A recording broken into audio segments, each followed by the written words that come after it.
Why, hello, chat. Well, hello there, boys. How are we doing on this fine evening? Man, I could not tell you when the last time I was up this early was. Or maybe not up this early, but streaming this early. It's been a long time, y'all. It's been a long time. It's been a long time, bro. What up, y'all? Fable 4 and Persona and Prototype. Hey, man. As long as you guys keep your expectations this low, how could you be disappointed? How could you be disappointed, bro?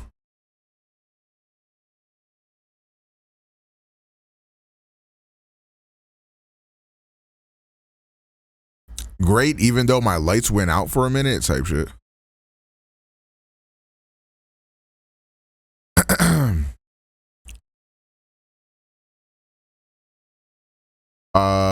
Wait, why didn't I hear? Oh, do I have my alerts off? No, I don't think so. Oh, that's because that wasn't an alert. It was a consecutive stream thing. Summer Games Fest was like, the thing is, there was like quite a few games that like I liked from Summer Games Fest. And like, I thought there was like quite a few things that I thought actually looked really good. And I think that like I feel like I'm way more kind to these events than a lot of people on the internet were. But yeah, the event was definitely a little lackluster. I think the pacing of it, did horrible damage to it. Yeah, there was quite a few Genshin clones. There was some Genshin slop. You know, it is what it is. It is what it is. Am I returning to Street Fighter 6 when Sagat comes out? I'll play Street Fighter 6. Which honestly, they revealed Sagat, so that probably means that motherfucker not coming out for another 6 months. So I guess we'll see, bro. I guess we'll see. But Sagat looks fucking sick as fuck.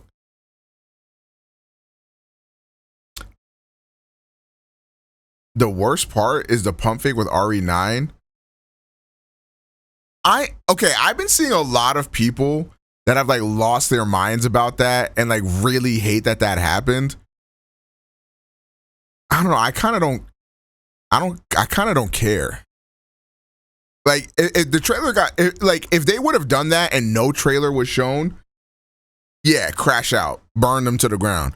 But the trailer was there at the end of the day. Like, kind of feel like a waste of time. The whole shit is a waste of time, bro. Everything. I think a lot of people don't really. I don't know if people like don't know this or what. I'm not sure, but everything that is shown at Summer Games Fest like is an ad.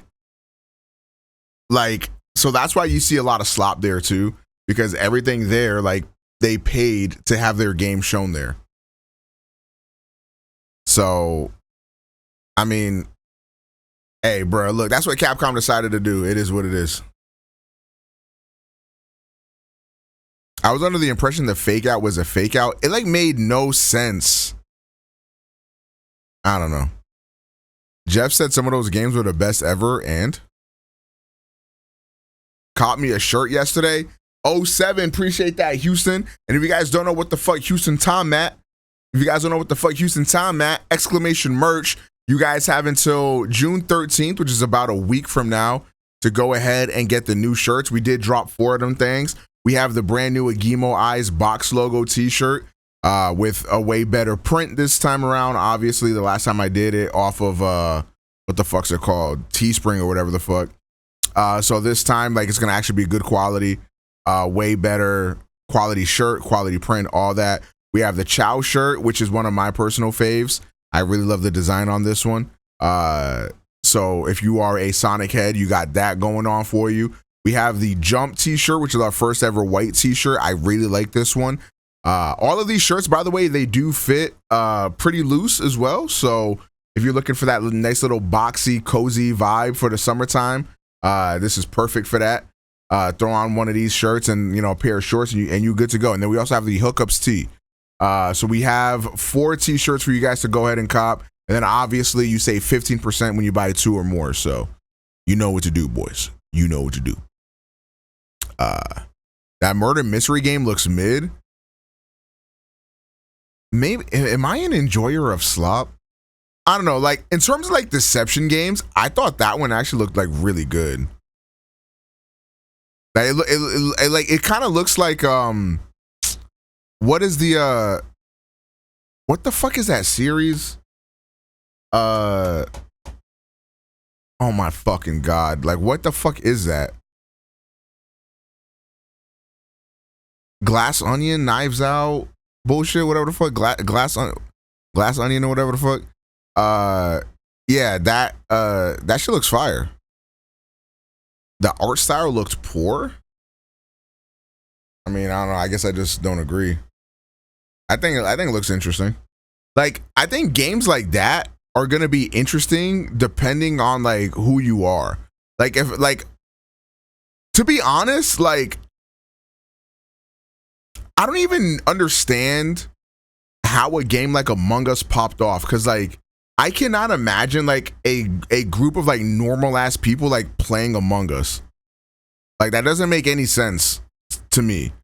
But like, it happened, right? So I feel like this game is kind of in that realm. Like, I think it's gonna be really fun to stream. I think the content is gonna be really fun. But I can't imagine like Voided Sun, Suki Nakaya, Uber, Actual Sunny, and Mort starting up a fucking a lobby, you know?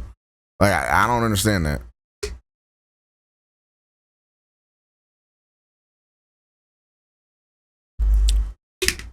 You think we're seeing Blade today? No. Absolutely not. Absolutely the fuck not. Persona 4 remake. Dude, no wonder you guys fucking hate everything. Like, no wonder you guys hate everything. Because like, you're coming in here like, yeah, man, Persona 4 remake gonna be shown. Like, no wonder you want to kill yourself, man. Like, what the fuck? Stop setting up these unrealistic ass expectations. Fable, Perfect Dark, maybe. I don't know. It depends on how far along they are with Perfect Dark. Fable has to be shown here. There's no way. Do we know how long this thing is?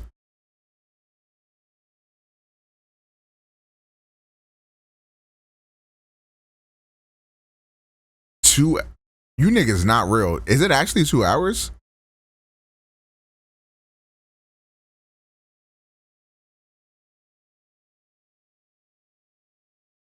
I did not know this shit was gonna be this long. Are y'all dead ass serious? I mean, I'm here. Like, I'm excited. It is what it is. It's 1 to 3 and then 3 to 5 for PC gaming. Hey, fuck it. I'm locked in, man. Let's get it. Bro, they have to, if it's 2 hours, bro, they have to show Fable, bro. They have to show Fable, bro. If I don't see NBA 2K26, I might off myself. Well, prepare.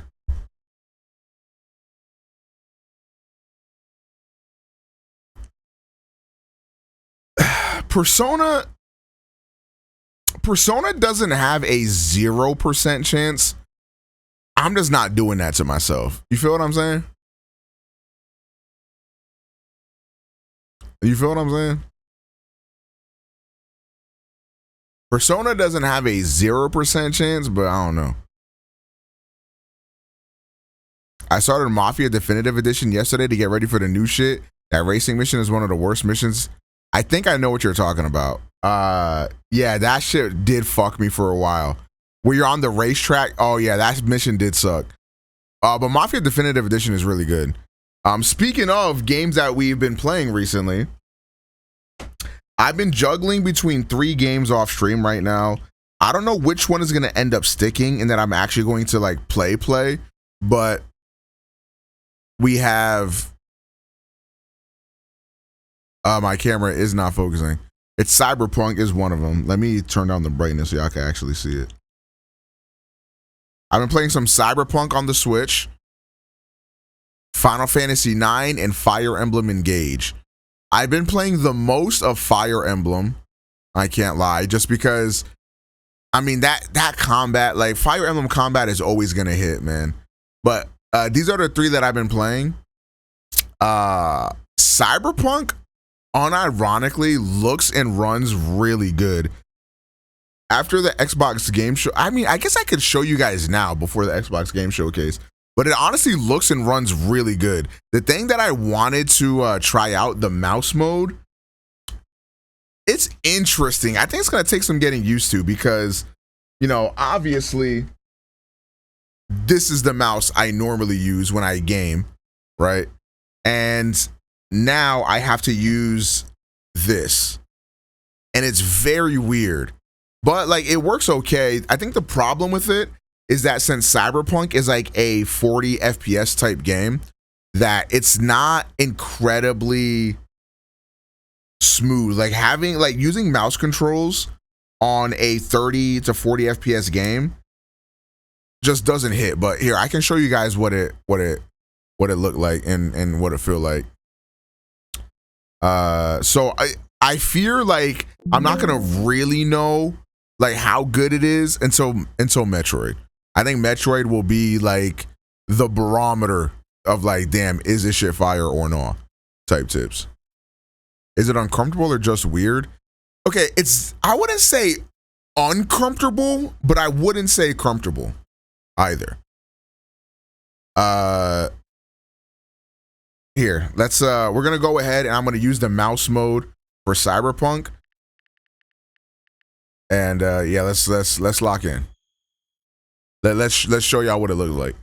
Almost seems like tank controls. I wouldn't go that far. Do not put my game on Cyberpunk, nigga. Are you trying to kill my fucking stream, nigga? Don't fucking do that. Go back to just chatting, nigga. I'm playing this shit for 2 minutes. Take that shit off. Nigga trying to fucking make me flip burgers, bro. What the fuck?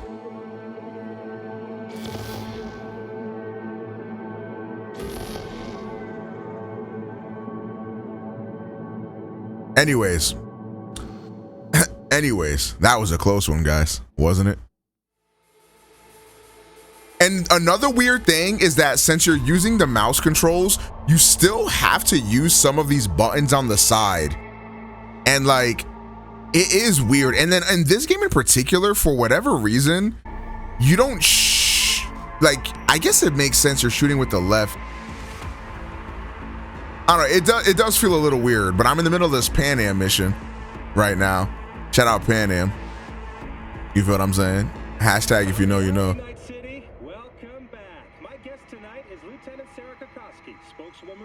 But yeah, I think you guys are gonna be really surprised with how this looks and runs. Also, the loading time is really good.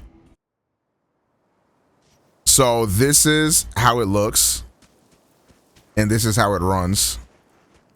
Honestly, like, it looks really fucking good. You can see that I'm using the mouse mode right now. I am using, whoops, I accidentally threw a grenade at Pan Am, my bad, gang. I am using a katana and pistol build right now. That is my current build. But yeah, it's, you know, I think it's really, I've been enjoying it like a lot on the Switch too. Like when it gets really hectic and stuff, like I do fumble. But the mouse mode, like it's pretty chill. And I feel like it's cool to like play mouse mode because my biggest problem with playing stuff on keyboard and mouse is that I hate like, oh yes, I am working my 9 to 5 right now. Click, clack, click, clack. You know, you gotta have the posture and all that. With like this, I could just like lean back, have the Joy-Con in one hand, and then just like, you know, I'm chilling with it. You feel what I'm saying? You know, it's pretty cool. Like it is cool. I think if this game was like at a higher frame rate, it would like feel even better. But at like the 40 FPS type shit, like mouse controls just feel a little awkward sometimes.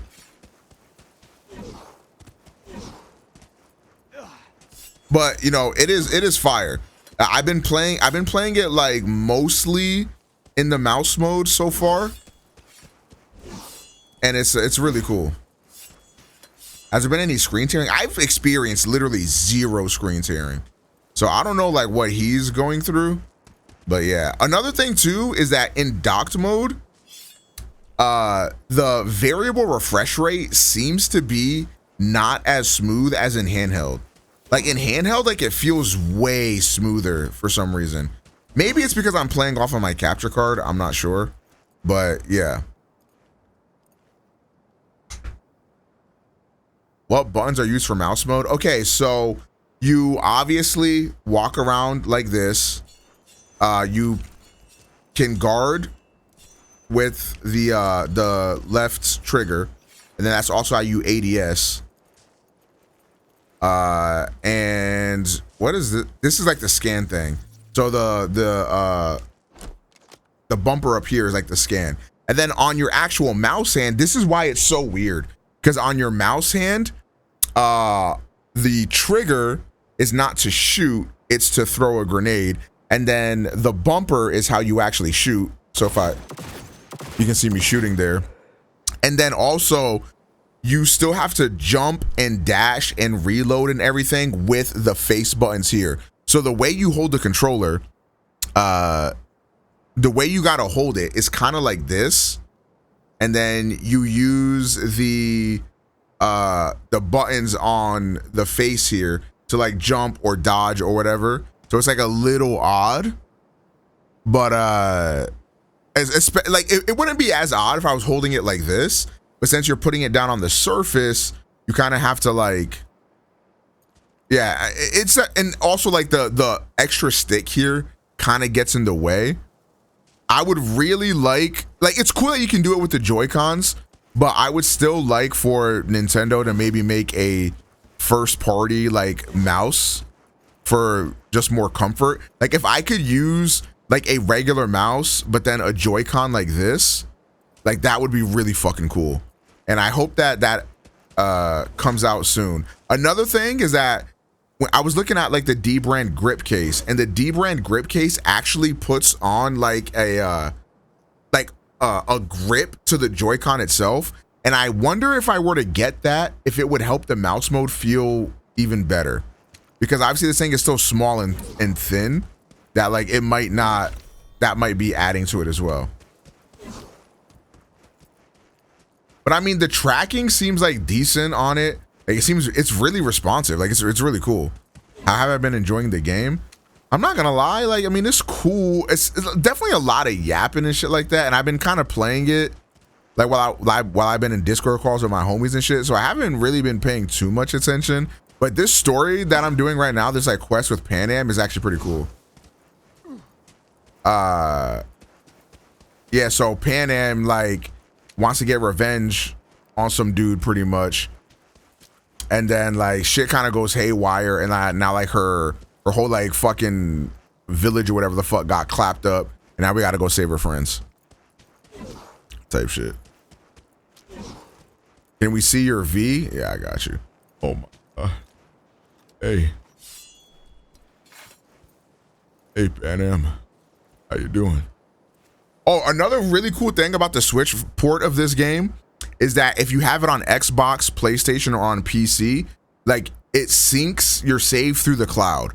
So ideally, like I can play this if I'm at my desk. I can play it on my PC in 4K, whatever the fuck, gigabit gas. Play it on my TV on my Xbox in 4K HDR gigabit gas, and then in handheld mode on the Switch. Now, the biggest problem with this game, in my opinion, is the handheld mode like literally will demolish the battery.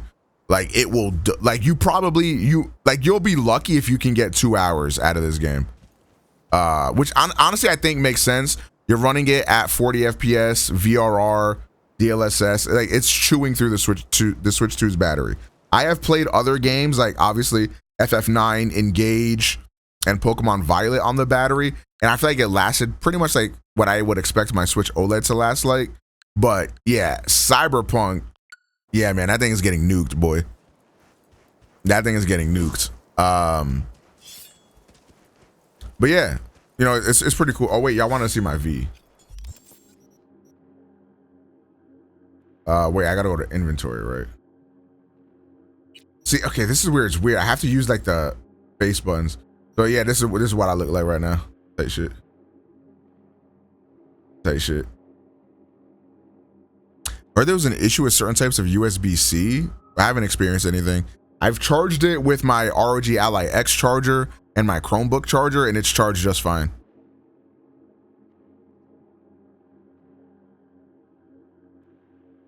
I will say, I think the worst thing about this game, honestly, the worst thing about this game, V's voice actor is literally horrible. Like the only reason I'm playing as the male V is because I would like to have sex with pretty girls in the game. Like that's literally it. The voice acting is fucking horrible on the main character.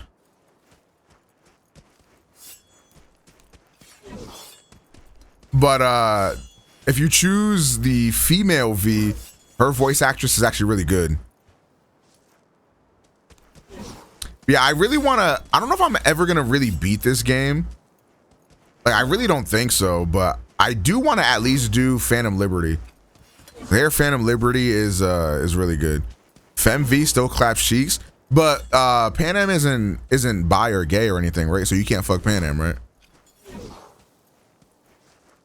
I'm pretty sure I heard somewhere that she was straight.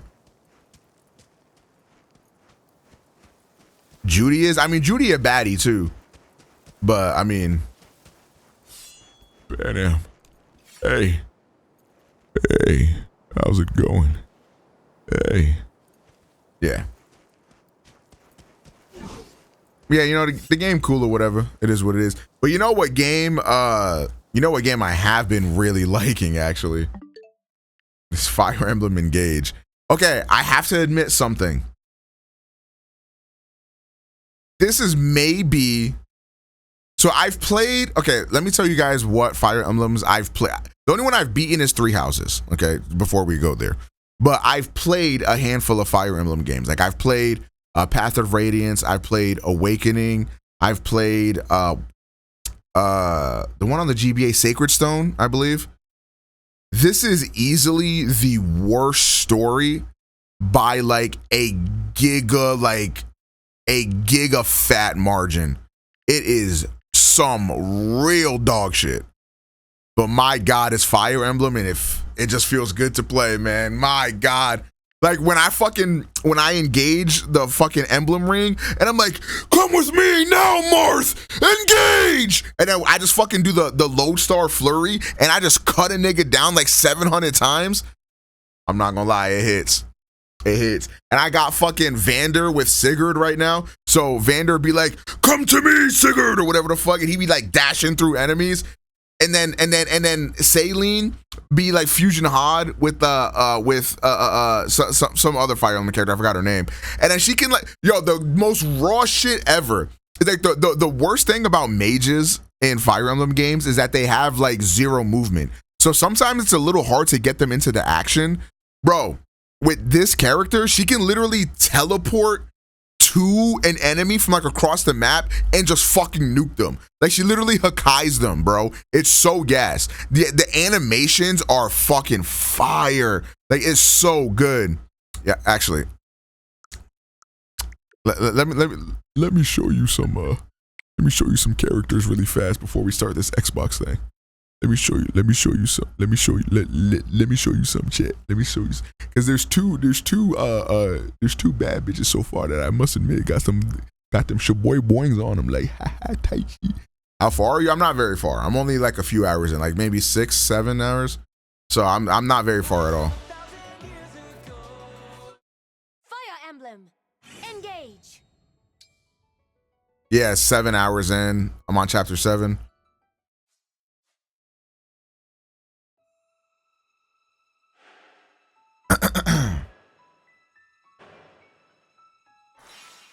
Okay, so Boomski. Shit, where can I see like everybody? Okay, so Chloe got them shabang bangs on her. Like I can't even lie to you, chat. Chloe got them humana on her ass, I must admit. She got them humana on her ass, I must admit. And then Unica also got them humana on her ass, I must admit. She also got them humana on her ass. The biggest problem with this game, I feel like, is that like I really, a lot of people don't like the new direction of Fire Emblem because it goes to like anime-y. And I didn't agree with that with like most of the Fire Emblem games, but this one is like very anime. And I really would like it if the next Fire Emblem game tones it back a bit. What is Luis? Luis also looks cool as fuck. I like Luis a lot. I would say the people that have been pretty much carrying me, obviously there's Alir, Vander, who is pretty much like your Frederick, like your OP guy that starts off the game. These two have been really good. I bring Chloe with me every time, but she's low-key kind of some shit. Saline is fucking broken. And I think those are I just got Unica not that long ago, but she seems like she's really good as well. But yeah, those three are definitely like the best characters on my team so far. I will tell you, you want to know who the biggest bum in the squad is? This fuck ass nigga right here. My God, he's some shit. My God, he's some shit. My God, this nigga is ass. I stopped bringing him on missions. My God, this nigga stinks. He can't hurt nobody and he dies in one shot. And since I'm playing on classic mode, like that means he died for real. So I'm like, I can't even bring this nigga with me, bro. He's some ass. Chloe for me does good damage, but she has no defense. She does high damage. She's at least usable. Like Alfred is not usable. Luis is also really good. Any armored unit is generally good as long as you keep them away from mages, right? So Luis is pretty good. Etienne, I don't know how you say her name exactly, but she's decent too. Obviously, if there's any like Wyvern Riders or anything like that, or you know, she's really good. And then the like the healers or supports in this game are like a monk class. They'd be like punching and shit. I really like the chain guard ability. The chain guard ability is really good, but I mean, yeah, I've been trying to level them up too because they're really low level right now. But yeah, let's get this shit off the screen before everybody leaves. Why the fuck is Wemby bald? Not too much on us bald guys. So chat, we are 10 minutes away. You didn't add the Discord. I couldn't bring the Discord. My Discord was like off my monitor and I couldn't, but now I can because it's back.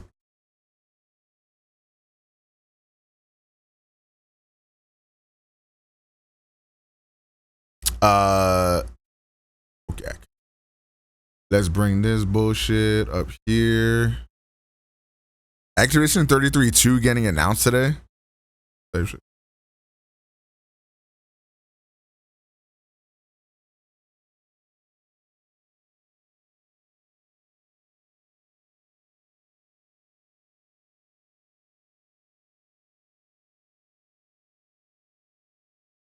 Wemby has become a monk, right? I can't wait for you Persona 4 niggas to be disappointed today. Hey man, the thing is, if they do show Persona 4, like I don't think it's coming anytime soon, or at least not until next year. Wait a minute, Parseval. Thank you for the tier 1 for 52 months. And let's bring back the alerts for this. Trinif with 5 gifted. Oh, brother. Bang! Appreciate that, go. All right. I guess we watch on Twitch. Are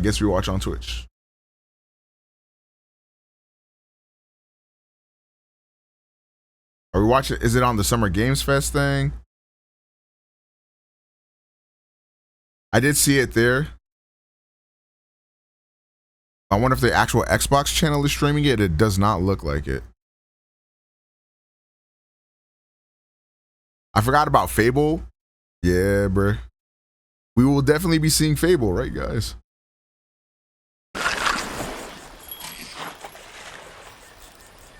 I need a new Sonic. They showed off the new Sonic racing game yesterday.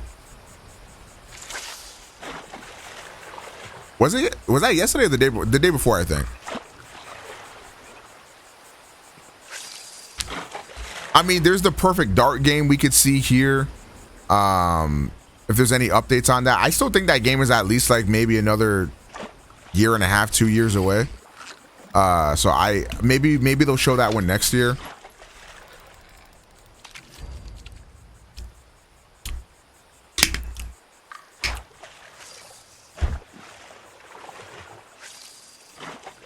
A new sound effect after every gifted? No. That's my bestie. Yo, Jared, thank you for the 29 months. What's good with you, gangy?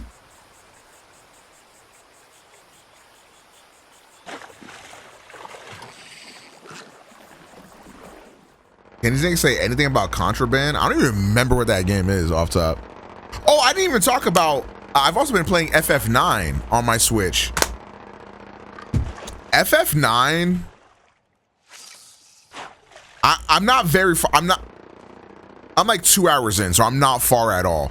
But all I can say is that I would literally let everybody in the chat get shot in the head execution style if it meant I got to protect Vivi. So.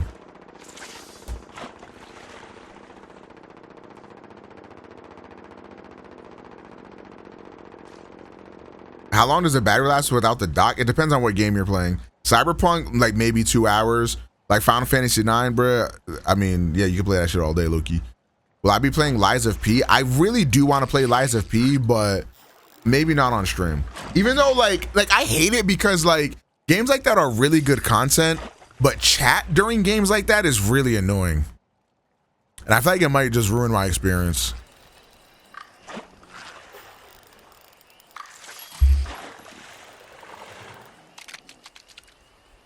Yo, HG, thank you for the tier 1 for 6 months. I appreciate that, gang. Welcome back. How you doing, buddy?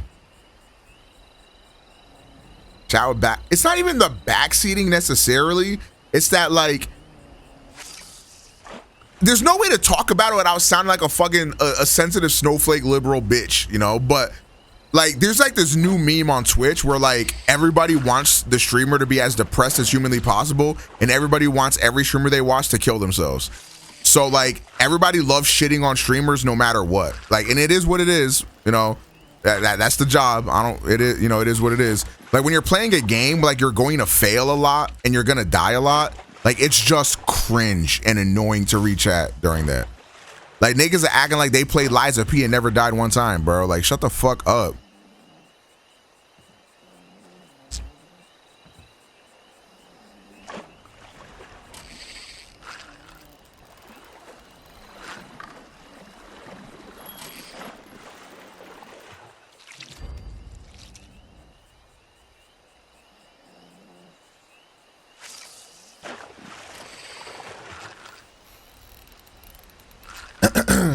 Nah, like if you fumble or choke on some shit, like then yeah, you get laughed at, like, cause that's funny. But like, bro, I'm sitting here, it's like my 3rd attempt trying to fight a boss, and like niggas is like on my dick, bro. Like, man, fuck no. Yo, Lakobe, thank you for the 5 gifted. Bang! Appreciate that, GOAT. Appreciate that, GOAT. Thank you, GOAT. That's all I see in Afro's comment section. Type shit. Yeah, like that's the thing. Like, if I do play those games, like I feel like I would have to do it on stream just for the content. But man, chat is gonna really piss me off. How is the DLC for that game? Anybody been playing it? Y'all fucking with the DLC for that game?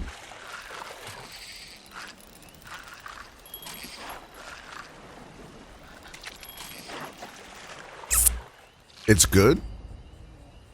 I think I saw something on Twitter. Somebody was bitching about it. I forgot exactly what they said. Oh, never mind. I remember who it was now. Never mind. Their opinion is invalid. Never mind. You think we get Fable today? Yeah, I think it's a very high chance.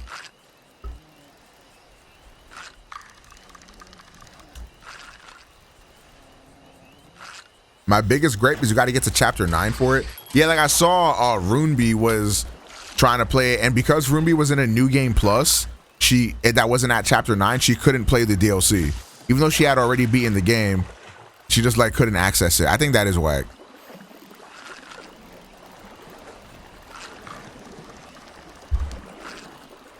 Well, the good thing about an Xbox game showcase is that even if the game is a first-party Xbox game, it'll be on PlayStation anyways, so you're good. or PC, whatever you got. Xbox don't got no exclusive. What game is this, by the way? Like, what is this?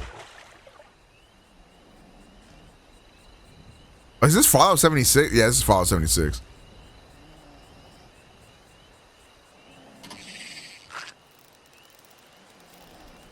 I have low expectations for this showcase. Yeah, honestly, the Summer Games Fest was a little weak, so I'm definitely tempering my expectations for this. I will say though, at previous Summer Games Fest, I feel like Xbox has had the best showcase. So, I mean, I guess we'll see. State of Play, so the State of Play was really fucking good. So, we'll see if this can match up to the State of Play.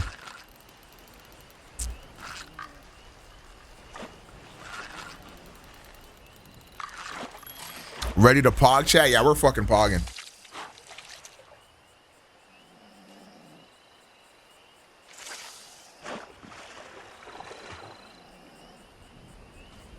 Yeah, I feel like State of Plays are usually a little weak. So them having like the best showcase so far is, I did not predict that. What am I hoping? Okay, what am I hoping for? I'm hoping to see Persona 4 Remake, obviously. That would be great. I'm hoping to see the Perfect Dark game. I'm hoping to see Fable. Like those are the things I'm hoping to see. You think we'll get news on Gears E-Day? That's, I don't know, Gears, that one might be, it's really hard to say because like games take so long to develop now that like we don't know where in the timeline that shit is at, you know, in development wise. Honestly, like long shot sleeper like Prage, a new 3D action platformer from Rare would literally save me, but maybe they're still making, I don't know, fucking Sea of Thieves DLC. I really don't know.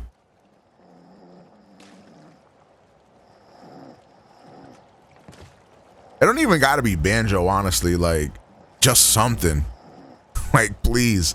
Like 3D platformers are like gonna be so back, and I just would really love for Rare to get back in their bag. All right, here we go, chat.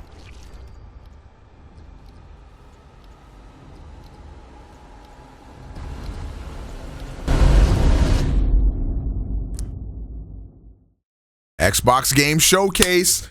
Are we gonna get any bangers? Let's see. Hold on, chat. Let's see. Any bangers? Damn, that shit farted in my mouth. My bad.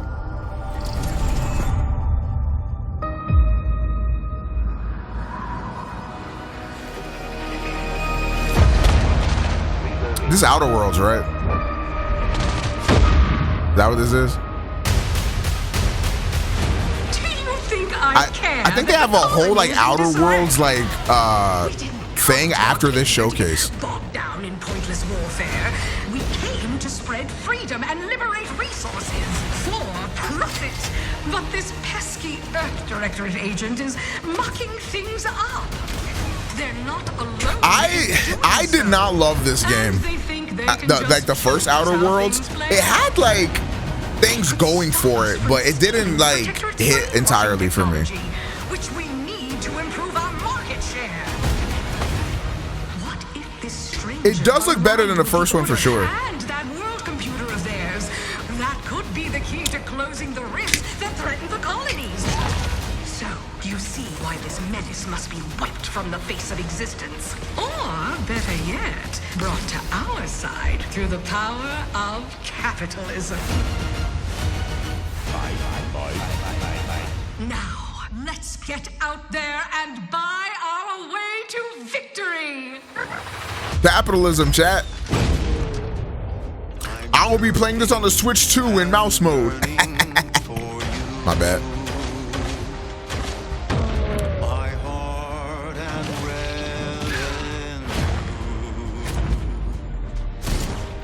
Every last bit of my way, every last bit that I'm paying, every last I'm gonna bit get that I copyright saved muted, aren't I? for you.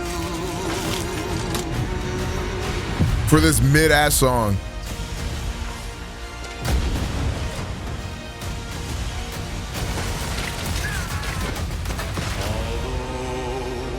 Although the cost may be high, one day I know you'll be mine. You know what, chat?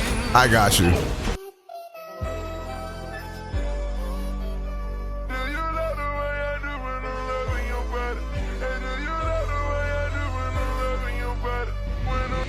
For you.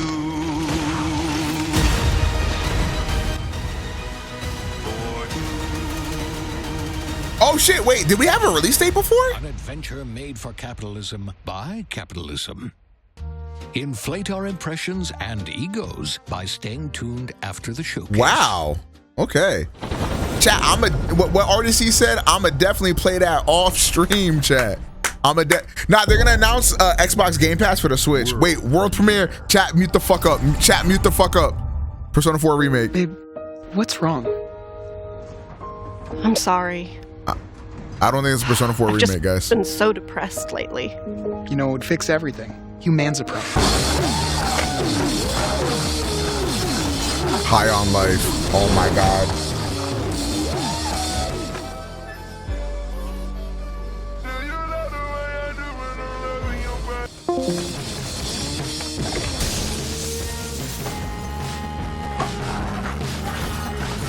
Now you know what? I'm happy for the target audience. You know what?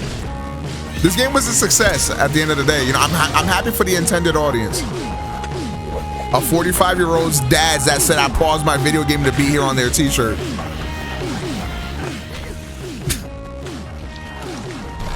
For the 45-year-old dads that say sorry, the princess is in another castle on their t-shirt with their khaki cargo pants and open-toed sandals on.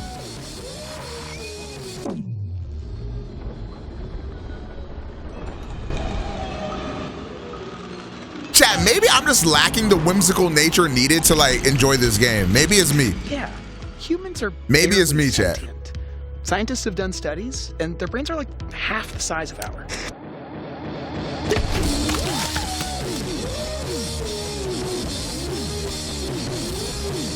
What up, Nicole? This winter? That's really soon. Ah, no Switch. Ooh. Seeing the PS5 logo at an Xbox game showcase, heartbreak emoji. Xbox is really sitting there in the cuck chair watching Sony take over the world, man. Do something.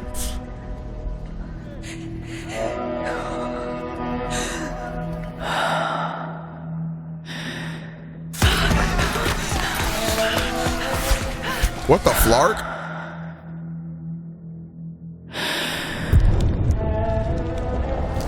Wait, what the flark? This might be fire. Chat, hold.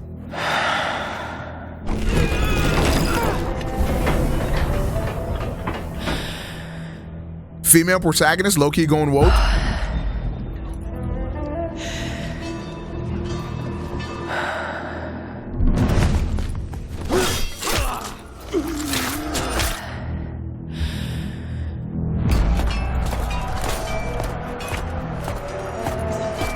He got that shit on. Rise, Son of Rome 2. Rise, Daughter of Rome. Hold on. Hold.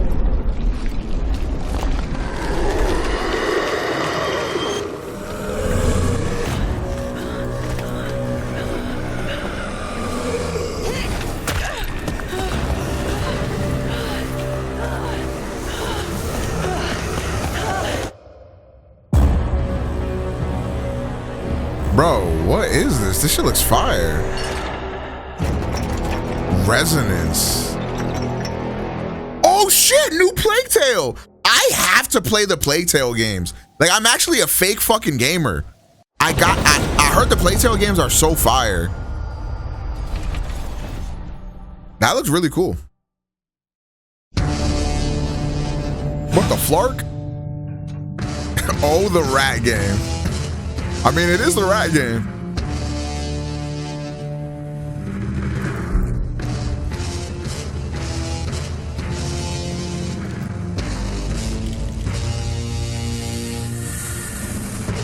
Oh, the Xbox handheld. It's the Asus Xbox handheld, right?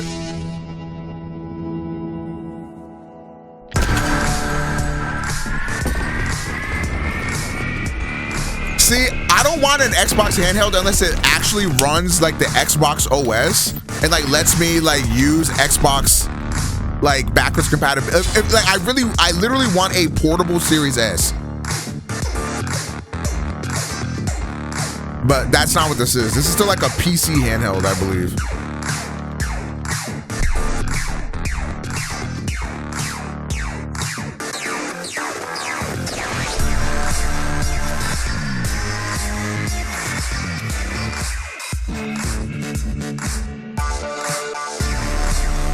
Yeah, see, I don't want it to run Windows personally. How much is this thing gonna be? I'm curious.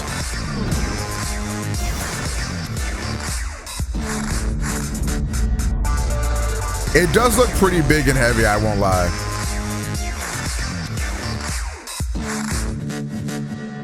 Holiday 2025 ROG Xbox Ally X. And there's also a cheaper version as well, it looks like. At Xbox, it looks nice. Like, it looks really good. Player first. And that's what you've seen from us over the years. I think the ROG Ally X right now is like $700.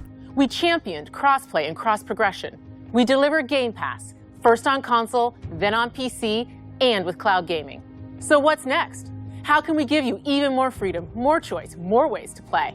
Our next step is to unify your gaming no matter where you buy or play. So we're building an Xbox experience designed for players, not locked to a single store or tied to one device. The Xbox Ally is an Xbox you can hold in your hands, bringing together the power of Xbox and the freedom of Windows. On this Xbox, you can play games across your entire library, including all the Windows PC game stores, from Xbox and Battle.net to Steam, GOG, and Ubisoft Connect. GOG? And the highly anticipated Hollow Knight Silksong will be available at launch and in Game Pass when the Ally releases later this year. In fact, every new game you see in today's show will be playable on the Xbox Ally. So they just soft confirmed Silksong is coming out this year, and it's going to be on Game Pass? On any screen. That's why we're investing in Xbox Play Anywhere. Whether you're playing on console, PC, smart TV, or any Windows handheld, that's actually like crazy as fuck. The Xbox experience roams with you. Your library, progression, friends, and achievements. There are over 1,000 Xbox Play Anywhere games on Xbox today. And every new game you see in today's show from our partners and our studios is Xbox Play Anywhere. And because it's Xbox, you can always have access to Game Pass with a diverse lineup of games from the biggest franchises to critically acclaimed indie hits. This is the freedom we believe players should have. Any game, anywhere. And we are giving it our all every day to make this vision real. But it all comes back to the games. From Dead to Rights on the original Xbox to Armored Core 6, our relationship with Bandai Namco Entertainment has stood the test of time. We both believe in bringing amazing experiences to players around the world, and their next game does exactly that. From Rebel Wolf Studio, this is a story-rich action RPG steeped in dark fantasy that I can't wait for you to explore. Thank you, and enjoy the rest of the show. This looks like a vampire game, and honestly, I am so tapped in. If it is. Oh!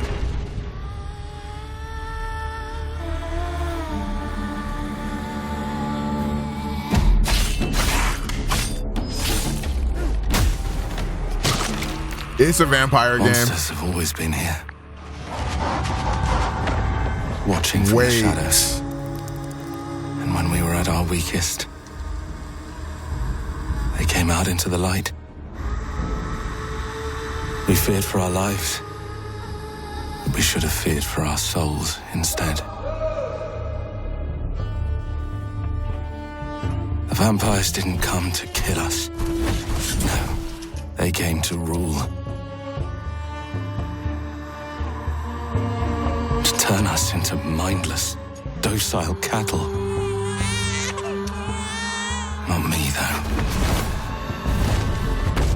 They tried to change me into one of them. became something else instead.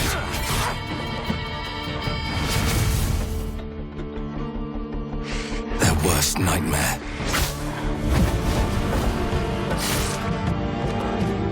He's a vampire that's a vampire hunter? Chad, this is Blade if he was white. Trapped between the two worlds. Fighting to even the score. Fighting to understand. And he can walk in the day? He's literally Blade. Like, Chad. Watching, seeping into you, growing.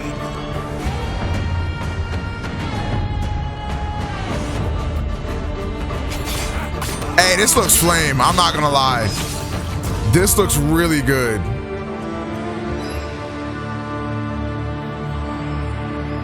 Yeah, that looks fire. That looks fire. The PS5 logo is sending me, man. We know it's gonna come to PS5 anyways, but do you have to showcase PS5 at your Xbox showcase? Get out of the cuck chair, please. Oh my God. World premiere. What the flark?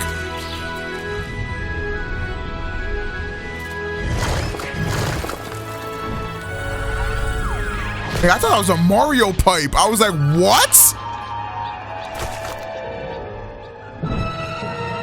Nigga, is this Super Meat Boy?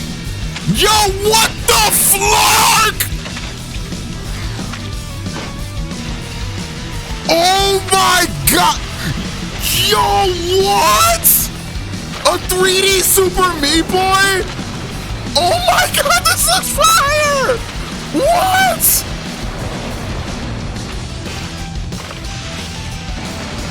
Oh my God.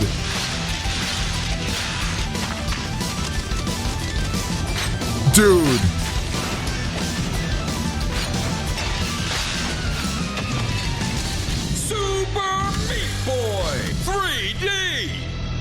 Yo, that looked, wow.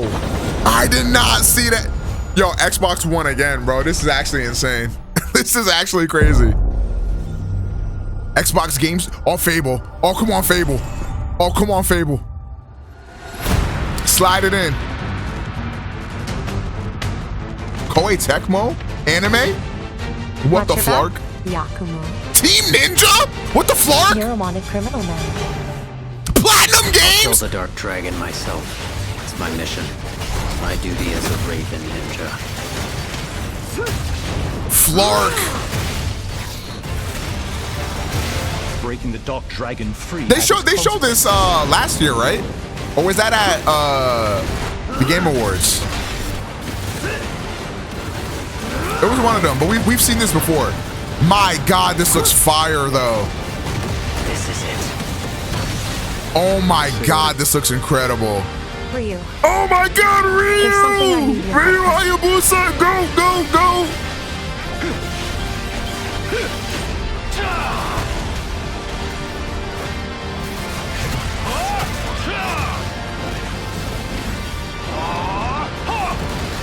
Wow.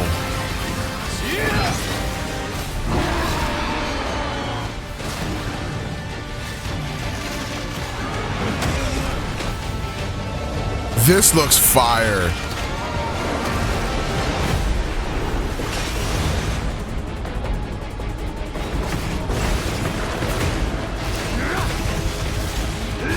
The Dark Dragon is mine. Yeah. Oh my gosh. October bang! Ooh, shit, we got some heat. We got some heat. And it's on Game Pass.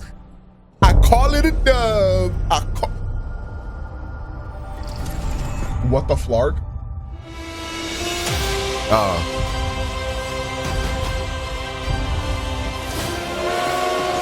Is this DLC? Here we go. Good luck, Indy. What are you doing, Jones? Are you crazy? If this is a PlayStation announcement, nah, bruh. You should play this, Nicole. This game is fire. Wait, no, it's DLC. It's DLC. That's my bestie. It's DLC. This is where it starts. It's DLC. Beneath the streets of Rome. Enter the city of Antioch. Find the secret relic. I need to beat this game. Bring it back to the Holy See. Defend the secret. They worshipped the I played it a little bit on stream, not that much though.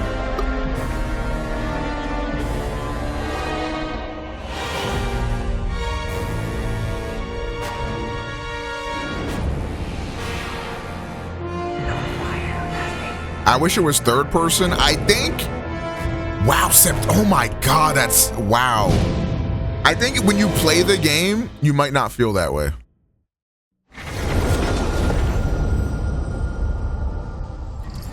I think if it was third person, like it would have had very just unnecessary, like Uncharted comparisons. I feel like. All right, we got a world premiere, chat.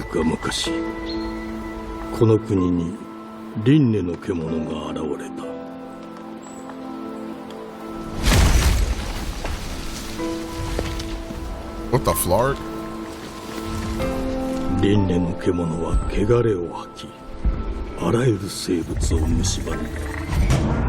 Holy shit. Game Freak? What? Yo, what? What? Is this why Pokemon Violet look like dog shit? Y'all was cooking this? What?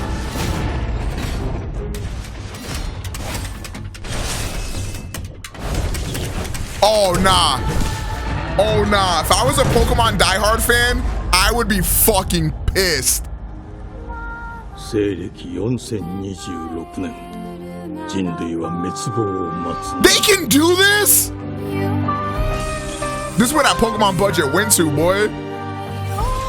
Yo, Pokemon is a money laundering scheme, bro. Yo.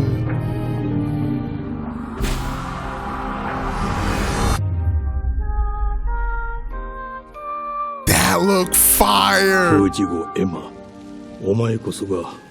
Xbox with the best showcase of the year again, bro. They can't stop winning. Slide it in. And the PS5 logo just to get the cuck chair going. No Switch either. That's crazy. No Switch. Damn. Damn, Game Freak, where your loyalty at?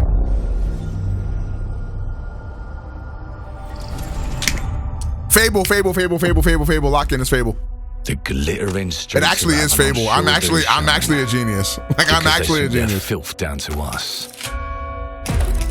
And y'all said we weren't seeing Fable today. Like, be so for real.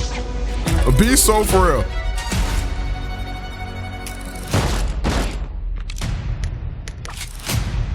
Here's to playing in the mud.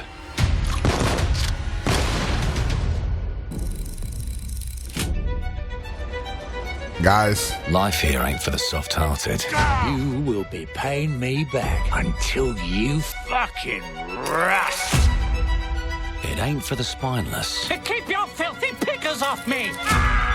And as sure as shite ain't for the decent. That's a clean guys, this might not be Fable. There has been a crime! Justice itself has been affronted. It looks good though. Lord Griswick. Bertolt! Yes, I got that part.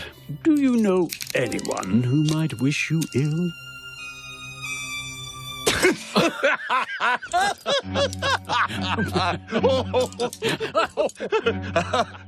We can't arrest and question everyone. Let's see if we can narrow the suspects down a bit. What the flark? Trust your instincts, sir. Tall. Yes, sir. Built rather slim, well, muscular. Mm-hmm. Was very quick, agile. Go on. With a mustache. Oh, this is like you're creating a character. Like fashionable. That's the fiend who robbed me. They got my good side this time. Breaking in is the easy Wait, part. this shit looks kind of fire. He pissed himself. Your brandy, sir. Getting away with it is the real trick. These candlesticks ain't gold. Worthless and dull, just like you. Nah, I have a customer. How can I help you? Hold. I'd rather talk to you, Errol. Sounds like I'll get a better deal. You talk to me first, and him never. Got it? This looks like it's well along. Touchy! I say touchy! There. Anything This else like it's you far care in to say development. to Errol? Brains. If I hadn't seen it with my own eyes, I wouldn't have believed it. Round here, it's all sharp edges, empty pockets, and blood on the cobbles. Goodbye, Silas. No, no! Bro, this looks fire. I'll hurt you, you fucking meat sack. I'll leave you with a pissing pan of pieces. This is a long trailer, You've bro. either got a gang at your back or a knife in it. We're family here. Family takes care of its own. Can't put a price on that, can you? It is giving Dishonored. They don't keep order. They keep power. But like, Dishonored if it was good, though. Crucible and melt it. Oh, a lot of people are going to be mad at me for that take, actually. A lot of people are going to be mad at me for that take. I don't want to kill him. That's why it pays to be clever and well-armed.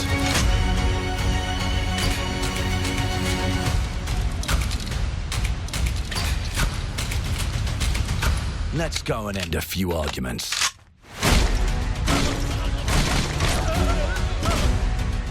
I'm not gonna lie, this game looks like it could come out tomorrow. Don't get cocky. They've got a weapon far worse. Time. And if they can rewrite history, they can rewrite us. Wait, that's actually fire. But What? look who just found Mummy's keys. Oh my god. Yo, this is gas. Put the bullet back in the barrel. Bring the chaos to a crawl. Take a mistake and make it like it never happened. We can change the world as we know it. One choice at a time. And I can even go back and change the past to change the future. And let me tell you, the hunters don't like it when the rabbits got the gun.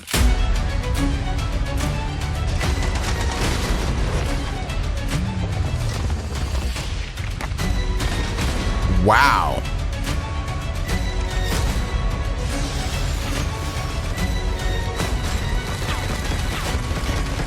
Hey man, Xbox, we are so up. Xbox, we are so up, chat. Clockwork Revolution. This shit gotta come out this year. Now let me alone and coming in piss due off. time. What the flark? What you mean due time?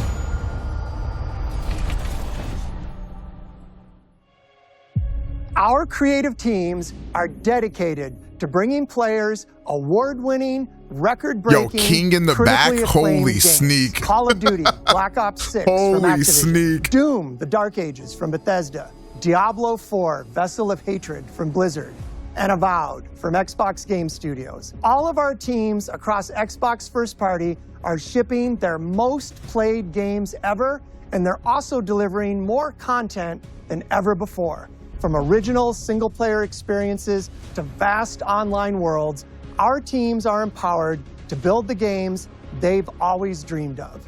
We want our players to have the choice and flexibility of where and how they play the games our teams make. So, of course, our games will be available day one in Game Pass, and every new game we make for both Xbox consoles and PC will be Xbox Play Anywhere. On behalf of our creative teams, thank you. These experiences don't stop That's when honestly you put so down fire. the controller. As you've seen in recent years, more and more of our characters, stories, and worlds Being able to are like start a expanding game on to PC brand on new stream audiences and then I through play it on my TV TV on and film. Xbox is so a fire. Minecraft movie and the Fallout TV series broke records and brought millions of players into the game. We have more projects in the works as gaming continues to influence film and television like never before. When it comes to growing new franchises, Obsidian is having a year like no other. From launching a blockbuster new game like Avowed Fire. to the upcoming release of The Outer Worlds 2 this October. Obsidian is always delivering great games, and they have a third game launching this year. You'll get to go deeper on it in our Direct, but until then, let's take a look. What? A third one this year? How are they doing this? Fallout, bro. It's got to be Fallout, bro. It has to be, bro. It has to be a Fallout game, bro. On Baba. I told you, you can't run from me, you foul beast. Maybe not.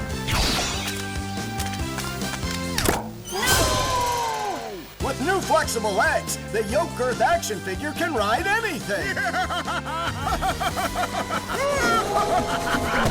Breaking news. There's been an explosion at Brook Hollow Park. Chaos descended on a ceremony commemorating the 2-year anniversary of when 4 teenagers were miniaturized against their will and left to fight for their survival in the backyard of a deranged scientist. This is grounded. Formerly evil company Ominent Practical Technologies was set to dedicate a statue of the 4 teenagers, fast food science robot Burgle, and Dr. Tully when an explosion erupted.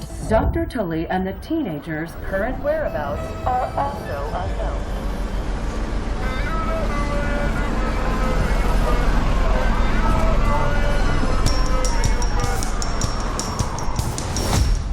You gotta keep them separated. Obsidian made the first Grounded? I actually did not know that.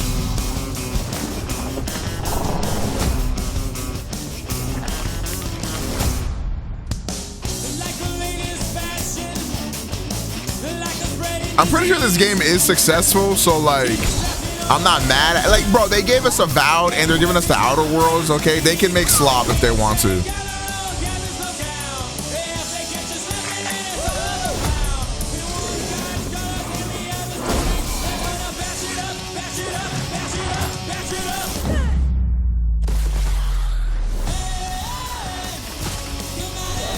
So I am learning that there are a lot of grounded defenders in my chat.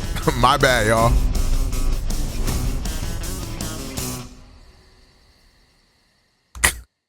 I don't know y'all was riding like that, bro. My fault.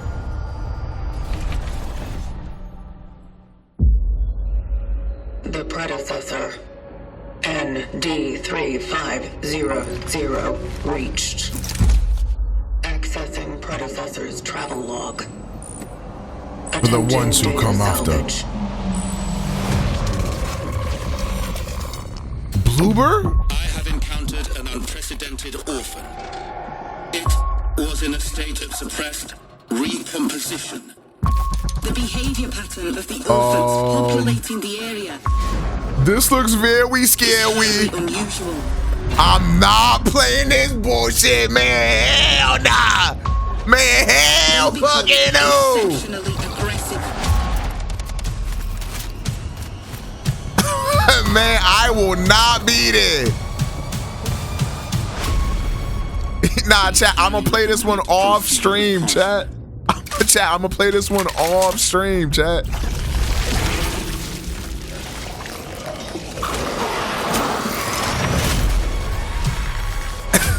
They seem to act more consistently. This shit, like, it's dead ass, like, so inspired by Dead Space. Destroying the nest is now a priority. Like, this is literally Dead Space. Such is our calling. Such is our calling. Man, that shit do look cool. Too bad I can't play it.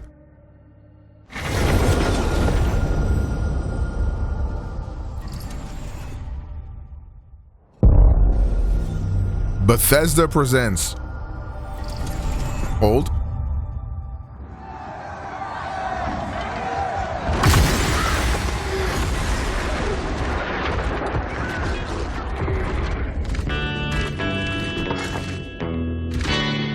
It's actually Elder Scrolls. Is this Elder Scrolls Online?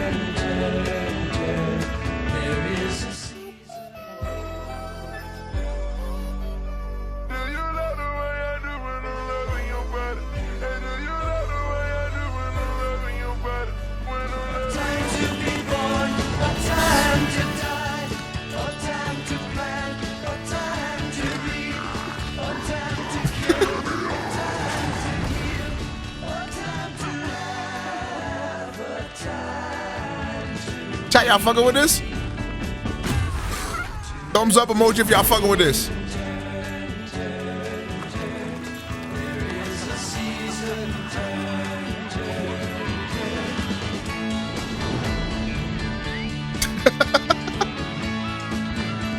I don't think chat is fucking with this.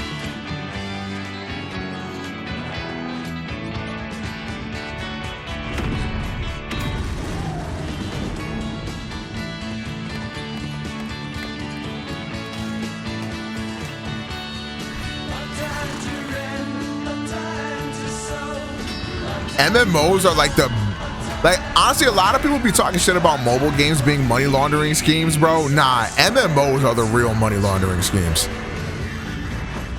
Like, y'all have gotta be Stockholmed into playing this shit.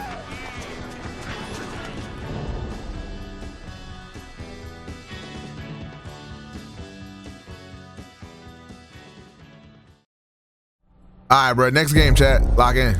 World premiere, Persona 4 remake, world premiere. I don't think this is Persona 4 remake, guys. Mayday! Yosuke looks a little different in this game. The Flark. Thomas, the ship's breaking apart. There's no time. Evacuate now. Thomas, come in. Ariane, you sacrificed everything for a new world to save mankind. And I'll always don't nod? Oh shit.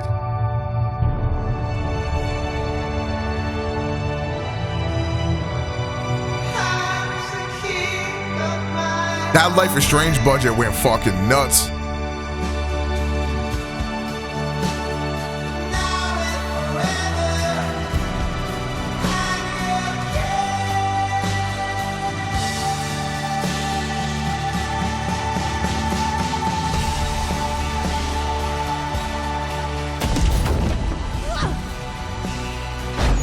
Wait, does that look cool to y'all?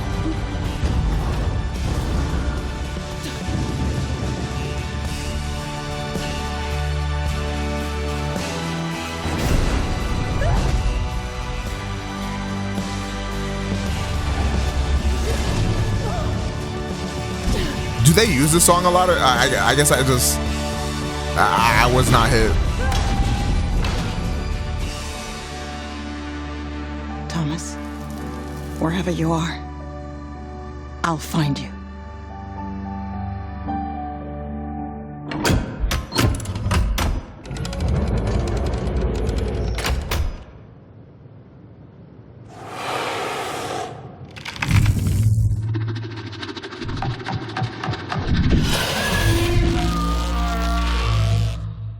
I don't think you're gonna find him.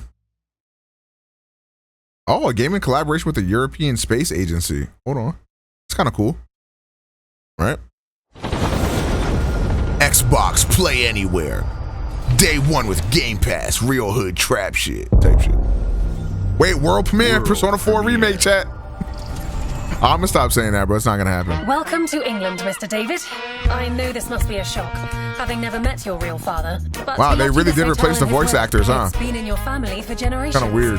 Much like the caretaker. He's a little eccentric. You'll see. That's not my Chie. Oh, that's Kanji right there. I know Kanji anywhere I see him.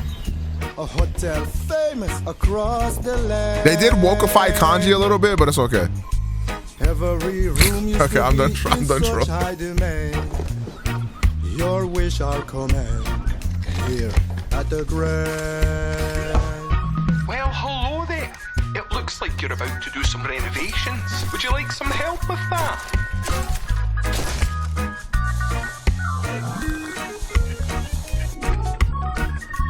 So, my father was renovating the hotel when he disappeared? Not just the hotel. He was helping the entire village. You have his power tools. You know, you could pick up where he left off. You seem like a good man, like he was. I'm in. They don't suspect a thing. This is definitely streamer slop, for sure. Really up to. For sure. Because if they find out, they will wicker man your ass. You keep looking into things. And It things looks are gonna cool start though. looking back. Don't make the same mistake your father made. In this place, the only one you can really trust. The cat is talking. Bang!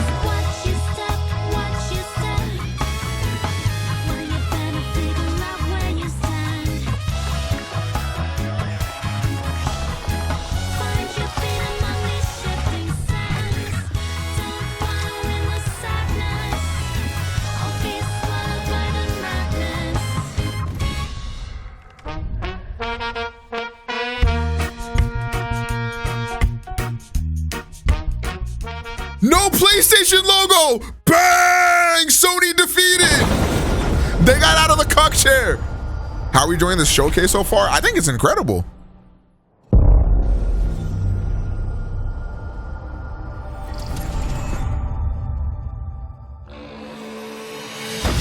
There are as many gods in the world as there are stars in This definitely gotta be like Age of Empires or some shit. We need their help.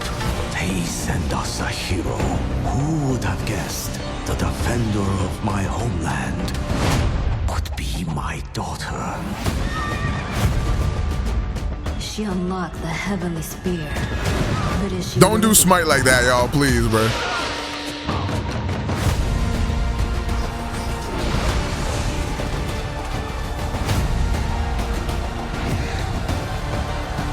This is like one of them RTS series. I don't know. They all like sound the same to me.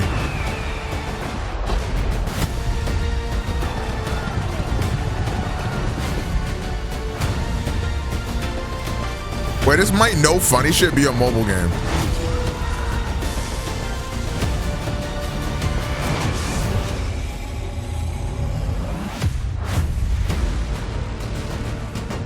Age of Mythology. If the heavenly spear is mine. No, that's not a mobile game.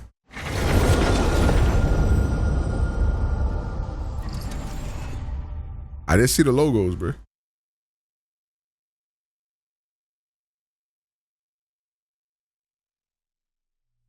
Man, they flashed their logo for a long time. There's better be some heat. 주권 국가의 자주적 결정을 누가 허락하는가? Hold? 만약 이 결정이 패권 국가의 특정 정치 집단의 이익을 저해한다면 Wait, political interest? I'm tapped in. 당신의 특정 AirPod 행동이 Maxes? 대중의 의사결정에 영향을 미칠 수 있으며 How come she doesn't have the Google Buds 반대로 Pro 2 누군가는 chat? 당신의 의사결정에 영향을 주려 한다는 것을 인지할 때 자신만의 온전한 입장을 세울 수 있지 않을까? 당신의 입장은 온전한 본인의 판단인가?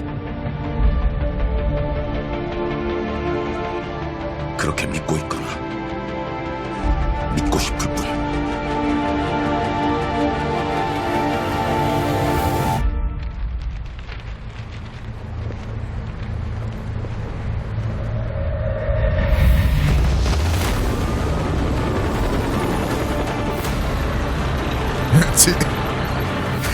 Tino want to strap the goon shit? Wait, hold? What the hell is this?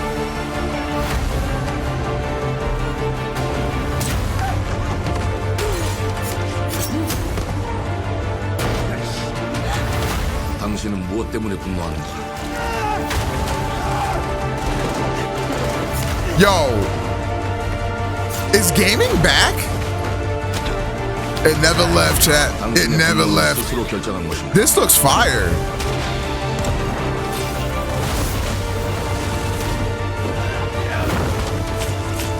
누군가 당신의 분노를 이용한다.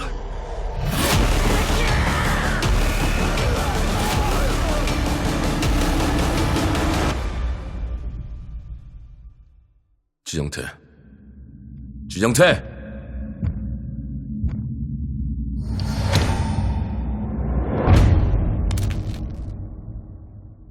Yo, I need that.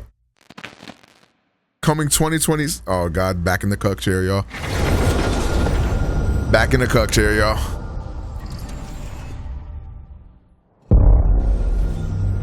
World premiere. Wait, a world premiere?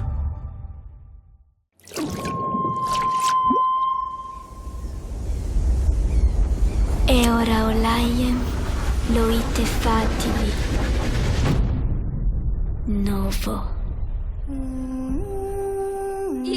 This is definitely a Games for Impact game, for sure. Muite unanite waeura. Dia novo tu alibemo iwa lotaname. Ona utalima diefema. Teonami.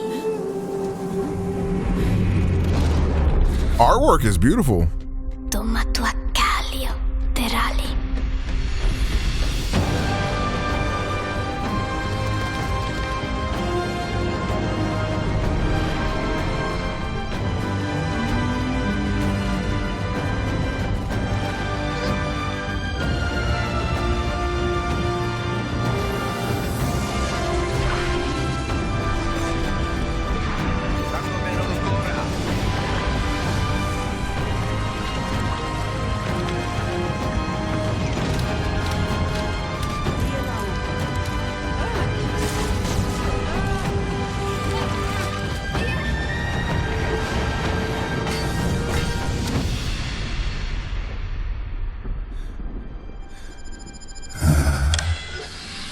Bro, all up in my ears.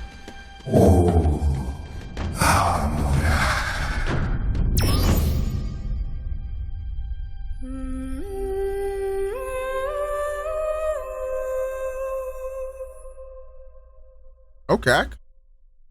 Looks interesting. I mean, I'm not gonna sit here and lie and say that like it's some. Wait, switch. Never mind. I'll play it.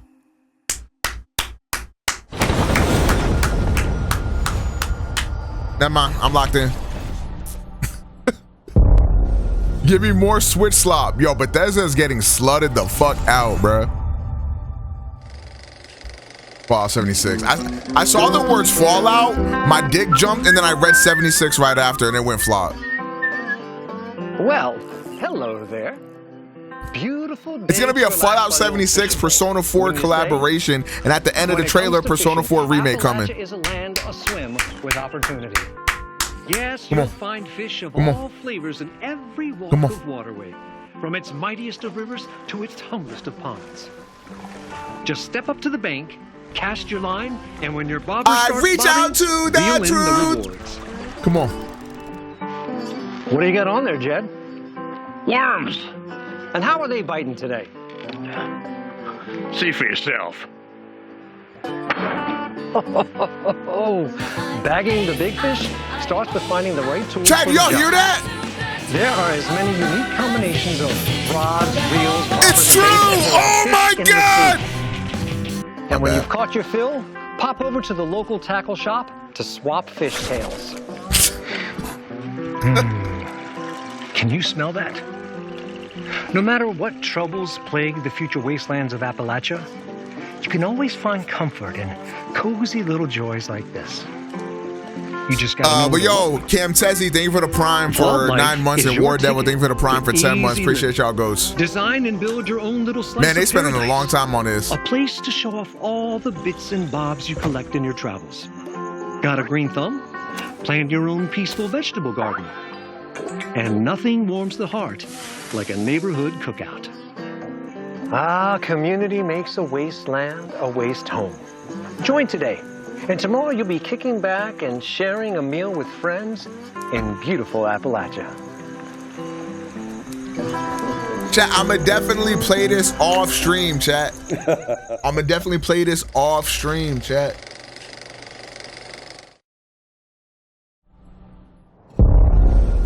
Hold on, world premiere, world premiere, world premiere, world premiere, world premiere.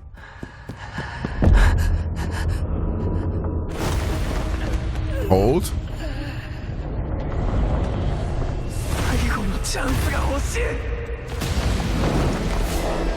You are not dead ass serious.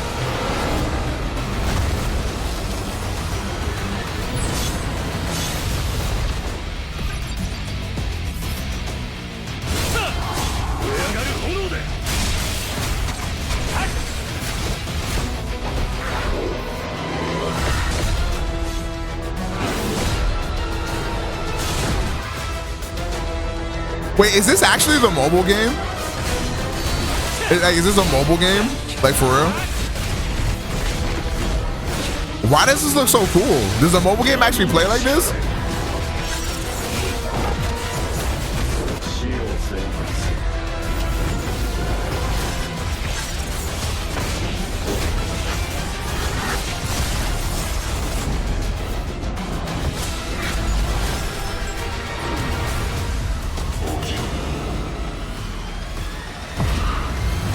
Wait, this actually looks kind of cool though. What the flark?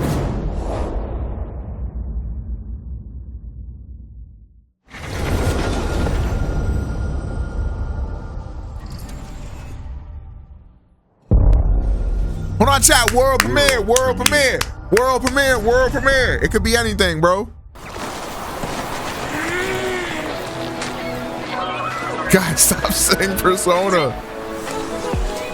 What the flark?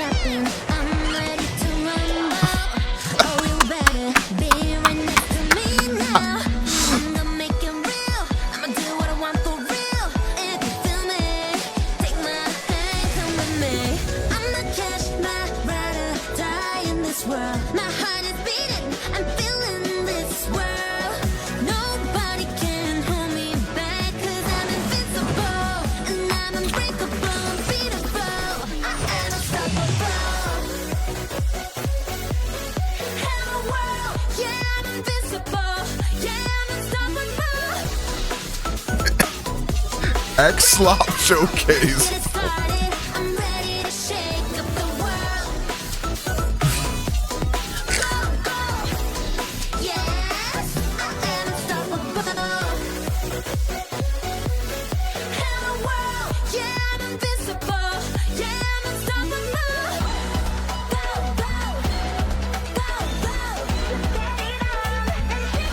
I never thought we would see a Power World clone. Like, that's actually crazy as fuck. Like, what the flark? Like, what the flark?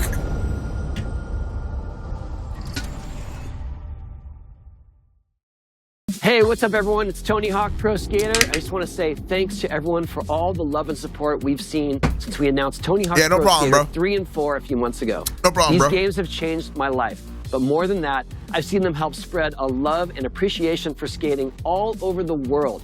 And that means everything to me and the team. I can't wait for you all to experience the game.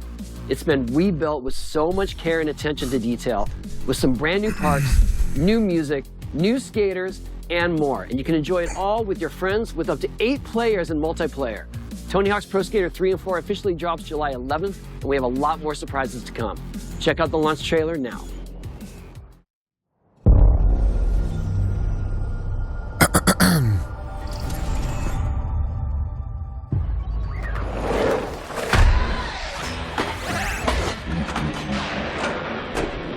Yo, what up, Shrimp Bernie? Thank you for the 56 months, go.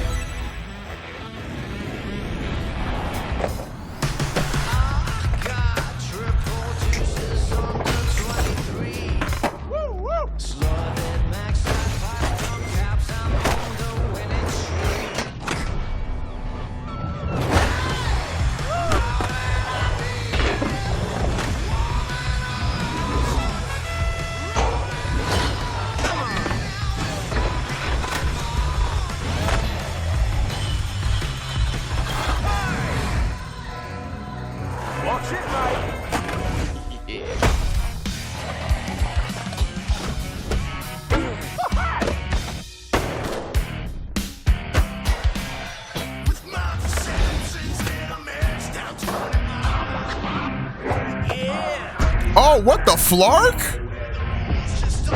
What the flark?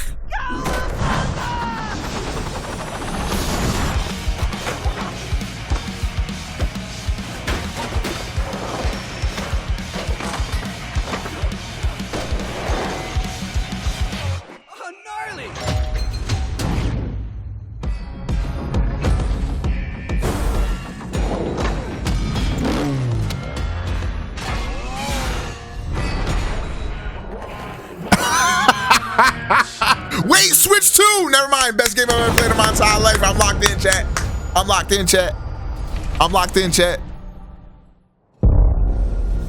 World premiere. All right, this is gonna be Persona 4 remake. You're welcome, chat.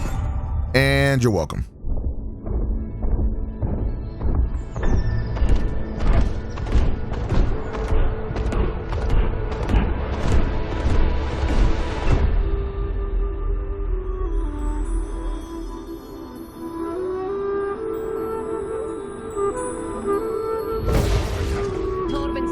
Okay, are we gonna act like this doesn't look incredible? Like, are we actually gonna pretend?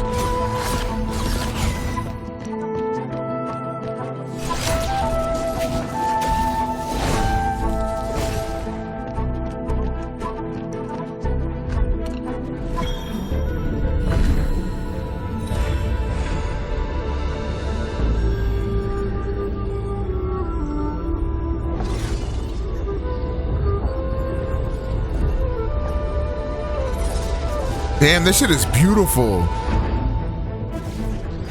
Wait a minute. Wait, cards? Wait, cards? Wait, chat, hold.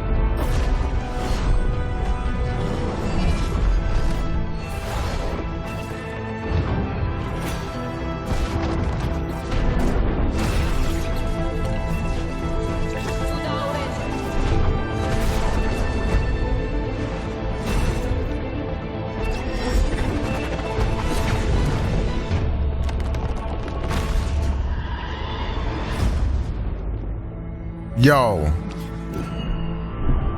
at Fates and that shit looks fire. Yeah, that looked incredible.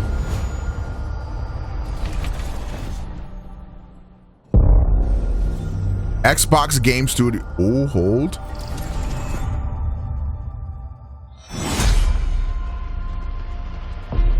Gears. Gears of War, more like Tears of War.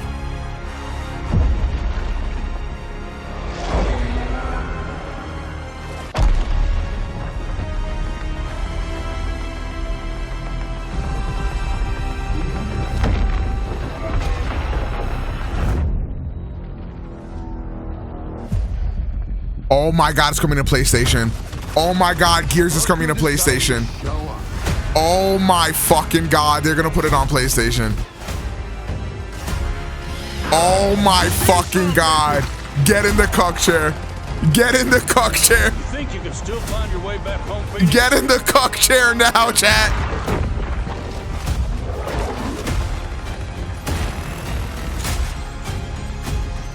Looks like they upgraded. Nausea, baby. Let's do this.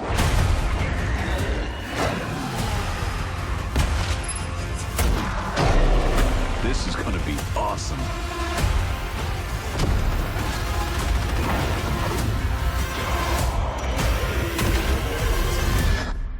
Form up!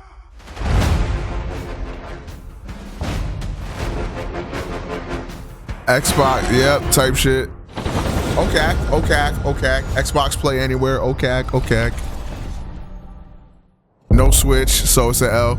World premiere chat. Chat, world premiere chat. I reach out to the truth. Maybe not.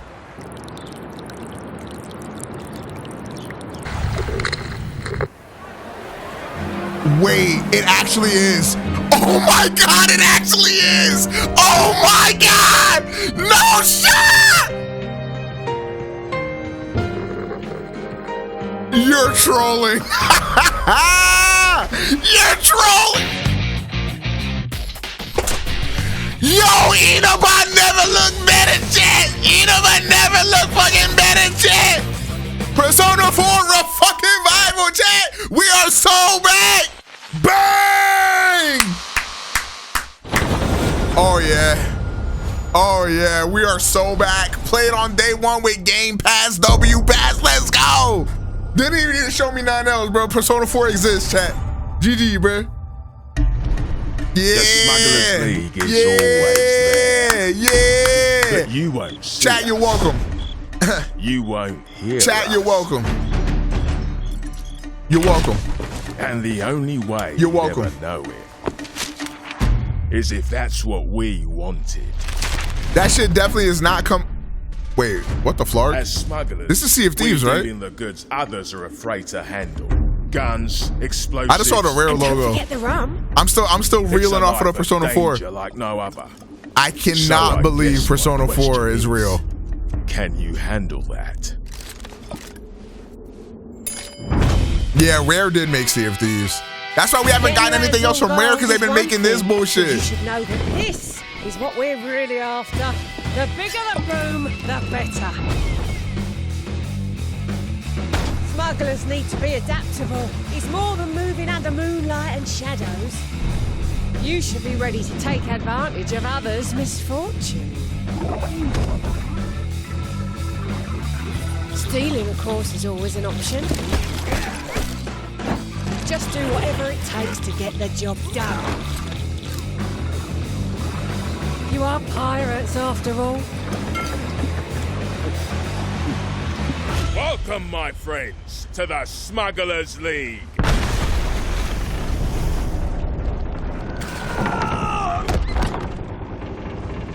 You're paying for that. Once again, chat, hashtag Xbox One. Xbox One, bruh. You feel what I'm saying? You feel what I'm saying?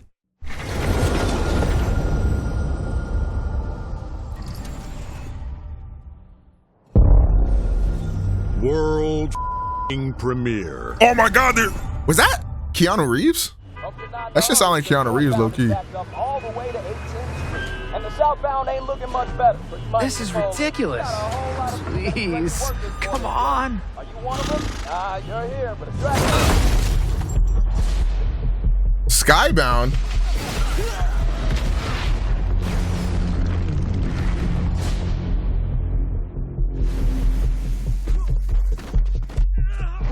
Had enough yet? No, Dad, not even close.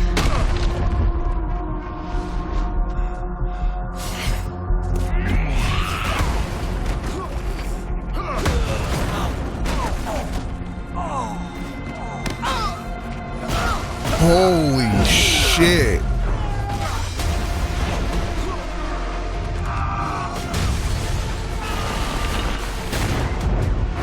How can that guy live this beating? He must be invincible.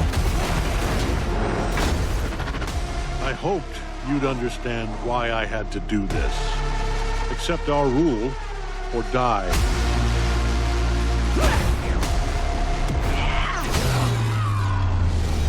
I'd like to propose a third option.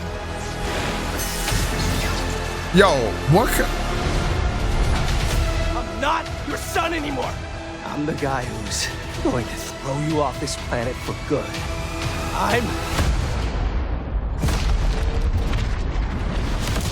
Nigga, is this a fighting game? Nigga, it's a fighting game! What the flark?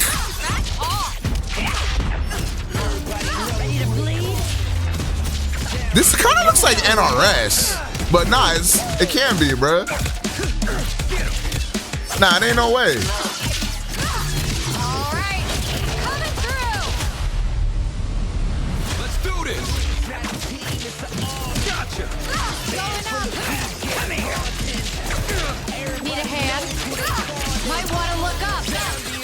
The sounds definitely give NRS as well. It's an army. I am ending you. I see it all now. I have a take that some people might not like.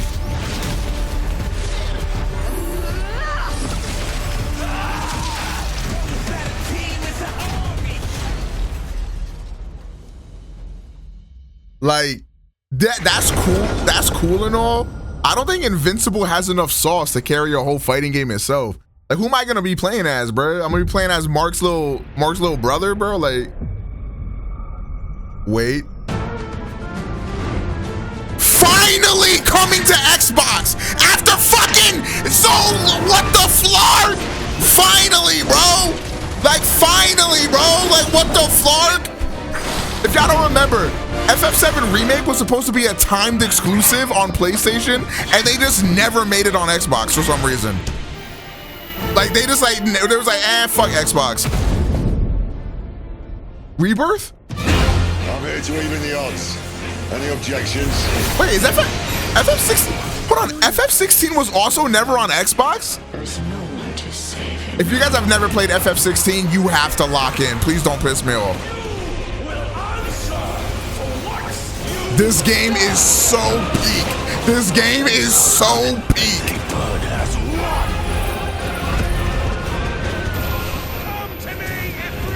Oh my God. I'm sorry, this game is just phenomenal, dude. Cannot endure a second claim upon her being. I'm sorry, this is the best game of all time. But she may yet be saved by you.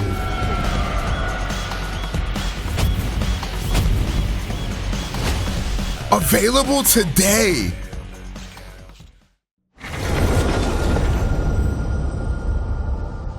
Wait, W spit code. W spit. World premiere. Persona 6 next. Oh, Xbox Game Studios, hold.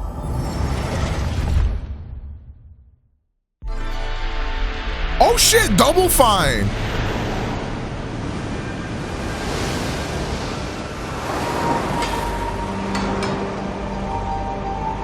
Wow.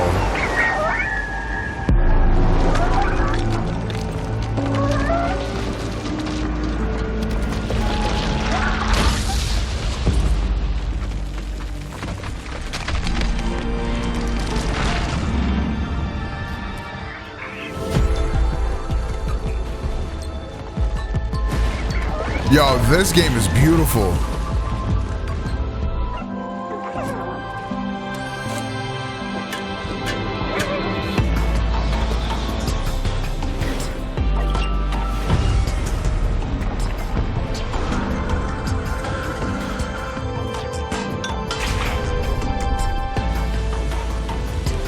What kind of game is this?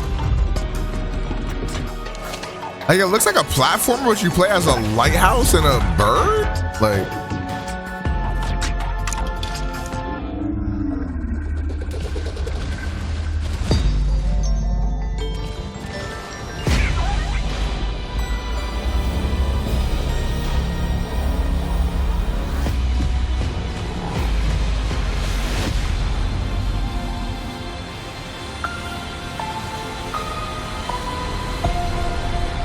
Wow, that's coming out tomorrow. Okay.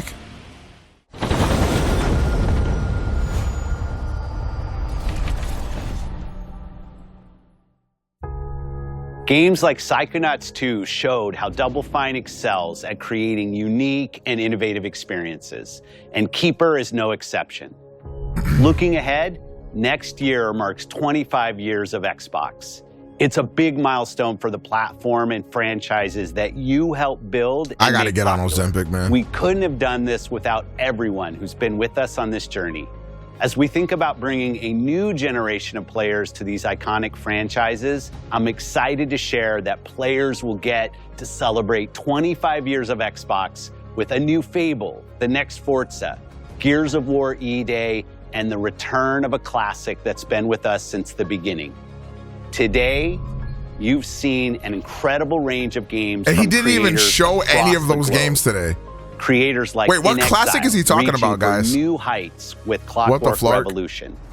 Sluggerfly making Team Meat's modern classic platformer into 3D.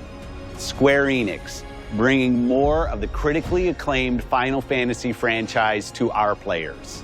And Team Ninja returning to the beloved series they debuted on Xbox. You've also seen the next Xbox hardware release, our Xbox Ally Handheld, which lets you bring your Xbox experience and your library with you anywhere. I hope you enjoyed the breadth and depth of the games, updates, and experiences that are coming to Xbox from our partners and our own creative teams. We're seeing more players on our platform and in our games than ever, thanks to all of you. You're welcome, Go. We're proud of the creativity that Obsidian is delivering this year. Immediately after Showcase, our direct begins, where you'll go inside the studio for an extended look at The Outer Worlds 2 and Grounded 2. Thanks for joining us today. But before we get into the direct, we have a final world premiere. It's got to be Halo. Enjoy. It has to be the new Halo. World premiere. With the butterfly? Old?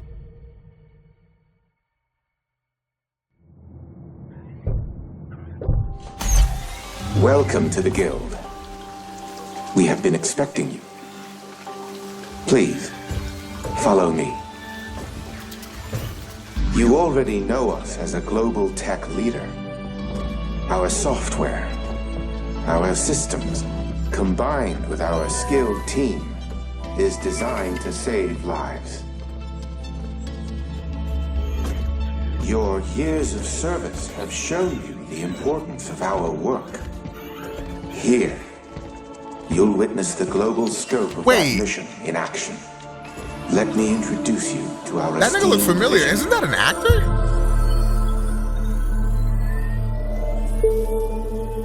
For too long, we have been bound by outdated systems, accepting limitations instead of redefining them.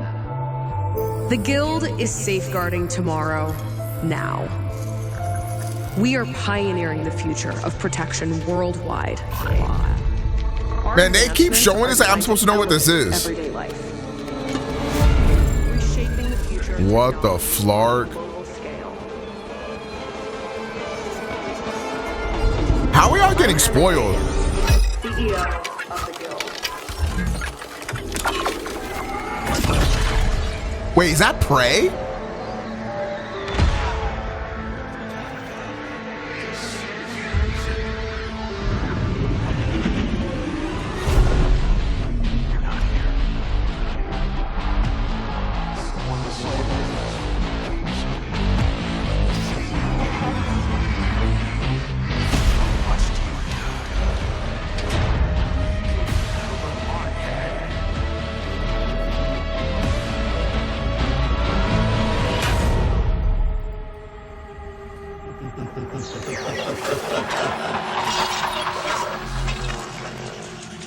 You are not serious.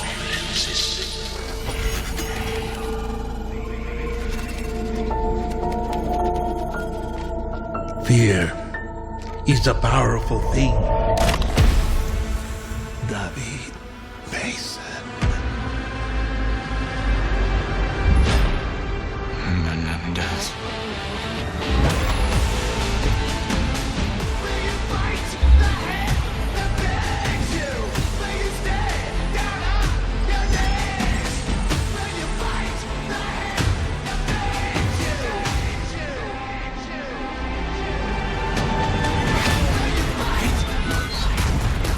I've never been more mad in my life.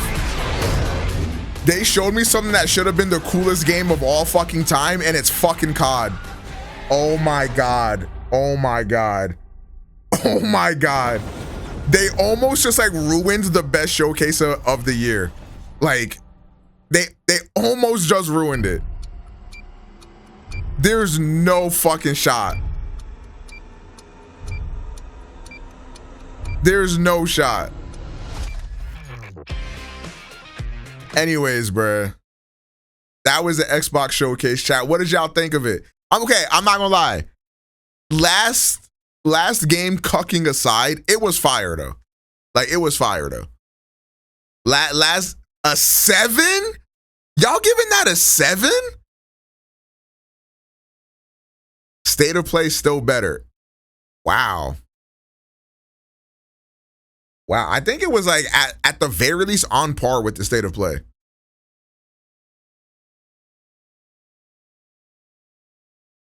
Wow, damn, that's crazy. Yeah, man. Anyways, the Xbox game showcase, I liked it a lot. I mean, shit, I don't know, bro. I don't know what type of timing y'all on, bro. 8.5 out of 10 only because everything was also on PlayStation. Same thing for the State of Play. I don't think there was a single exclusive in the State of Play.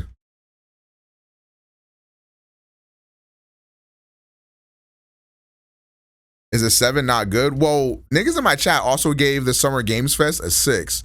And I thought this was way better than the Summer Games Fest. Part 2.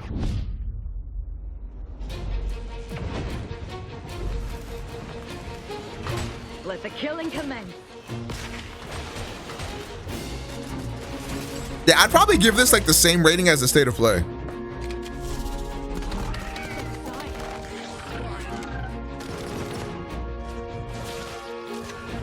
A co-op campaign with Raven Software at the helm. Can you show us the BO7 trailer? Yeah, I got you. Hold on, give me a second. I'm just gonna start the upload for this thing. The Outer Worlds 2 is a sequel to The Outer Well, Worlds 1. we'll go over some of the trailers we just saw. Of robber barons in Again, space let me start this and how upload. people are controlled by the stories they're told by the people who have power over them.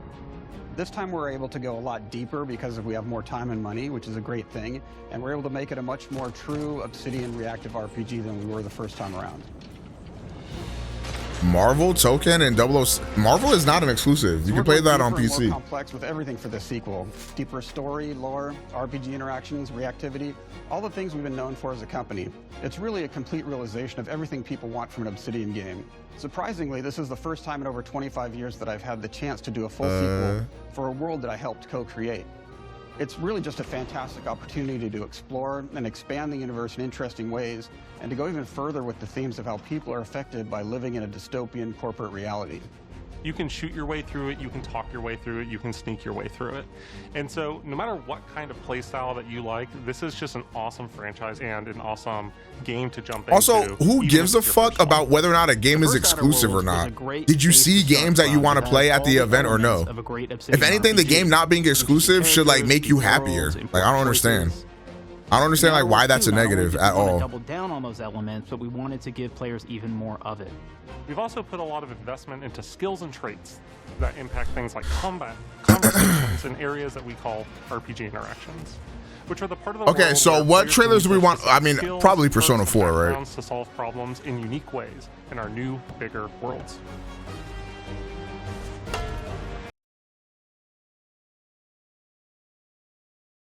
I mean, they barely showed us anything though, dude.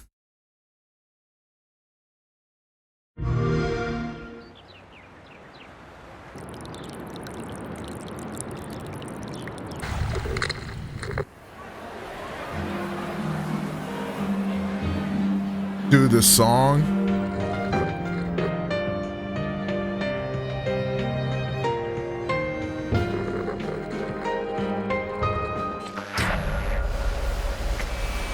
Did anybody clip my reaction to this? I'd like to post it on Twitter if possible. I heard someone say this looks bad. I don't think it looks bad. I do think it looks... Okay, so I think it doesn't look as good as Persona 3 Reload did, but I think it's because they're going in a very different direction than Persona 3 Reload. Like Persona 3 Reload felt like more like dark, drab, and dreary, whereas this is supposed to feel, I feel like, way more like dreamlike in a sense. Like my whole thing is I really wonder how early in development this is. There's like nobody like in the streets of Inaba at all.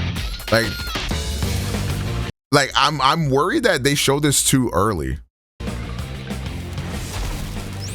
Like I don't think this game is gonna be out like in 2026.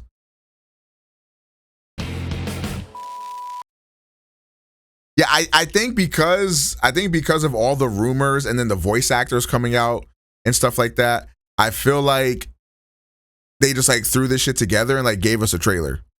Like I feel like they felt like they were kind of pressured and forced to do it. I don't think we're 3 to 4 years away from this. I think 2027 is realistic.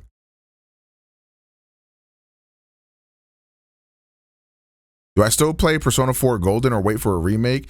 I mean, that's hard to say because Like, for example, when FF7 remake came out, I played like the original FF7 before that came out, and I still enjoyed the remake. The thing is, we don't have any details on this game. We don't know when it's coming out, which is the biggest thing. I think if it's coming out in 2027, I would say go for it. Just play Persona 4 Golden. If it's coming out in 2026, I would say maybe wait. But I mean, we have nothing. We also don't know like what scope of a remake this is going to be. You can probably guess it's going to be Reload, where it's like very faithful, and then maybe add some stuff to it. Do you remember how the Persona 3 trailer looked at first? I mean, we can watch it.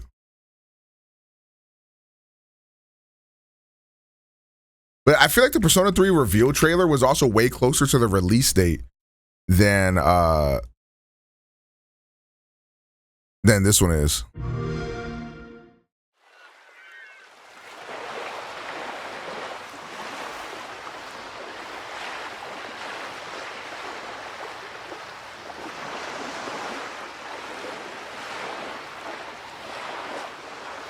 I mean, this looks way sharper already.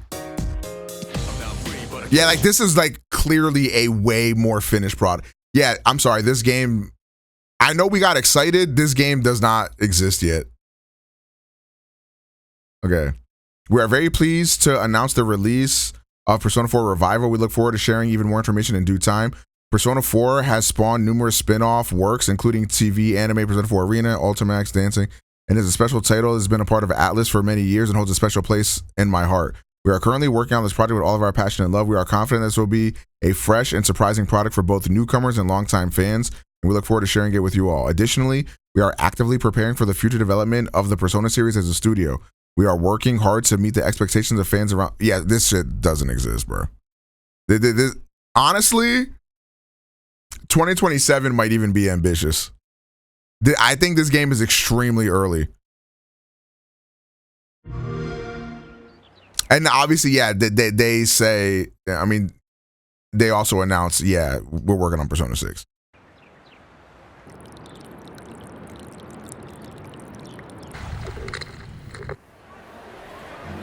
Damn, I kind of feel bad.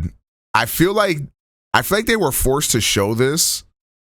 I feel like they were forced to show this before like they really wanted to.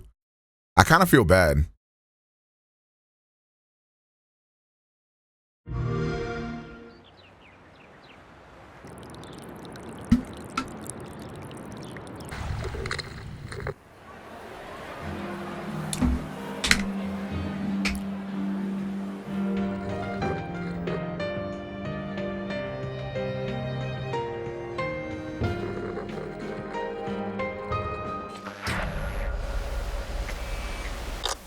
It looks so good though, like just like because I know it's gonna get polished up, like, and I'm just excited for the new renditions of the soundtrack.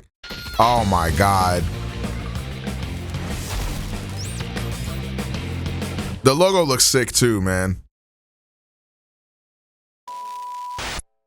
Yeah, that's the thing. Like, dude, at this point, Atlas has earned so much goodwill for me. I trust them entire. I know this is gonna be amazing, bro. Like, I'm not even worried about it.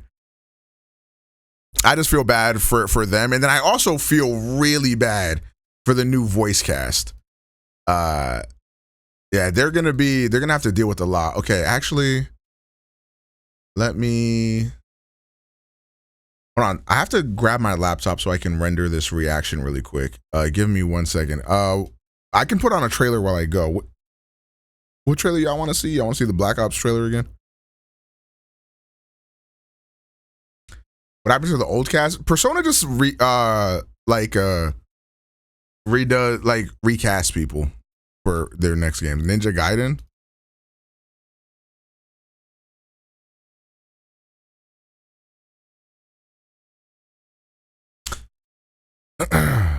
Okay, I gotta grab my laptop. Give me a second.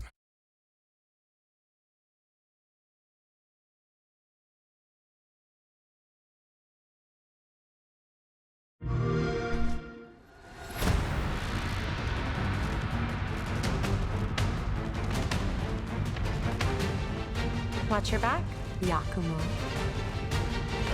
You're a wanted criminal now. I'll kill the Dark Dragon myself. It's my mission. My duty as a Raven Ninja.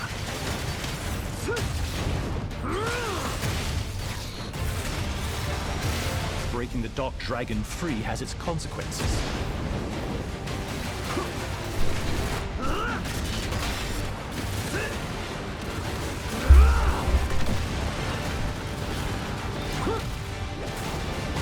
This is it. Sayori. Ryu, there's something I need your help with.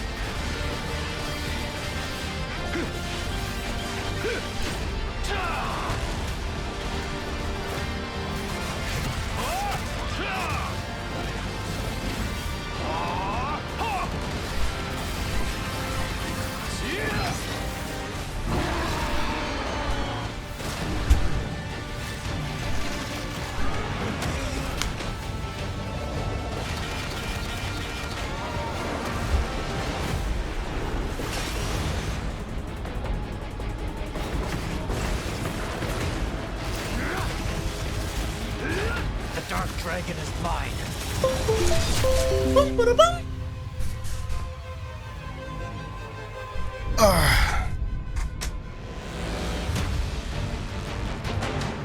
Okay. Day one with Game Pass.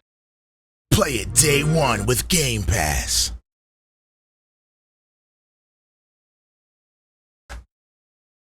All right, what's the next trailer y'all want to see?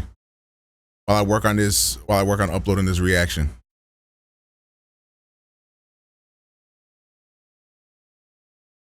Hit him with a bat. About to flip the switch to and get the ROG. Oh, people keep asking me what I think about the Xbox thing. Like, I think it's cool. And like, will I get one? Honestly, you guys know me, probably. But like, it's another PC handheld. Like, do I need another one though? Like, the thing is, I want to know more about the software it's running and if I can play like all of the backwards compatible games, right? I don't think I'm going to be able to do. Like, I don't think I'm going to be able to play like the 360 and Xbox games. It's like, what is the point of that when I already have the ROG Ally X, which is the same thing? I don't think we know the price. It's a PC handheld with seamless Game Pass. Like, yeah, but I can already use Game Pass on my ROG Ally, so I don't understand. When you power on your Xbox Ally, you'll boot directly into the Xbox full screen experience, a new feature optimized specifically for handheld gaming with new modifications that minimize background activity and defer non-essential tasks. Okay, so it's kind of like a Steam Deck, but just running the Xbox thing. But also, you can switch between different storefronts as well, they said.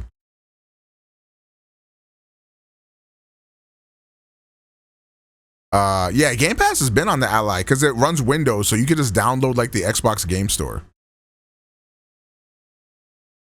I mean, depending on the price, is gonna vastly impact like whether or not I actually get one or not.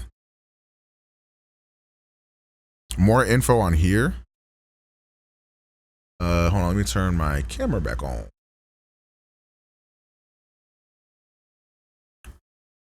Both launch. Yeah, so you have like the cheaper model, which is the white one. Which I hate that that Asus does that, because I think the white one looks so much cleaner, but the white one is usually the more underpowered one, which kind of sucks.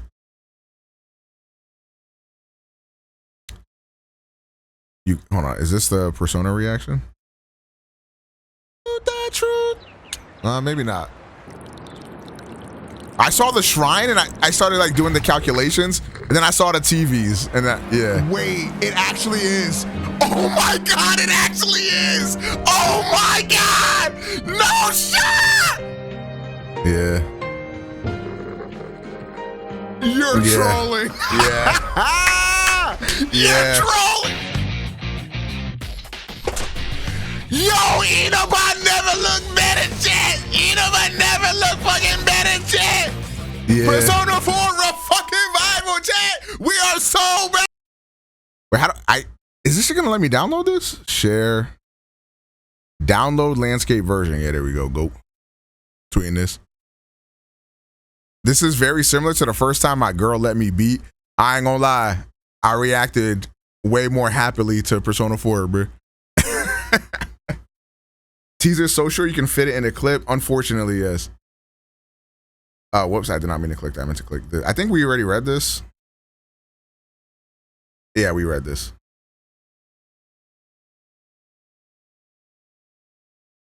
Best announcement of the week for me was FF Tactics.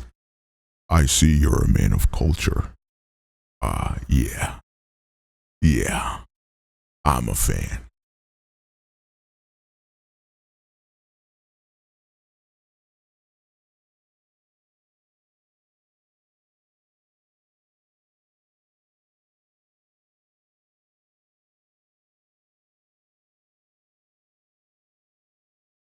We actually did not see Fable.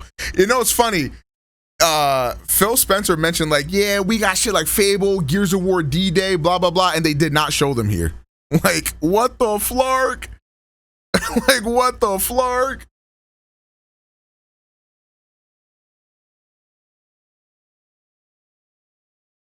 All right, let's see.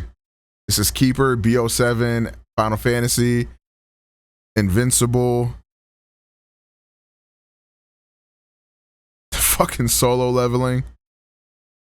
This is the Game Freak game, right? Mudang? Nah, I lied. This is not it. This is the Korean game. What is the Game Freak game called?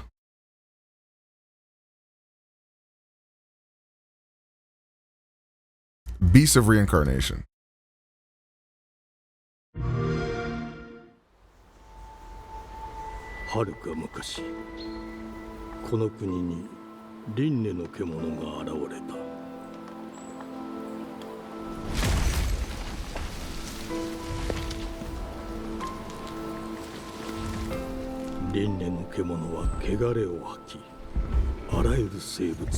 Please don't let my MacBook be dying. It's at 19%. Fuck my ass. I'm gonna have to grab my charger.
I wonder how. Nah, Nintendo has to know that Game Freak went out and made this bullshit, right? They have to know, bro. Game Freak can make games, bro. That's the fucked up part. That is the fucked up part, bro. Like, y'all could do this the whole time? Oh, this game right here also looked crazy.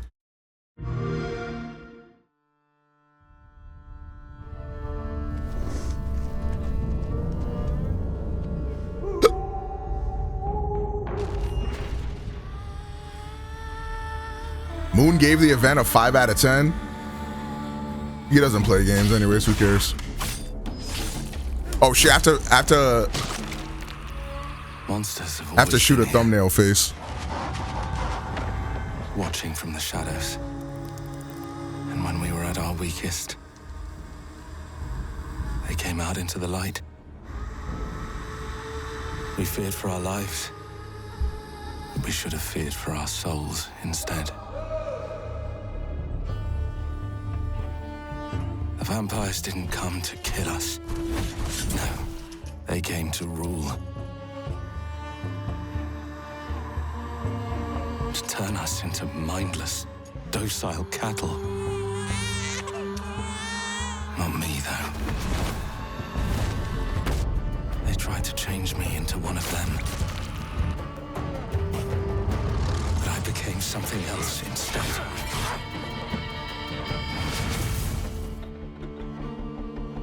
Their worst nightmare.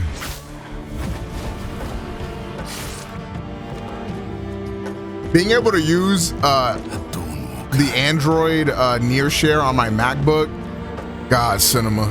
Trapped. Yo, what up, False Saint? Appreciate that, GOAT. Fighting to even the score. Fighting to understand the evil behind it all. Okay. Out there, watching, seeping into you, growing.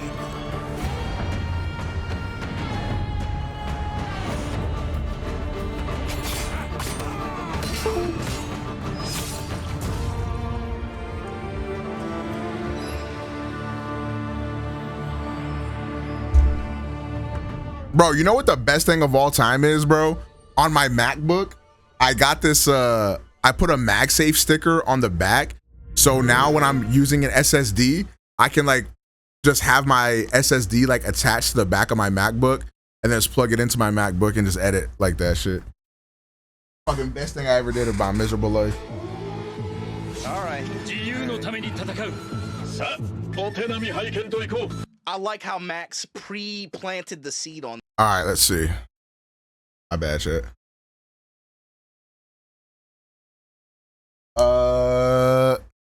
Let's pull up this clockwork bullshit.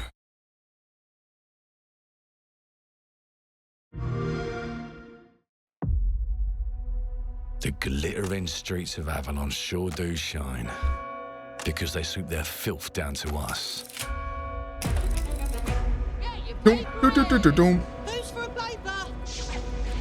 What was the biggest banger from the showcase? I feel like there was a lot. Hold on, let me go back to the thing. There's like this new vampire game that looks really good. This Mudang game also looks very fire. It's like a Korean like spy, like thriller type game that actually looks fire. Beast of Reincarnation also looks crazy. This was the vampire game, The Blood of the Dawnwalker, looks really good. The new Plague Tale game looked very good. I mean, High on Life too. Super Meat Boy 3D also looked fucking incredible. That one was also really good. This Clockwork game also looked very fire. Chronos is the scary game, right? Chronos looked really good. Not playing that bullshit. I'm #2pussy. Face End looks very good if you're into like artsy type games, aka you have taste. They made an Invincible fighting game. Like, who the flark saw that coming? Persona 4 again. And then they ended off with Black Ops 7. And I'm not gonna lie, it was like a campaign trailer. It looked very cinema.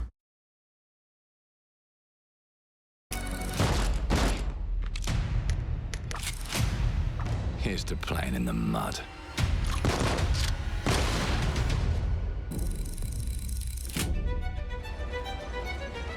Life here ain't for the soft-hearted. You will be paying me back until you fucking rust. It ain't for the spineless. To keep your filthy pickers off me! And it sure as shite ain't for the decent. That's a clean sweep for one. There has been a crime! Justice itself has been affronted! I have been burgled! Best showcase of the weekend. I feel like Yes, I feel like this one is on par for me with I think this one is on par for me with the Sony one. I don't know which one I liked more.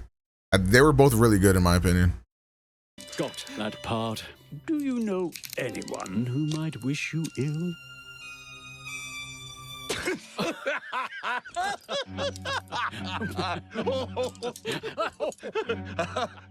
We can't arrest and question everyone. Let's see if we can narrow the suspects down a bit. Nintendo will save gaming soon. I feel like gaming is in a good spot right now. Tall, yes, sir. Built rather slim, well, muscular.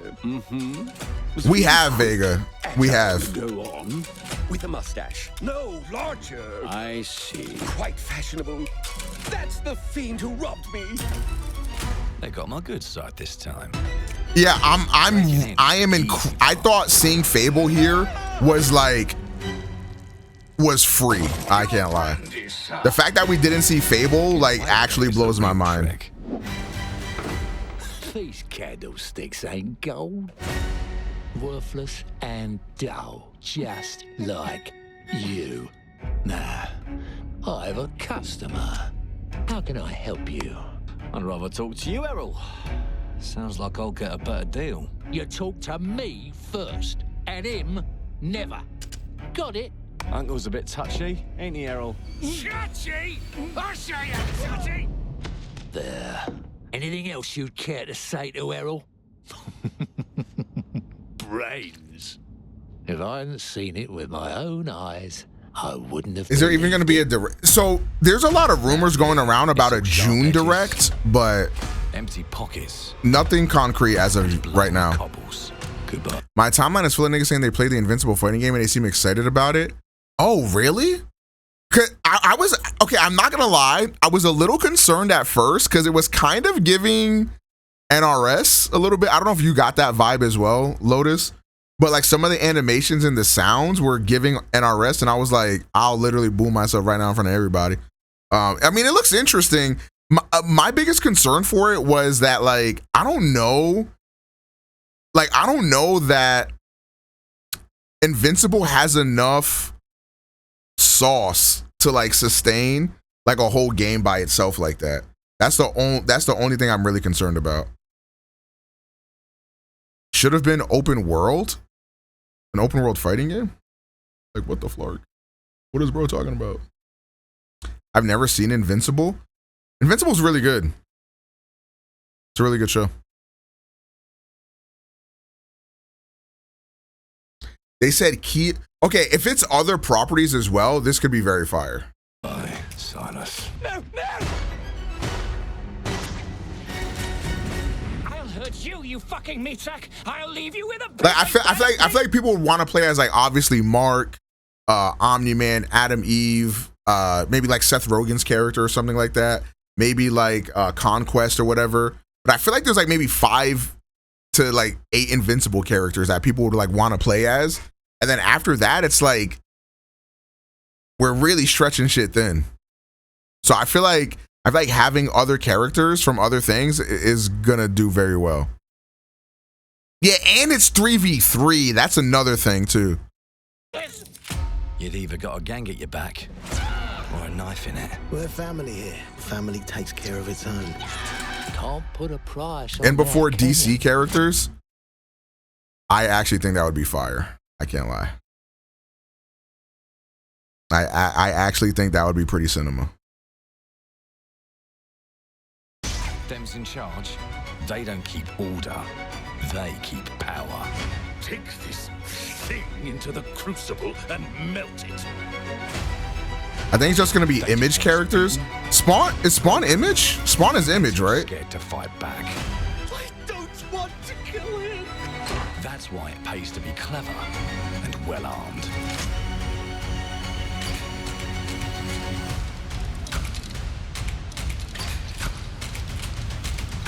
Let's go and end a few arguments.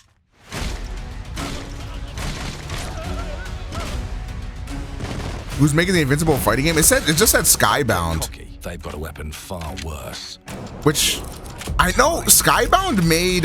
Didn't they work on like some of the Telltale stuff? They can rewrite history,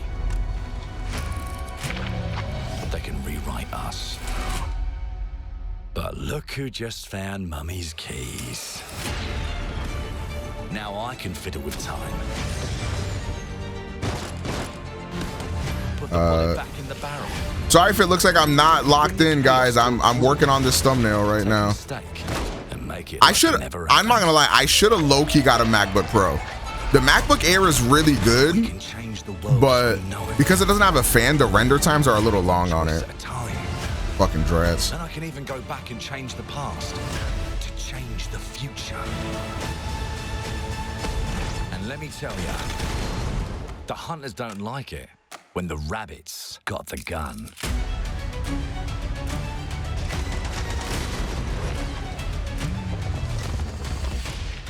Damn. A MacBook Pro? Yeah, like I have the, but a lot of the times when I'm editing something or rendering something, it's like a really long video, and it takes a while for it to. Oh, I see what you're saying, bro. I see. Okay. Now let me alone and piss off. Play it day one with Game Pass.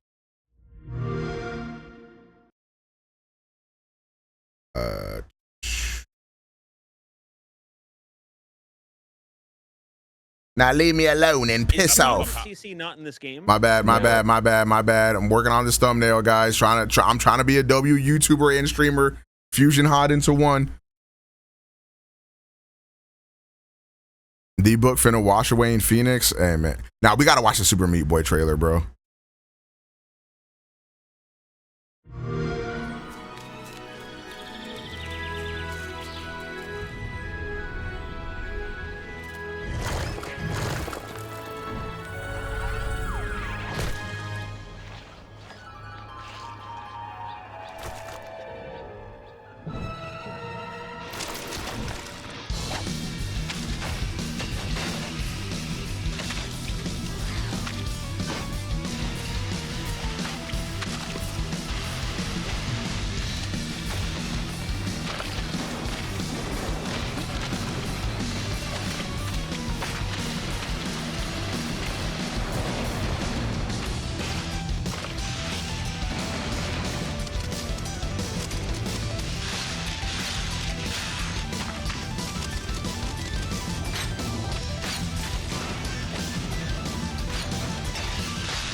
Yeah, I had that realization about baseball players as well. The reason why their contracts look so massive is because they be locked in for literal life.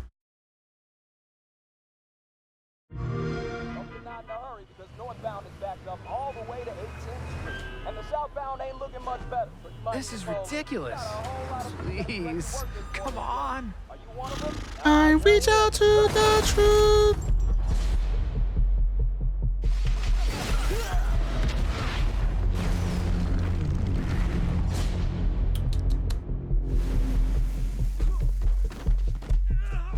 Had enough yet?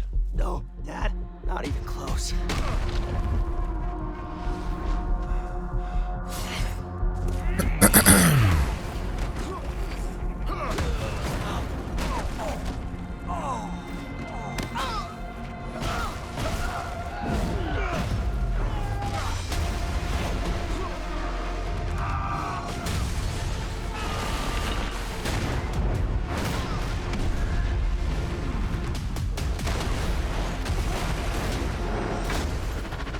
I hoped you'd understand why I had to do this. Accept our rule or die.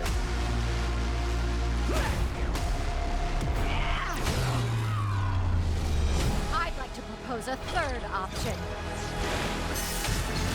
I think the thing that's sending me about this is I can't believe people have already played this. Your son anymore.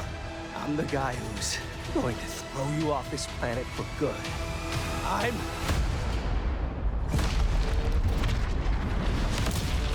trusted you.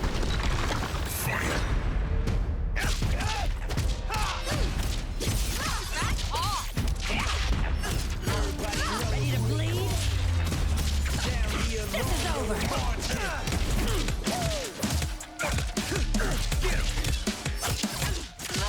There was a secret playable build of it at Cont. The fact that this did not leak at all is like astounding to me. Wow, that's actually cool. Hey man, maybe the shit will cook, chat.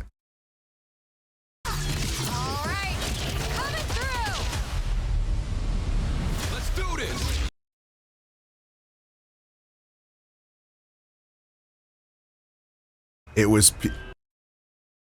I don't remember who exactly was part of the group saying it. Okay, maybe I shouldn't say that.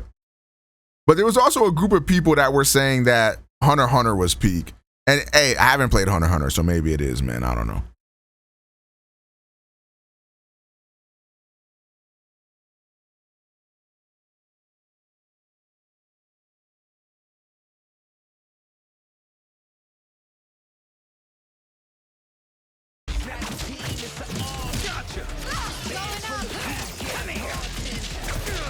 Need a hand?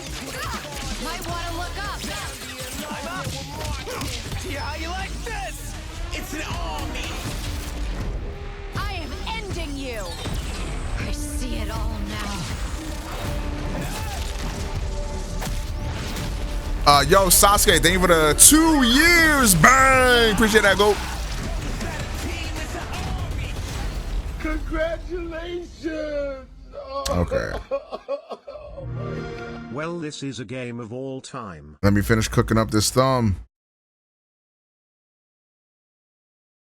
Really hope this game isn't show exclusive. I mean, it does say Invincible Versus. Like, I'm pretty confident this is going to have other properties in it. This game not being on PlayStation is crazy.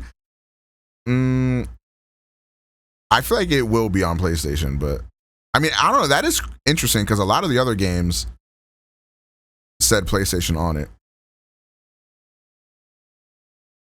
The people working on Invincible includes a bunch of former developers from Killer in. Never mind. I'm completely locked the fuck in.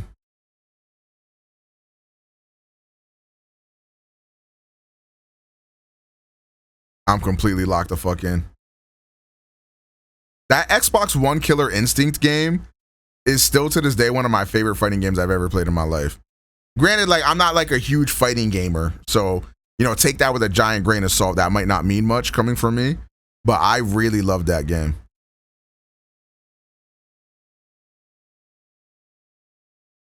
I played Sadira. She made me tingle in places I didn't realize could tingle. Not gonna lie, I was a big fan. You know, I really like Sadira, guys. Why am I being side-eyed, guys? It's Sadira. I do not like the Black ROG Xbox, but it's the more powerful one. Yeah, I hate that. I hate that Asus does that. Bro, just get a D-brand skin on it. You'll be aight. Okay, my thumbnail is almost done. Hooray. Worst thumbnail I've ever made in my life, low-key, but fuck it.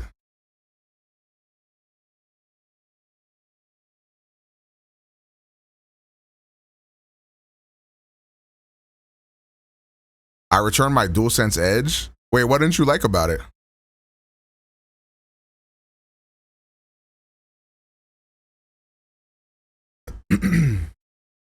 My only thing, I thought I would like the DualSense Edge more, but the fact that it weighs so much more than the regular DualSense, like, I actually didn't like that. Tell me how in 7 days the grips began to bubble. Okay, my DualSense Edge also had that. So I looked into it, and you can actually replace like the back. So I bought one of these things on Amazon, and like I replaced the little grip things with these. The only problem with it is that it looks really good, and I got rid of the bubbling, but it's not as grippy as like the original backing of this is, which is unfortunate. But yeah, I mean, the shit bubbling up after 7 days is still like inexcusable at the end of the day. Got a link? Yeah, let me finish with this thumbnail and then I'll get it for you.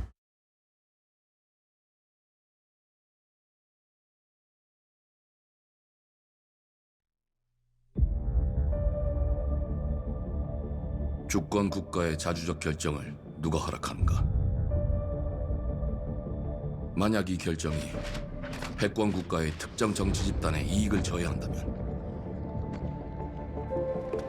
당신의 특정 행동이 대중의 의사결정에 영향을 미칠 수 있으며 반대로 누군가는 당신의 의사결정에 영향을 주려 한다는 것을 인지할 때 자신만의 온전한 입장을 Alright, thumbnail done. The render has like 18 minutes left. Let me grab you the link for this. 그렇게 믿고 있거나 믿고 싶을 뿐.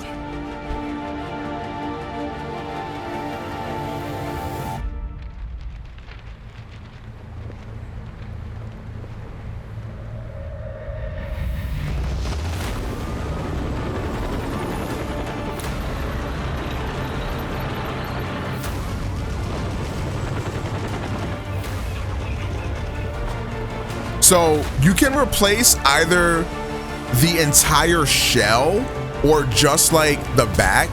To replace the entire shell, you have to like disassemble the controller, and it's like, it looks a lot harder to do that.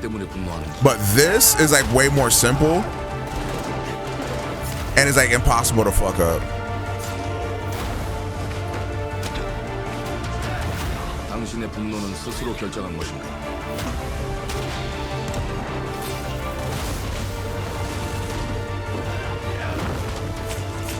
누군가 당신의 분노를 이용한다.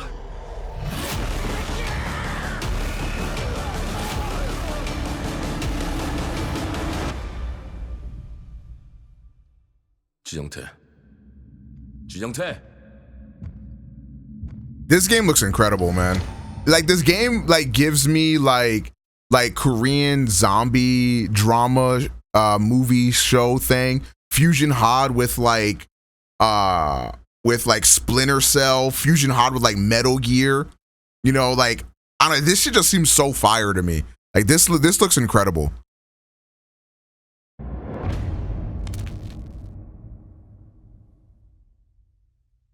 Game is definitely on my radar. This looks really good.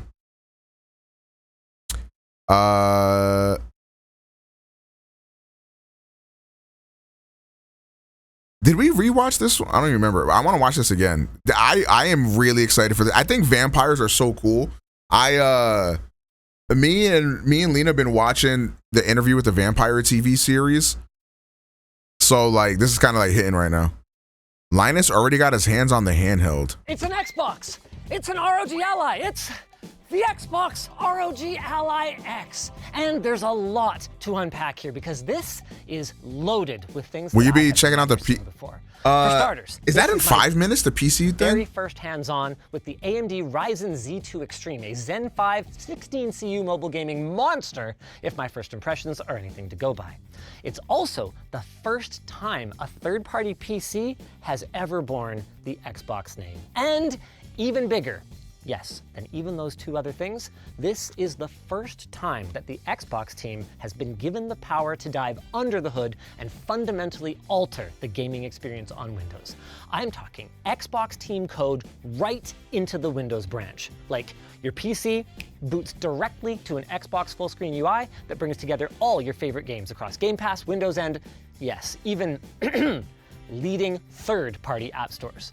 Not only that, but the Xbox team was given the power to trim the fat, so to speak, meaning that in the new gaming UI, non-essential processes, and even the Windows desktop are simply not loaded, which frees up substantial system resources. Wait, that's pretty cool. 2 gigabytes of RAM savings now, and have made it very clear that they're not done yet. It's cliche, folks, but Valve appears to have awakened the giant, and this thing could be a game changer for handheld PC gaming. It's also cliche, but here's a segue to our sponsor. War Thunder. Experience a detail-packed vehicle combat game with thousands of realistically modeled aircraft, helicopters, tanks, warships, and more. Jump in for free using our link. Let's kick things off with the elephant in the room. The big, kind of funky-looking elephant in the room. It does look odd. It's not a slim, sleek console. It does look like odd. The Nintendo Switch 2. But that decision was made for a number of very good reasons. See, the goal for you know what I feel like? I think this is going to be very similar to the PlayStation Portal, where like it looks really weird, but like it ends up being very ergonomic and comfortable. was to take the Xbox controller experience and translate that to a handheld PC. That means large, contoured grips, full-sized analog sticks, a subtly angled screen to improve neck ergonomics, and, in the X version, impulse triggers like we first saw with the Xbox One. I assumed Microsoft wouldn't provide competing devices at this first look, so yeah, these are the new AMD Z2 chips. So they are I think they're much more powerful than the Z1 chips that were on the ROG Ally X previously. Yeah, I did see this. Atashi brother, thank you for the 75 months. Appreciate that. Welcome back. Go. Pack of them, and the most obvious one is, of course, the original. Yeah, I want to get the D-Brand case for the Switch too, but they saying it's gonna take like a month to ship, bro. Like that's dead. The interface is extremely similar, with only the rhombus-shaped Xbox button really being added by comparison. This is used to access the game bar overlay and Armory Crate, which raises an interesting question. What's the Armory Crate button here for then? I don't know. I've asked if maybe it could be a reconfigurable macro button going forward. I got a firm maybe on that. Realistically, that's a no. A lot of things are still up in the air on this. The back is completely different and really shows how much I'm using a D-Brand skin right now on my Pixel phones. The last couple of years. I got the leather D-Brands on these. A heavy device. The reason why I use the leather D-Brand skin is because I can put like a MagSafe ring on the back, so I can use MagSafe on my phones. Like the Ally X, which at least managed to lose the squared off corners. It feels lighter, and I was really unsure about the angled screen. Honestly, I kind of thought I'd hate it, but I completely forgot about it when I was using it, and it just feels natural. Of course, ASUS isn't the only ones who makes handheld PCs, and some makers figured out that ergonomics were important right from the get-go. So how's it compare to the Steam Deck? Obviously, the middle section is way thicker, and it's heavier. Damn. But from a packability standpoint, it's actually less wide, and you do get the benefit of larger face buttons, though you lose the touchpads that many Steam Deck users really love. As for the Switch 2, I had intended to talk more about this comparison, but it's clear from looking at them that these are Outer Worlds is an $80 game. Yikes. entirely different classes of device, and the customer for one is simply not going to be the customer for the other, I don't think. Bottom line, while the weight might be a turnoff for some, I think they nailed the ergonomics on this, though ironically, it actually feels a little closer to the curves of the DualSense than it does to the Xbox controller. Not that I'm saying that's a bad thing. Now, I mentioned there are two versions of the Xbox Ally, and there are enough differences between them that you will not want to accidentally buy the wrong one. From the outside, the X version. We'll come back to the Linus video after.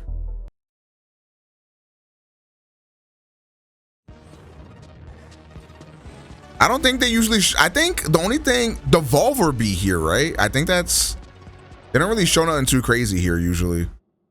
Hello and welcome to the PC Gaming Show 2025. My name is Sean. And I'm Whoops. Guys, sorry.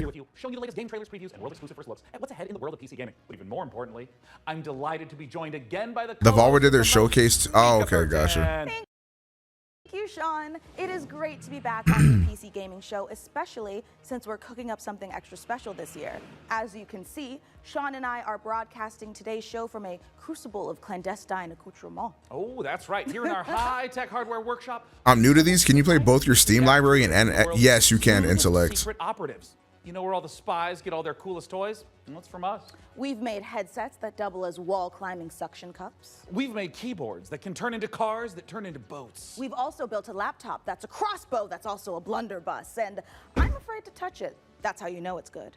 We made a gamer chair that turns completely invisible thanks to cloaking technology. Sean, the invisible chair never actually made it out of R&D. Why do the PC showcases always have MCU humor? Because the only people with PCs are like the 35-year-old like comic book fans that find MCU humor funny. Like Vega. Ooh. The Rig is a top-of-the-line AMD-powered gaming PC, and it could be yours. Because after we build it here today, we will be giving it away to one lucky viewer at the end of the show. But that'll happen a bit later. Right now, let's kick off the show the PC Gamer way with three, count them, three. I have seen Thunderbolts, yes. Wait, 3 world premieres, chat. Lock in.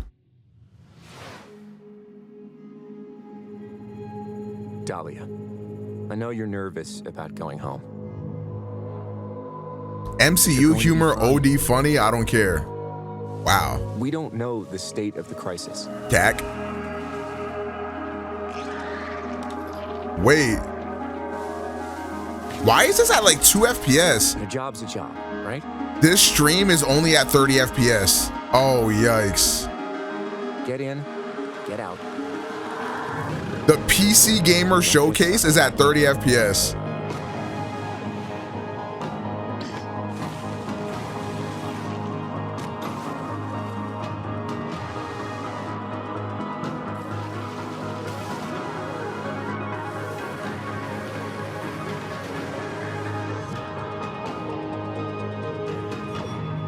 Remember, D, it's just a job. Ambrosia. Download the demo today.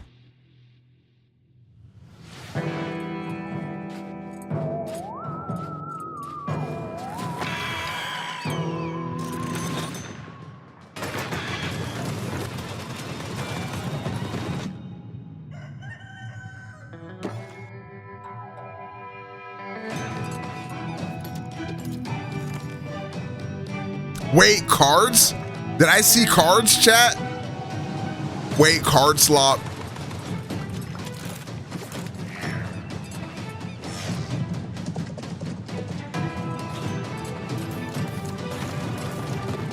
Is this a VR game? Like,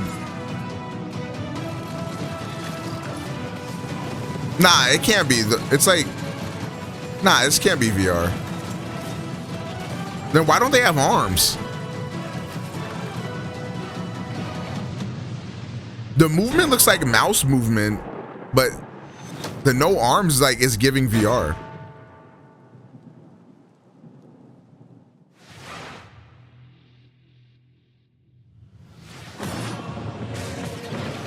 You are already defeated. The Sword Coast. We got Baldur's Gate at home. All these My bad, I'm being mean.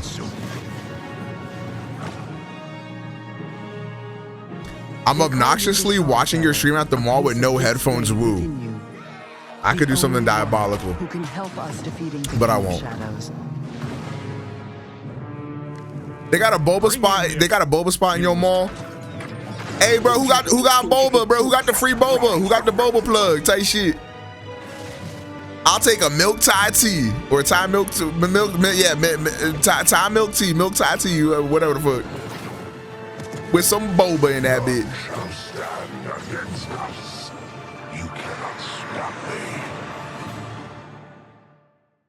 Yo, Vega lose. Wait, Switch? Never mind. I'm locked in. I'm getting that. I'm getting that. I'm getting that. I'm locked in. I'm getting that. I'm getting that. Switch? I'm there. Honestly, I'm calling in sick today at launches. Ooh, me too. I think this will be food poisoning. I was gonna go with regular poisoning. Interesting. Go on. Well, I already have so many sworn enemies and even more unlabeled bottles in my kitchen, so it's entirely believable. You know what? You do you, my guy. In the meantime, let's check in with Frankie and Jacob about the rig. The rig, no way. Thanks, Mika. I'm here with PC Gamer's managing editor of hardware, Jacob Ridley, and during today's show, we're going to be building an awesome custom PC. Even better, everyone watching will have a chance to win it for themselves. This PC will be a gaming powerhouse with an AMD Ryzen 9 9950 X3D, a Gigabyte Radeon RX 9070 XT, plus 32 gigabytes of Corsair Dominator Titanium DDR5 RAM. We're also throwing in a Corsair K70 Pro keyboard, Asus ROG Swift OLED monitor, and a Corsair Nightsword RGB mouse, all handpicked by Jacob. We didn't forget a thing. We're even including a mouse pad. That's where your mouse lives, sleeps, and entertains other mice. Let's get to work. Oh, a mouse pad included, so that way I could use mouse mode on my Switch too. Oh shit, it's this guy from is that a Norman U87? You too, man? You too, goat. I'm just like you, goat. Which never ends. In the endless, no two journeys unfold the same way. Come, remain by the fire, and hear the tale of Norwin's greatest champion. Wait, this is a rhythm game.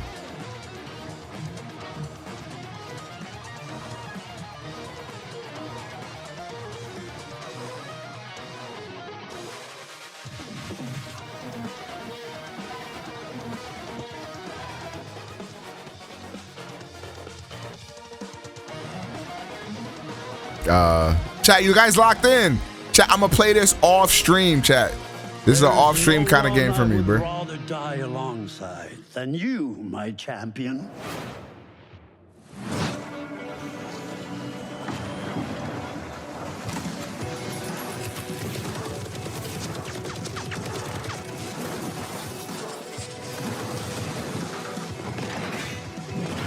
Wait, what is this? This gotta be like some mobile slop or something.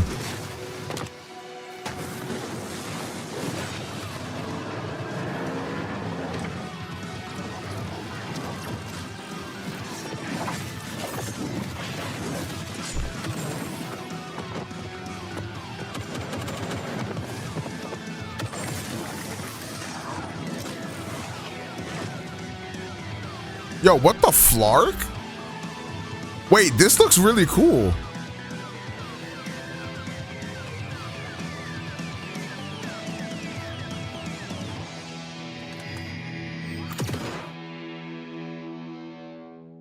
Terminal Brigade.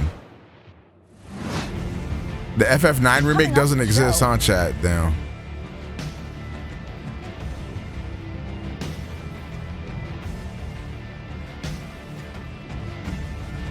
Yeah, that looked like a PvP multiplayer game.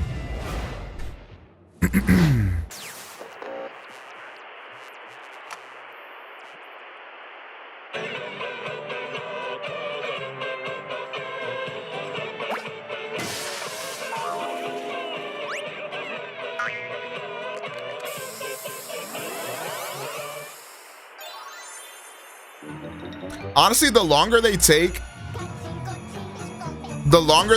to Nick, is this Patapon?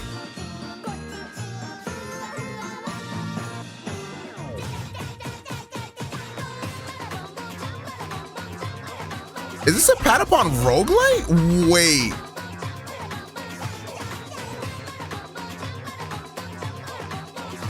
What the flark? Is this coming out on the Switch?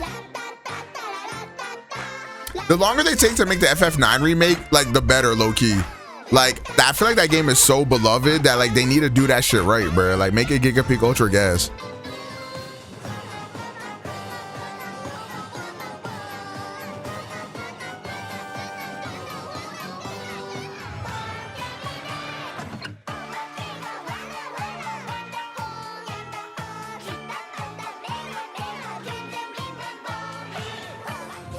Yeah, Patapon is a rhythm game.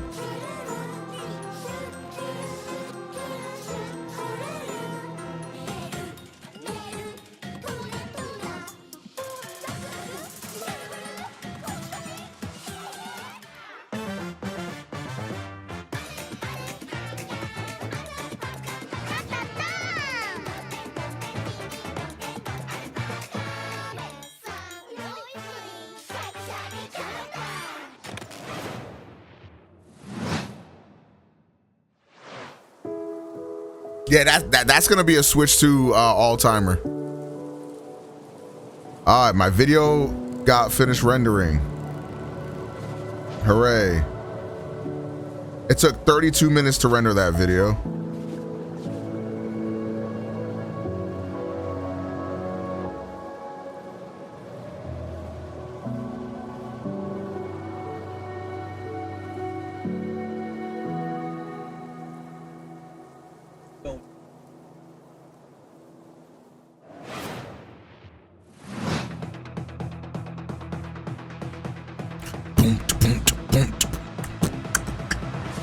OmegaPro Plus, that's me.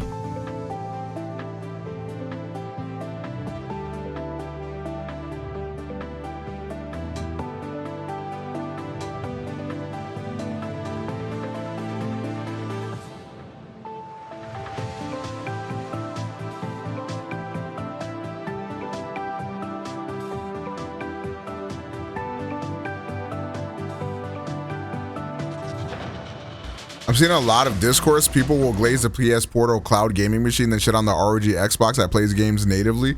Are people shitting on the Xbox thing? What are they shitting on it for? Also, I just realized this is a live stream and I paused it.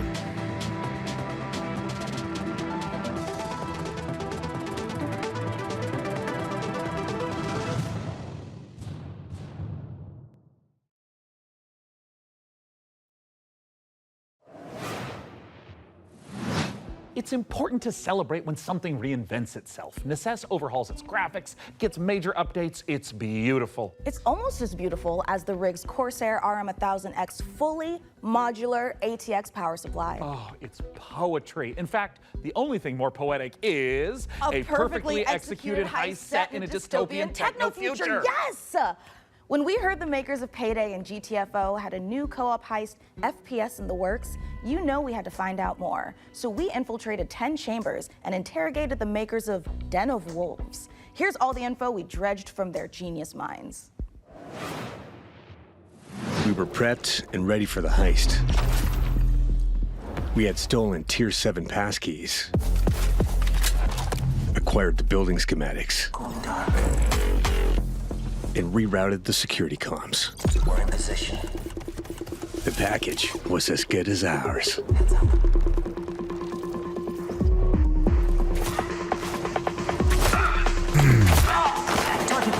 Every variable accounted for, but we fucked it up anyway. Wait, what game is this supposed to be? I'm uploading slop right now. Next time, we Den gotta of be even more Wolves? prepared. I don't know what the fuck that is.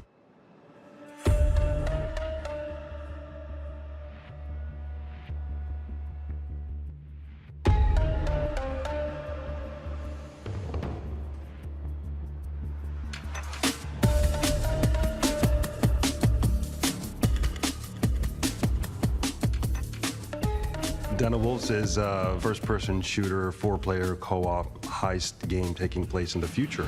We focus a lot on player agency, story, and keeping the player on their toes with some interesting elements that take you out of the brick-and-mortar world of Midway City, where the game takes place. It's a power fantasy, even though there's obviously tension as well with like stealth segments and stuff. But the identity of Den of Wolves primarily is balls to the wall.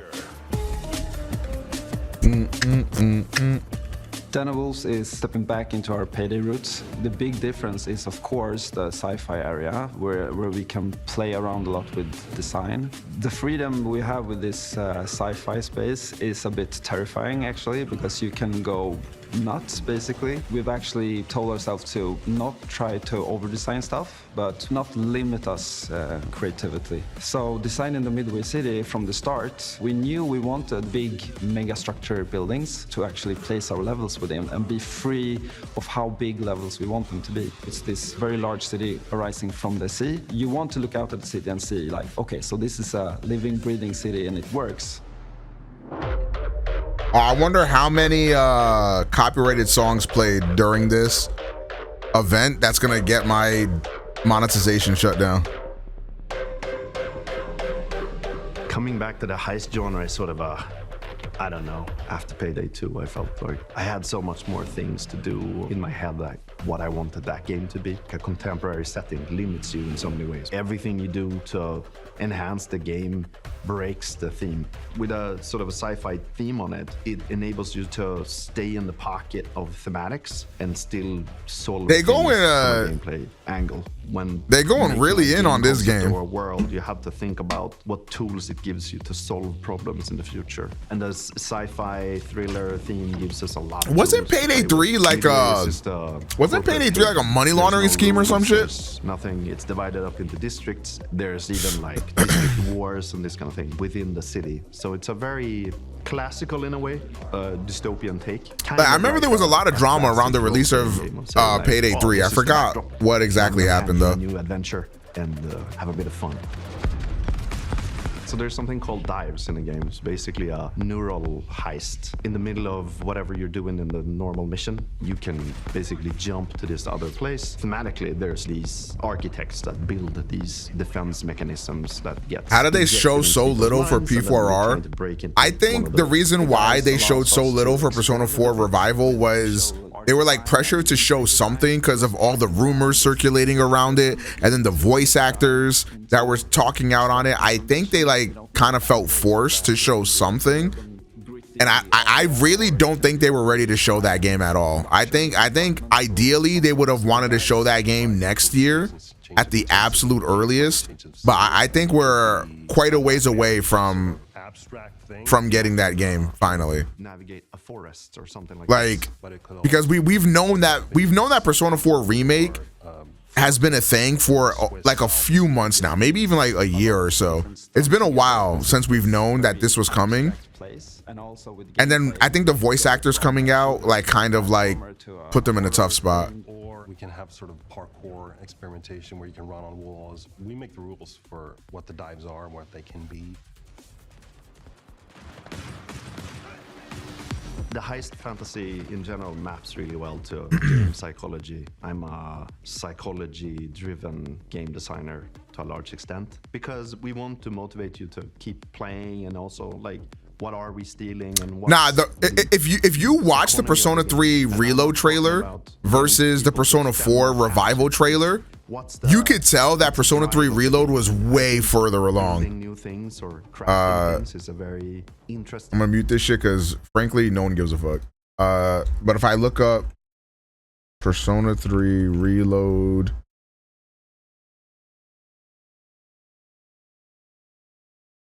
like, take a look at the Reload trailer. Very short, but they showed you a lot in that small time frame. Yeah, I think we're gonna get Persona 4 Revival in 2027. Like the graphics and everything just look way more polished and way more finalized in this Persona 3 Reload trailer. And then like you actually see gameplay, you see NPCs, you see the scenes, you see the main characters. Like, you know, like look how much they're showing in such a short time. Also like a new song that is being played as well. Like this game was very clearly deep in development. I mean, we know because the game came out shortly after this trailer came out.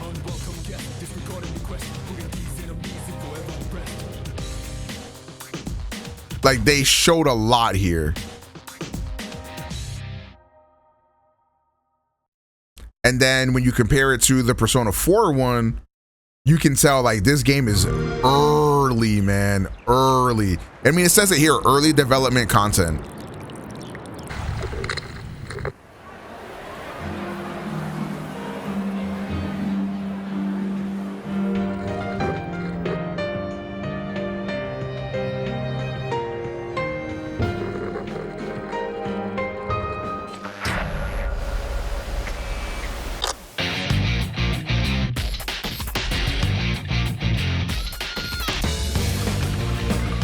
Yeah, like they showed nothing at all. But hey, man, whenever they do show something, I will be there no matter what. You think this is made in UE5? I mean, potentially.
Frankie, this is my first time on the PC Gaming Show. Any advice? It's not that hard. Just show up on time, learn your lines, and don't cross me.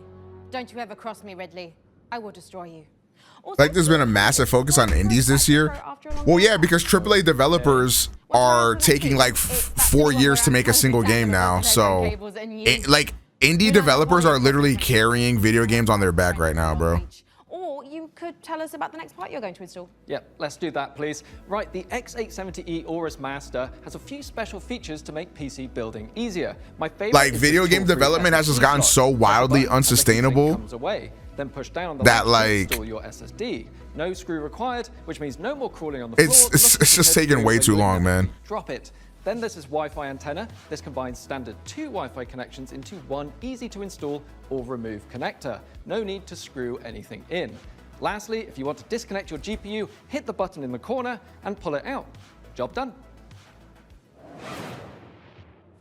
Welcome to Evil Empire, where we've been working on the Rogue Prince of Persia's early access. For No, I agree. Pushing the game I agree, way Board. further than we ever imagined.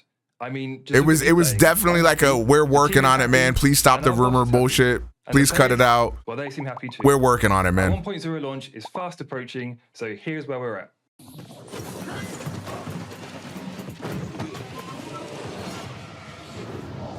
Death shuns you, Prince. Use this gift and right your wrongs.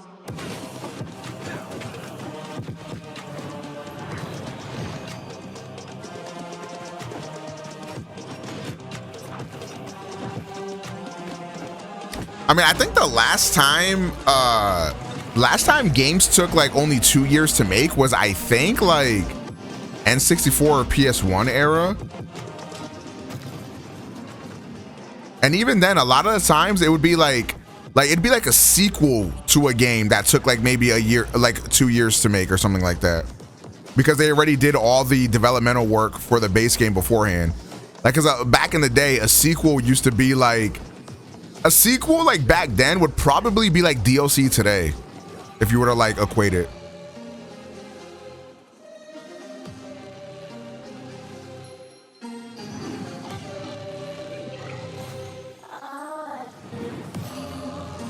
I mean, Majora's Mask, but that's like kind of like I said though, Majora's Mask was able to be made very quickly because like they spent all that time making Ocarina.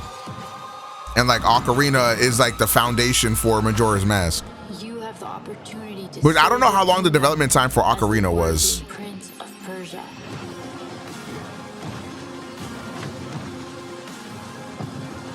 Games made on in-house. I think that also helps a lot too. I think that's why we were able to see like RGG make like 3 billion Yakuza games and like other spin-offs of it, because they were using their own engine for like such a long time. Yep, that's me. You're probably wondering how I ended up in this situation. We were the conductors of the train, tirelessly serving our passengers with kindness. I mean, yeah, the reason you see like the games like taking so long to come out, so having optimization issues, is like there's a bunch of crunch, ballooning costs, and the fact that like every game like needs to be like super hyper realistic and all this bullshit. Because like when something like isn't like super fleshed out or whatever, like they make all these like Twitter threads and shit like that, where if a game doesn't look photorealistic, it's like, damn, this game looks like ass, blah blah, whatever. It's like all that bullshit like adds so much to it, bro. Grateful mother. Bro, we can literally intercept the conductor, steal all his shit, and extract. Let's go, go, go, go, go. Davin, what did you think of the Xbox Game Showcase? I am seeing a lot of mixed opinions about this one. I'll take right, you take left. Say go. Go, go, go, go, go. We got them! We got everyone! I actually love the showcase. I agree, Sai.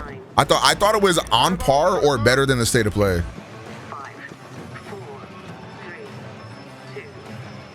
Yeah, I'm really interested in the new Double Fine game. I wonder what the fuck is going, like, that game looks so weird.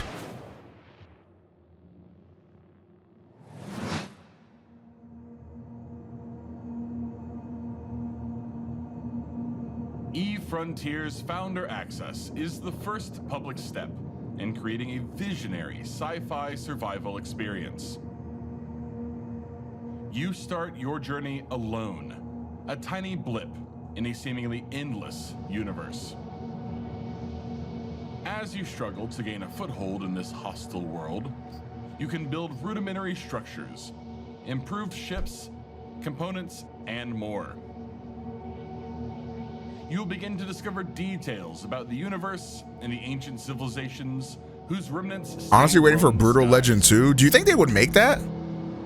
Everything requires fuel. Shit, I mean, honestly, it's been a long time since Double Fine made anything, right? Like, was Psychonauts 2 the last thing Double Fine made? Fuel, crude, is necessary. It was probably just as good as the State of Play to me. Yeah, I think I agree with that. And even stargates, reconnecting the vast universe. They said if Psychonauts 2 did well, they'd make a Brutal Legends 2, and I'm pretty sure Psychonauts 2 did very well.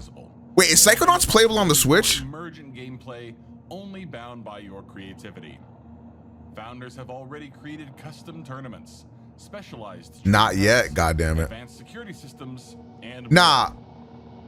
I feel like, okay, so my takeaways from the Xbox Game Showcase, if I had to like limit it, obviously I liked a lot more than what I'm about to just say, but like the Blood of the Dawnwalker is up there. Beast of Reincarnation is also up there, and Mudang are probably like my top 3 games that I saw. I think I'm very excited for those 3. No. Just head over to the PC Gaming Show Steam page and you'll find Honestly, I think the thing I like a lot about the PlayStation Showcase and this Xbox Showcase is that like there's a lot of new shit being shown. You know, like I'm kind of glad, like, yes, I wanted to see Fable. Obviously, I really wanted to see Fable. I really would like to have seen the new Halo or even the new Gears D-Day or whatever. Like, I really wanted to see those, but there's a lot of new IPs by like new and old developers alike that I'm like really excited to see. Like this Blood of the Dawnwalker game, the fucking Game Freak made Beast of Reincarnation. Like what the frickenheimer? This Clockwork game looked really sick. Ninja Gaiden 4 looks sick. Super Meat Boy 3D, like I feel like not enough people are making making enough noise about this game. Like Super Meat Boy is one of the best like platformers of all time, and they're making a 3D version. Like, bro, that is fucking nuts. This Chronos game looks really fucking good. Another like survival horror type game. Obviously, I've been talking about Mudang. This is like low key my game of the show. I think that game looks fucking incredible. Fate's End also looked very beautiful. That game looked really good. I mean, Persona 4. I mean, he. Hey, bro, I'm not gonna lie. That Black Ops 7 trailer. I'm very mad that they did a one more thing, and it was a fucking annual release game. But that trailer was kind of crazy, though. I can't lie. It was crazy. It was crazy. It was crazy. I gotta admit. But when they said one more thing, I was like, oh shit, is it gonna be Halo? Like, what could it be? No, I think. Okay, I liked this showcase a lot. I think the Black Ops 7 thing has got to be the worst and one more thing of all fucking time. Yo, what up, Sai? Yo, you are 100% right on that Call of Duty shit. That Yeah. was the biggest fucking hoodwink click. It was such a tease. Like, I can't believe they did that, bro. Bro, we were like, are they bringing back Prey? Or are they? I thought, no. Okay, when he touched the glass and then it shattered like it did in Prey 1, I was like, oh my God, this is Prey. This is Prey 2. It has to be. I should have known. When I saw those fucking robotics, I was like, man, this sure does look like fucking Horizon Zero Dawn. And it's been so long because it's supposed to be allegedly a sequel to Black Ops 2. Yeah, that's what I've been hearing. And so I'm like, bitch, those are the ones. God damn bruh. Godspeed. I was so convinced it was Prey. A lot of people in my chat were saying Titanfall. Like, I don't think this shit is Titanfall. Like, there was a split second I thought it was Titanfall, and I was like, damn, that'd be crazy. That actually would have been a crazy fucking drop. Bro, if it was Prey, come on, man. Like, oh man, I really wanted it to be Prey. How did you feel about Revival? Okay. I've been talking about it a lot, so I'm down to talk about it some more. I went off a little bit. I was talking about it with Afro, and I just want to get other people. So I think they were very pressured to release something, and I feel like they did not want to show it as early as they did. I think this game is still very clearly early as fuck in development. I don't think we're getting it until like at least 2027. I said the exact same thing. Yeah, I think all the leaks and rumors and then like the voice actor drama thing, I think they kind of felt like they had to show something. Yeah, because the model for you, right? That's his Yeah, name? Yeah. I feel like it's. I had to turn it up. I had to go look for the video in 4K because obviously streamed wise, the bitrate is a little bit different. But I was like, this almost looks like a placeholder model. Yeah. But like in 4K, I was like, okay, the model does look better. If you compare the Persona 3 Reload like reveal trailer versus this one, you could tell there's a massive difference. Fucking thing. Yeah. I said the same fucking thing. Yeah. Bro. Yeah, they showed him walking. And also, not just walking, but like the streets were empty. Yo, I said the same shit. No NPCs. No NPCs at all. Like no nothing. I was like, nah. I was like, this is so like early. Like this is so not. It was not meant to be shown. Yeah. Because I was like, there's no way. And I said the same thing. I was like, at earliest, if they perform a miracle, 2026. Yeah. If they can finish this game by 2026, I will be fucking astounded. But I think there's almost no way that's possible. Yeah. There's no way. There's legitimately no way. Because the way that it's going, I'm like, nah. Because like, yeah, like even comparing now, mind you, it is a difference between a teaser trailer and an announcement trailer. Of course. But like, dude, it's if they would have had more at the ready, they would have like, I feel they would have done a very similar trailer. Because I was having this discussion with a friend of mine because he was like, well, they used to do teasers all the time for these games. And I was like, yeah, when they didn't know they'd have a fucking release date. Yeah. Because last thing I did was Persona 5, and those are just fucking chairs. I still remember that like it was yesterday, man. Like, are you fucking kidding me? What was that in like 2013 that they showed that the first time? And then we didn't get the fucking game until 2017. Dude. Yeah. Like, or was it 2017 or was it 2016? No, 2017. It was, I think we got it in 2017. I'm pretty sure. Yeah. But I was like, bro, it was just, it boggled my fucking mind. I was like, nah. Yeah. Hey, man, but when Persona 4 does come out, I will fucking be there. I literally, bro, it was so funny. I literally said on stream, I was like, now I have to play Golden because if I stream Revival, I know I'm going to get, people are going to try to spoil it. And then someone brings up, it's like, I wish male romances were a thing because, you know, then kanji or whatever. And I was like, damn, that's crazy. It took 5 minutes for someone to try to spoil fucking kanji for me.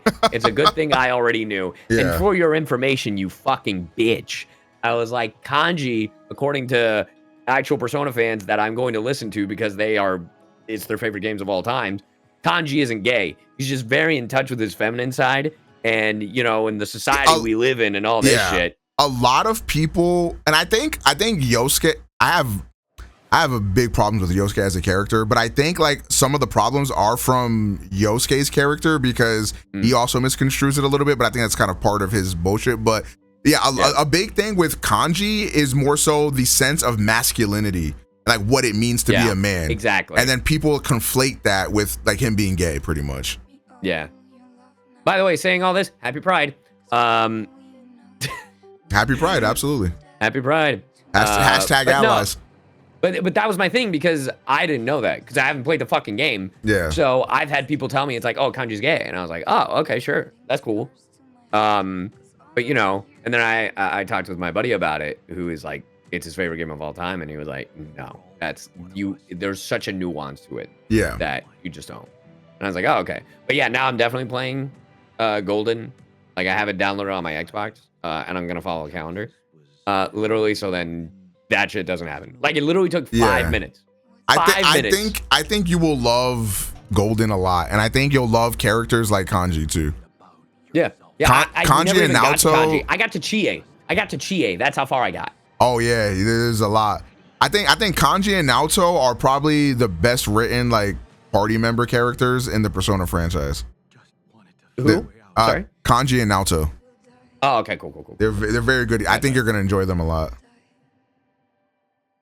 Hell yeah. Can't wait. Also, I'm excited for The Keeper, Indiana Jones DLC. I still have to beat Super Indiana Meat Boy. Jones, man. Oh, Bro, Super it's Meat Boy so 3D looks fire. Like real, I know real gamers were excited to see that shit. When we saw the pipe, we were like, I was, dude, Mario? right. I saw the pipe and I was like, there is no fucking way But Mario. when I saw Meat Boy, I'm like, they did it again, these motherfuckers. Well, you know why it's called SMB, right? For the clickbait. Wait, I just made the whole connection. Super Meat Boy is the acronym, the initials are SMB for the clickbait of Super Mario Brothers. So I'm like, these fuckers did it again. Fuck them. and I think they did the pipe specifically as a reference to Super Mario 3D, like Super Mario 64. So I was like, you clever bitches. Wait, hold on. Let me rewatch that because I'm pretty sure Super Mario 64 starts in a very similar way. With like Mario exactly. coming out of the pipe. Yeah. Oh, and that they do the fake out instead of like him coming out the pipe, he comes out the sky. Yeah, that's definitely a reference. Yeah, because he jumps out of the pipe and then it's the letter of Prince's speech. Here, Mario. Yeah. Oh, fuck. But yeah, that was it. I just wanted to agree about Call of Duty because fuck that shit. And then that was such a clickbait. They were doing so well. Also, that Animo game is the coolest not real game. Because we're like, we can't tell if it's real or not. The Pokemon looking ass one. Yeah, I'm not gonna lie, like, not one I'm excited for. We were looking at it and I was like, this looks good if it's real. Speaking of, Game Freak making Beast of Reincarnation, bro. Right? Like, yo, there's no way. I was like, so you can do this, but you can't do this for Pokemon? What's going on here, fella? Yeah, I don't know, man. Some not. I bet Nintendo looking at them right now like, you son of a bitch. Like, y'all could do this the whole fucking time? Yeah. All right, get back in there. Time for Gen 10. Yeah, man. All right, I'm gonna leave you to enjoy the PC gaming show. You take it easy. You too, man. All right, bye. An extremely cool spy gadget. Take, for instance, this CPU fan. In reality, ninja style. I got 4 songs that are making it to where I can't make any money off of this video, chat. Moving on, we have our. So now I have to like. To the untrained eye. So now I have to like manually like. A taser. Use the AI thing to remove the songs. To the untrained derriere. And but in actuality, it's gonna take 30 minutes per song. So.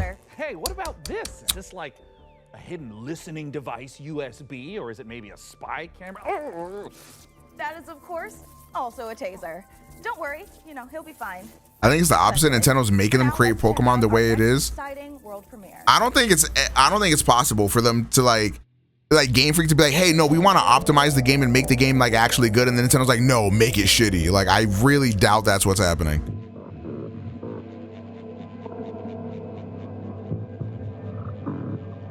I think what's more likely is that they're being pressured to like bring out the games on a very like consistent schedule, and that's making them cut corners and stuff like that. Whereas if they were allowed to like breathe a little bit and actually like work on shit, it could be a lot better.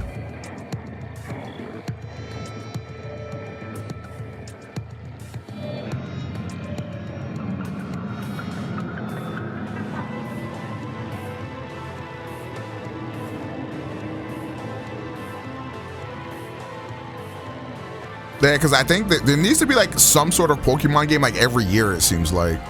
So they're just spread really thin.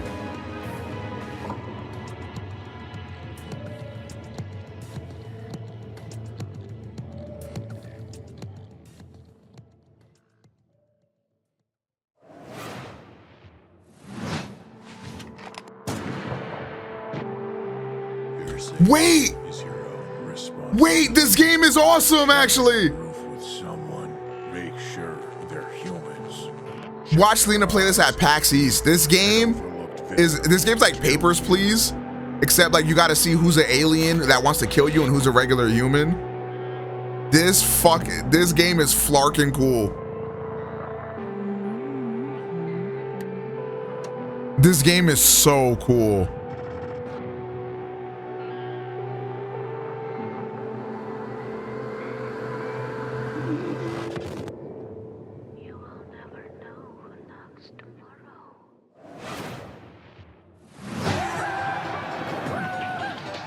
Just paid $70 for Final Fantasy 16 on Xbox. Hi, Hi, I'm Oscar. I also played this at PAX East. Okay, I'm not gonna lie. Multiplayer game where you control. I think the motherfuckers at PAX must have been like playing this shit all weekend because I got sauced. Like, nah, the people we were going up against were like some real fucking sweats, bro. Called Bot Central, where you can meet up with your friends and mess around with the sandbox while they arrive. Bro, we got like 6-1'd. Matchmaking train to It your was boxing bad. tournament. Your team will compete in bonkers box ball matches, steal boxes and drag your team to victory in stockpile, and try to be the last bot standing. Hey, in Balvin. sumo. It's even got Throw it in the fist-based ideas tab. power-ups, like sticky bombs, balloons that work on anything, and grappling hooks. You know to what we swing the gotta match do, in your bro. favor. You can play Why both aren't you online in and split screen uniform? at the same Literally, time, though. And you can create crazy custom matches in the Steam demo right now. Dude, no. Oh, this just pissed me off. Oh, Suki, why did you show me this? Why did you show me this? Oh my God. That game don't exist, bro. This game is a money laundering scheme, bro. It doesn't exist. Big swerve, big will, rich taste, I serve. Line up for the looks that kill. So rich it can make you ill. Don't choke on the diamond pill. Cheap lies, get a gag like bow down to the golden strand. Get in line, I'm an hiding man. Come close, yeah, I'll use what I can when I can. I will rate with a 1 to a 10. I will call if I want it again. Coming up in the show,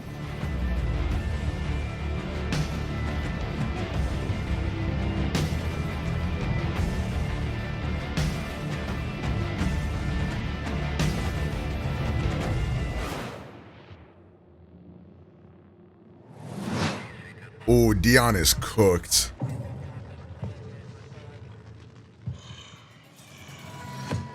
Actual, thank you for the gifts up to Lord Balvin. Bang! They have given 131 gift subs in the channel. Dion said that he left reverb on for a video he made and wants to like remove the reverb for the video. That is very hard to do.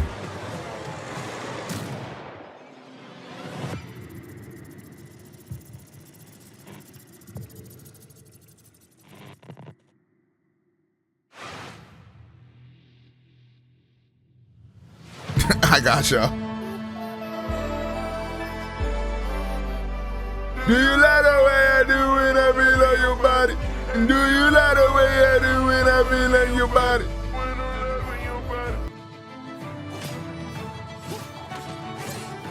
Chat, what game am I playing today? Ugh.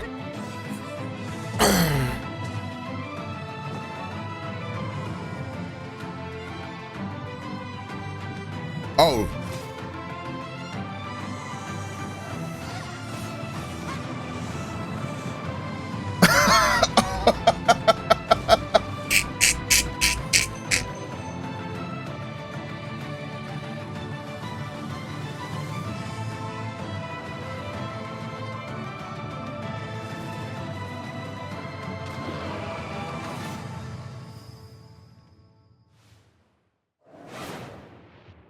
You got the Switch 2, right? Hop on Tears of the Kingdom Switch 2 edition. I do have Tears of the Kingdom Switch edition.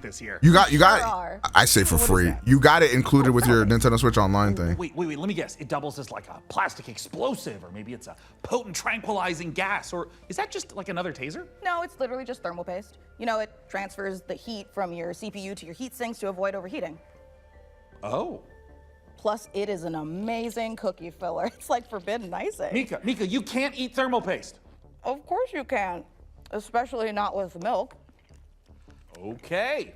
Right. Let's check in on that build again. These are Vegas people, bro. These are Vegas people, bro. Not, but I'm certainly going to try. Before we get ahead of ourselves, what kind of CPU is this puppy working with? It's with no small amount of envy that I say this. Bro, wait until there one more thing Ryzen 9 9950 is Bloodborne on processor. PC. Put simply, this is the fastest 16-core consumer CPU money can buy. It combines the best parts of every processor ever made. The power of a 16-core monster for tough jobs, check. The gaming chops of second-gen AMD 3D V-Cache tech, check. This beast can work as hard as it plays, and it plays in a completely different league. It's the best processor in the world for gamers and creators. For gaming Chat, we're only 5 subs away from 30, bro. Who got that? God's Falcon. In the rig, I'd be tempted to walk My out bad. here with it myself. Phenomenal. Bro, like, I'm not even subbing my damn self, bro. Fuck you. Courtesy of PC Gamer and AMD. Indeed. So, Plasma Globe? Plasma Globe. Wait, bang! Amiel, thank you for the 5 gifted. Now I can end stream. Thank y'all for coming out to the stream, bro. Right now we've got another exciting world premiere to Wait, chat, a world premiere. At Fail Better Games. Wait, chat, a world premiere.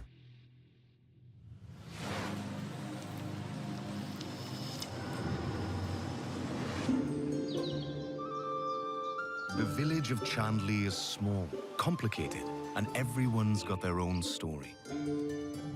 For 100 years, the practice of horticulture has been under. I don't think there's anything consumers can do to fix it, Star-Lord. Cultivation, unpredictable. Like, yeah, there's nothing we can do. They have to just figure out a way to make games more sustainable for themselves. Like, the budget on games is just like way too high.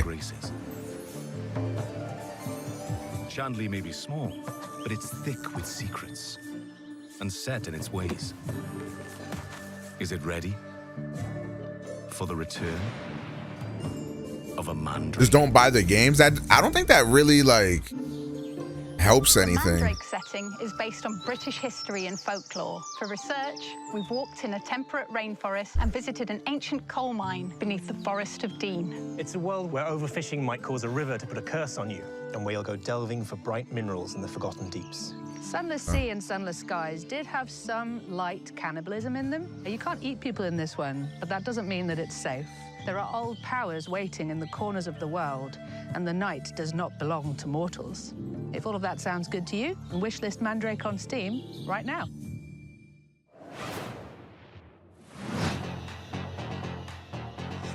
I think like not buying like the AAA like slop games or whatever the fuck can help, but I think it depends on like if you want.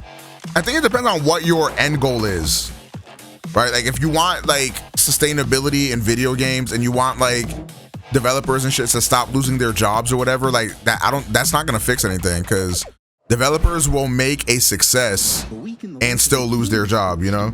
Like I don't think that helps. Monday, catch up on the news, get a new assignment, fight some guys using tactics, check your diary. Tuesday, investigate a spooky classroom, gain a rival. I do think a lot of times gamers don't have a spine and they don't like take a stand for shit like that. But to the same token, like I think like blaming people for like corporate greed is also like a little odd champ. First dog, learn a terrible secret, fight a really big guy. The weekend, sing karaoke, race beetles, rent some tapes, and generally just relax. That's 1 week down, many to go. Wishlist Demon School, an RPG with tactical battles right now.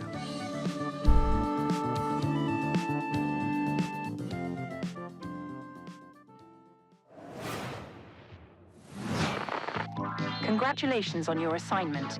Honestly, the answer to like help fix the game industry is like there's no reason for like an executive at a publishing company or whatever to be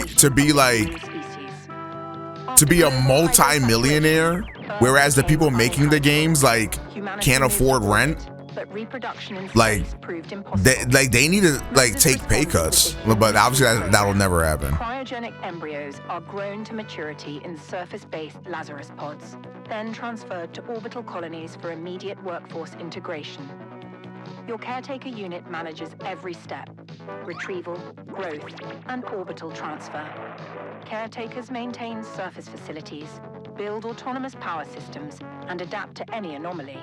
From environmental failure to unauthorized... I don't know if this is real, but I just looked up that Phil Spencer makes $10 million a year.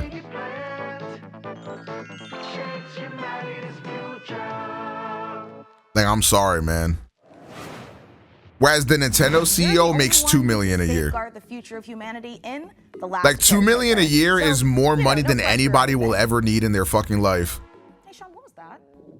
I am so sorry. I may have eaten a light snack that just didn't really agree with me. Wait a second. Did you get into my thermal paste stash again? I prefer the term computer hummus. No, that's definitely a train, which means we are right on track for our next world premiere. Sean, no! Put it down.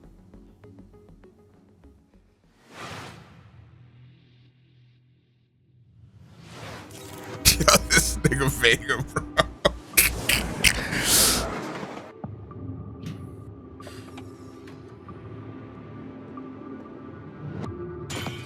Oh, you see the hot bar in the bottom? You know this is some PC gamer slop. Uh-oh, guys, another fucking crafting survival game. Holy frick.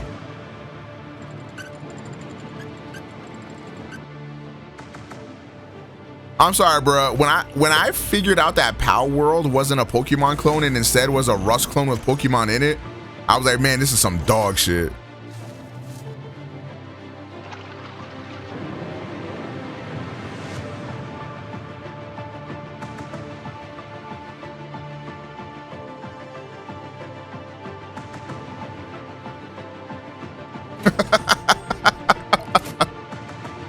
It is a train, that is true.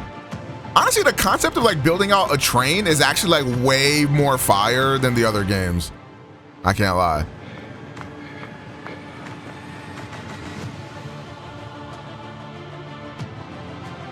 Whatever happened to Arc 2? Oh, Arc 2 with Vin Diesel, right?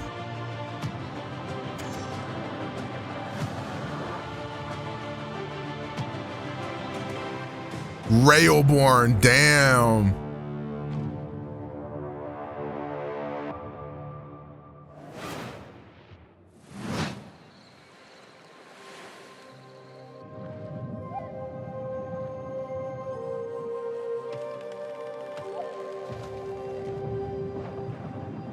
Shit.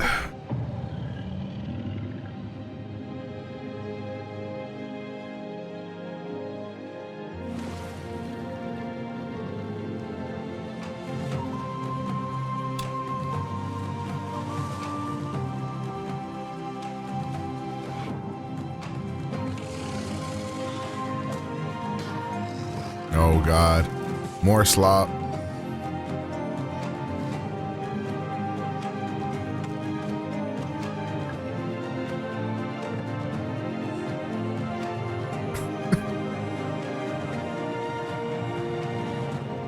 Vega, you playing this? You playing Voyagers of Nera? This your shit? Prospector, Norex would like to offer you an opportunity. We have some dirty work we need you to take. August 5th, I'm locked in, bro. You know on August 5th, you will be playing GTA RP. What the fuck are you talking about? Keep your mouth shut and you'll be rewarded. You want to hunt monsters? Y'all know Vega like low-key famous on GTA RP?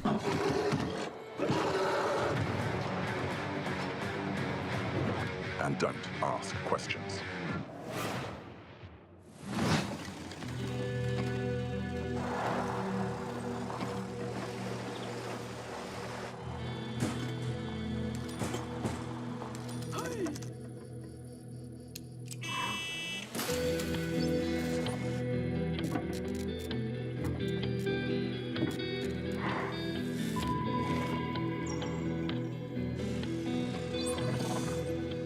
I made someone crash out yesterday to the point where they got perma-banned. What the flark?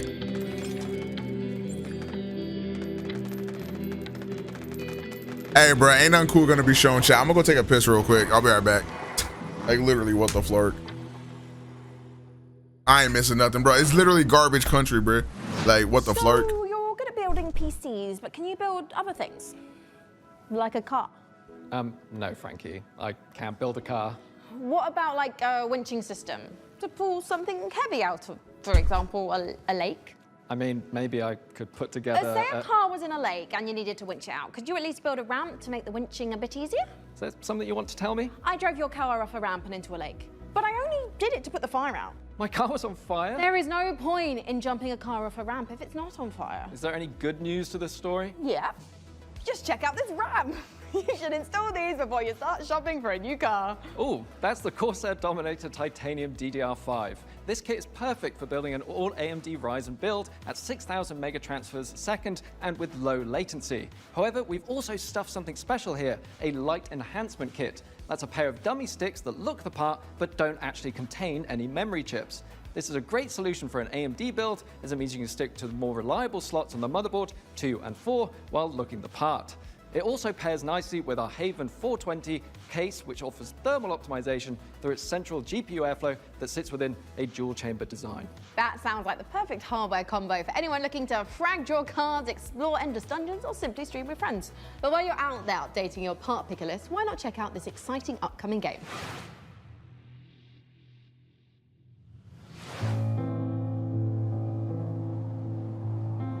World changed in the blink of an eye. The outpost where we hoped to find salvation has stopped responding. We found it abandoned, all in ruins. Now we have to find out what happened and rebuild what's left.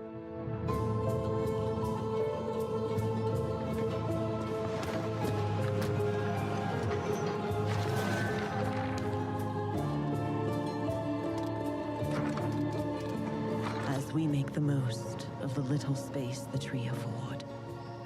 We live under a constant threat from the fog. Not an ordinary mist that we knew before, but one that overwhelms us with the worst kind of fear. And yet, if we want to survive in the new conditions, we must not only fight the fog, we must explore it, research it, understand. Chat, I just know I missed a banger, bro. What did I miss, chat? I must have missed like 2 to 3 bangers by now. And all before fear consumes us all. Cole, you said you're gonna become a pixel person? Hold on. The tree protects. The tree prevails.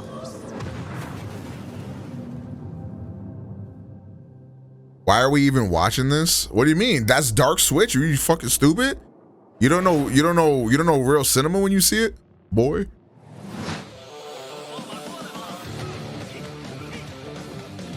Wait, what is this?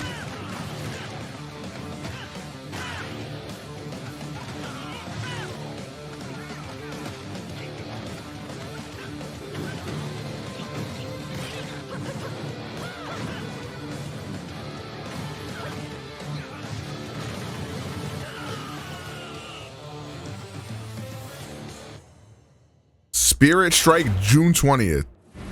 Coming up in the show. When I no longer have my MacBook, I have little reason to. Bro, what? Like, bro. You could use an Android phone perfectly with a Mac, bro.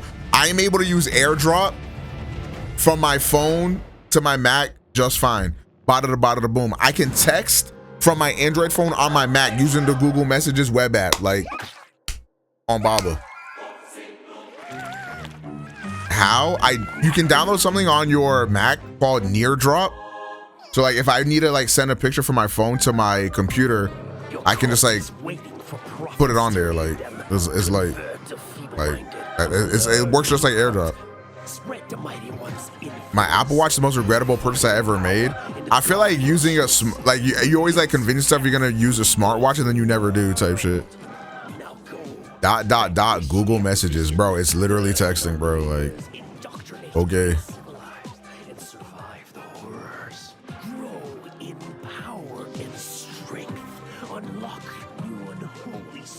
I don't even know why I have a smartwatch.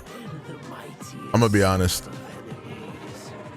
have what it takes to worship the Eldritch.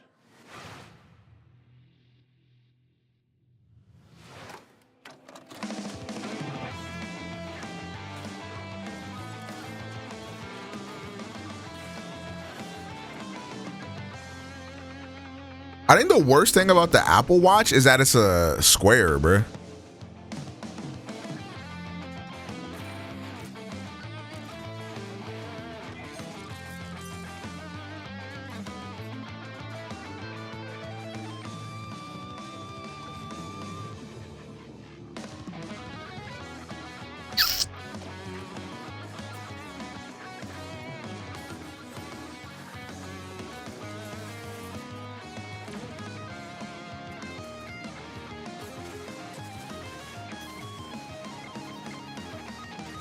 Oh, fucking yeah.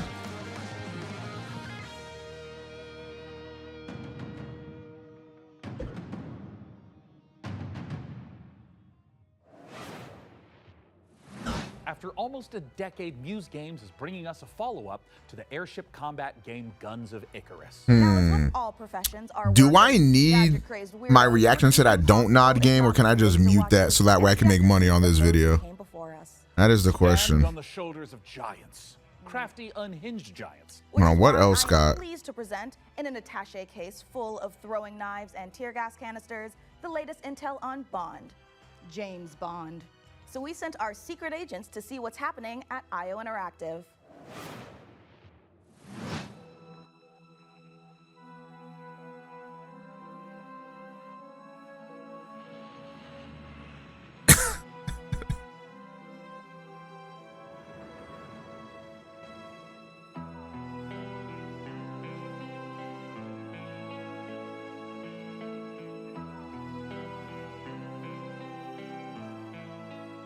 When things got together and we figured out that we were gonna work on such. Did y'all see the woke Tang stuff?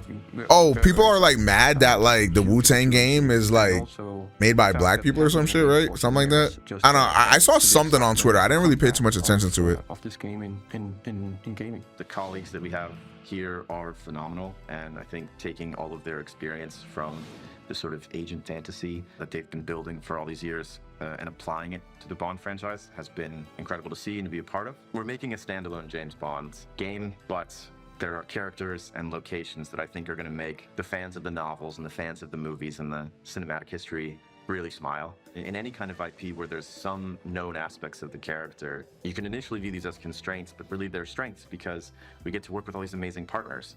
Aston Martin and Land Rover, collaborations with Omega, and all of these things lends itself a sense of credibility to the player that this is a real James Bond experience. I'm in it, chat. Crafting this character has been both exciting and extremely challenging because it's a balance between being very true to Ian Fleming's novels on the character, yet bringing some part of IO into that. Okay, Chad, do you want to know what group of individuals I actually feel really bad for, bro? And it allows us to really like, there might not be a worse hell than being a Silksong fan. Like, being one of the Hollow Knighters gotta be like one of the most hollow existences you could possibly have. Cherry pick qualities from different aspects of stories or whatever. We wanted to make something that was like, y'all are in like literal fucking hell. He's someone who doesn't yet know all the things we know about James Bond. He like, at first I thought it was really funny how you guys kept getting fucked. Charming. He's funny, but he's and now I'm just like, dude. He's not callous. He's a more energetic. He has that impatience of. I would have gave up, bro. Somewhere in between a naive, not yet worn down, principled young man, and then that journey onto this hard-hitting, colder guy that we might recognize. That space there was really inspiring to us. He is very true to his North Star and his values. And the story is very much about when you meet the harsh, political, dangerous world out there, how does a young man fare while still retaining his values? Not only will we get to experience the character changes and the lessons he needs to learn, but also how he gets his fame. The world is a big part of how you solve the problems as you get to them, using the environment and weapons and charm, and obviously this game is gonna be so fucking good. We have a lot of the gadgets you'd expect. This James Bond game is gonna be so good. So our longtime fans from our Hitman franchise can expect to recognize some of these core elements from our interactive in our James Bond game. A really core aspect of this game is what we call creative approach. And it has to do with standing outside a lavish location. We're going to give you an objective in here. You absolutely need to be able to do that in a bunch of different ways. But I think the biggest difference is that you need a lot of patience to play Hitman. You need to be sitting there. I hang with this guy. He goes over there and he likes wine. What the flark? Yo, chat, should I start becoming an early morning streamer? What are y'all thoughts on that? I'm just gonna go punch him right now. If you're a James I will be Bond waking up tomorrow at 7 p.m. you know, Watch. the covers and be careful and all that stuff. That's your Bond, and that's fine. But we've crafted a game that has a lot more forward momentum. Spycraft is part of our DNA. However, in terms of Bond, That's my best. Yo, Jawan, thank you for the 34 months. Bang, appreciate that. Go. Right, he's a chameleon, whereas just Bond is very much a personality. A big part of the fun. I love morning streams so much, but I think the Oilers come out in the late afternoon. I'm not gonna lie, bro. I don't got no more Oilers, bro. His quick wit and talking your way into and out of trouble is. I gotta start making an honest day's work and like upload YouTube videos, bro. Like this shit is crazy. and basically the bad guy of the game. Bond is the hero. And that means that we are much more focused on his journey as a character, and we are much more focused on saving the world. Man, this YouTube shit's... Bro, I can't, like... I have multiple, like, copyright claims, and I can't dispute them all at once. I have to, like... mute one, wait, like, 20 minutes for it to mute, and then I gotta, like, go to the other one. So I can't even upload this fucking video yet. Making a system of free flow combat where you're fighting multiple opponents at once. You can grab them and punch them and throw them into each other, use the environment. Maybe you'll get Oilers once you finish Metaphor. Bro, the only niggas that are watching me play Metaphor are the niggas with no jobs. What the flark? The melee combat and the shooting and the seamless in and out between that, it's very, very exciting. We as a studio and as a team have evolved a lot to do Strap. What? Class, action spectacle moments. Yeah, I can't wait to play Expedition tomorrow to the three fucking... Never mind, I'm not gonna because that's the 360 experience that our fans deserve and expect from a Bond experience. And we've really pushed our engine to sort of bring on this higher level of spectacle and fidelity to the game. This production has pushed our internal tech beyond. Like miles ahead of what we were able to do before. Yeah, I will be beating Expedition tomorrow, chat. Should be Gigapeak gas. Exotic types of At vehicles. least I hope I'll be beating it tomorrow. Vehicles. So take everything we know, but also evolving with technology to most of us are college students. Once we graduate, the big bucks are coming in. Bro, y'all gonna be focused on your own families and shit like that. Y'all gonna like come to the stream like, damn, Omega, yo, you still streaming, nigga? Damn, bro, I got a whole wife and kids and shit like that, bro. I own Google now, bro. Damn, life crazy, bro. Life crazy, bro. Anyways, man, stay up, player. Just wanted to check in on you, make sure I'm still doing better than you. Go. All right, bro. This is the combination of all that work, all that skill, all that practice coming together and finally seeing the ultimate spy fantasy come to life.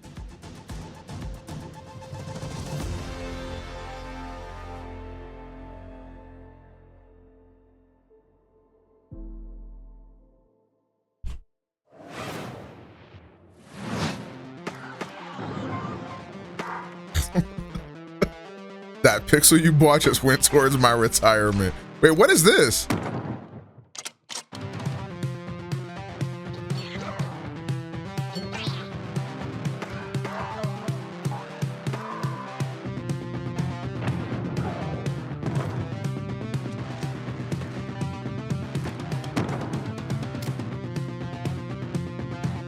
Wait, is that what code says when I buy VC? Hold on.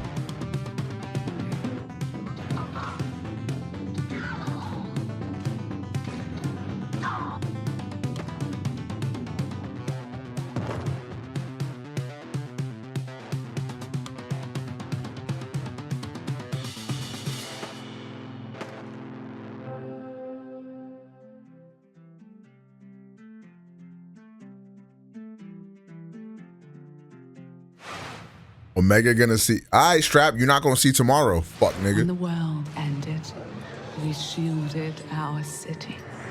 Safe but trapped, we endured. Until now, until you, time traveler. Only you can shatter our chains. Guide our armies, defend our kingdom, propel the evil hordes.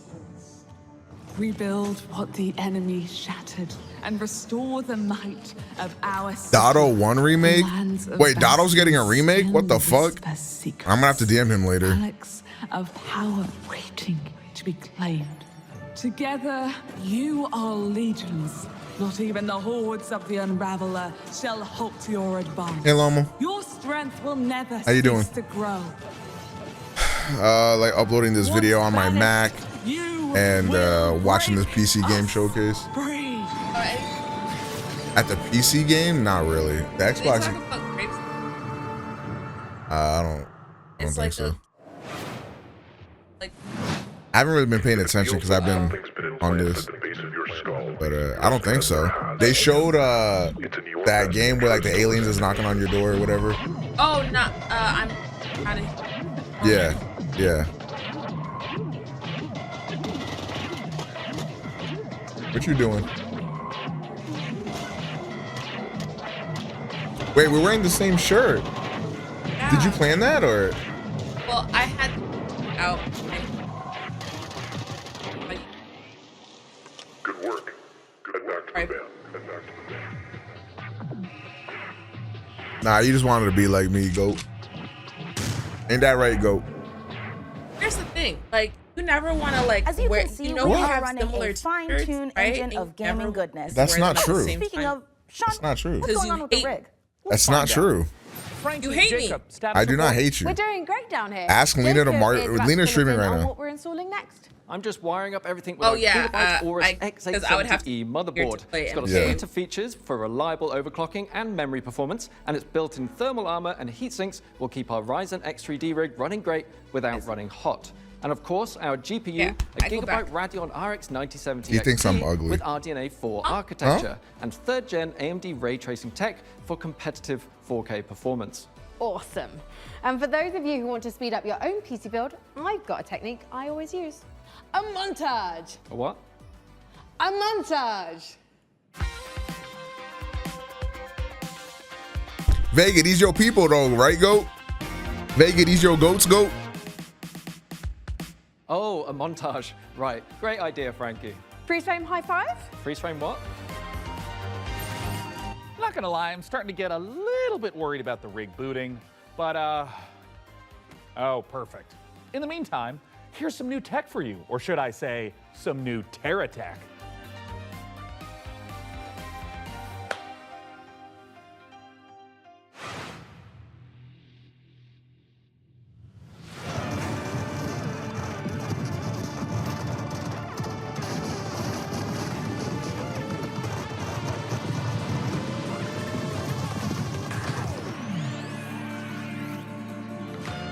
This shit is dumb long.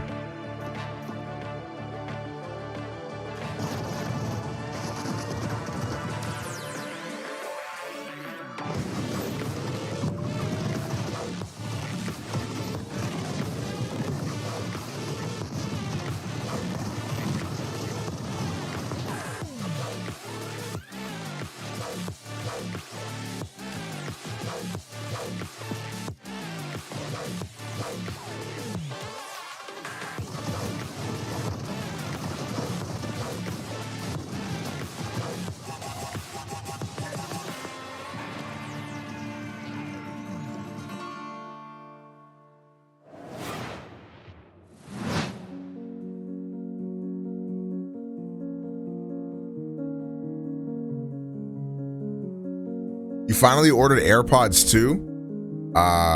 That's not Google Buds Pro 2, bruh. Like, kind of weird, man, that you're using AirPods, but okay.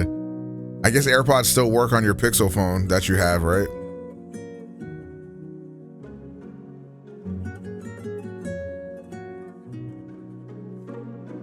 Bass the Blunt, we have Bass the Blunt, remember? We're team Pixel 9 Pro Fold. Bass the Blunt. Remember that? Everybody in the chat got Pixel Folds in the chat. Remember that? The Pixel Posse type shit. We're just a bunch of Pixel pussies, like. Bro, Pixel pussies over Apple assholes all day long, bro. Like on Baba. Pixel pussies over Apple assholes, bro. The fucking Apple fascist, bro. I have a Motorola, get on my level. Can your Motorola even run Twitch, nigga? What the fuck? Motherfucking 512 kilobytes of RAM on that bitch.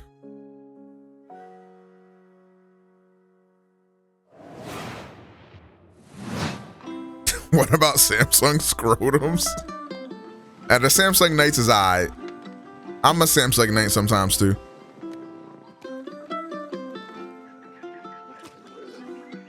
Stares at my iPhone 16 Plus. Hey man, one day when the reckoning happens, and then like all iPhone users like get contracted with like the T virus or some shit, just know, bro, y'all chose that life.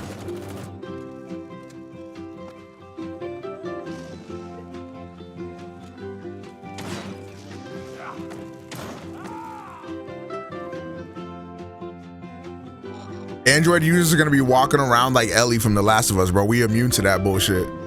Y'all gonna become clickers and shit and bloaters and shit.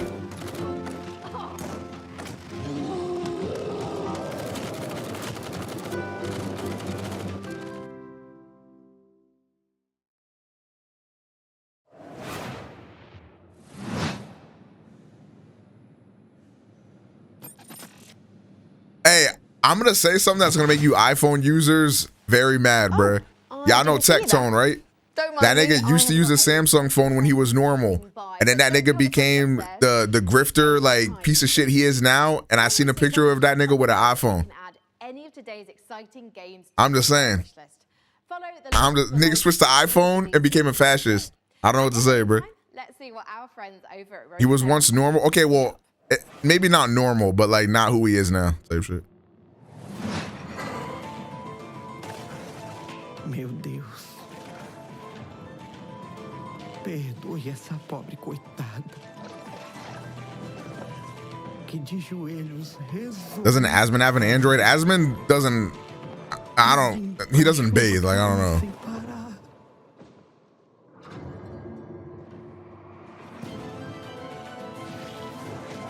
O sertão é rico para quem tem olhos de ver. Não é lugar para vocês.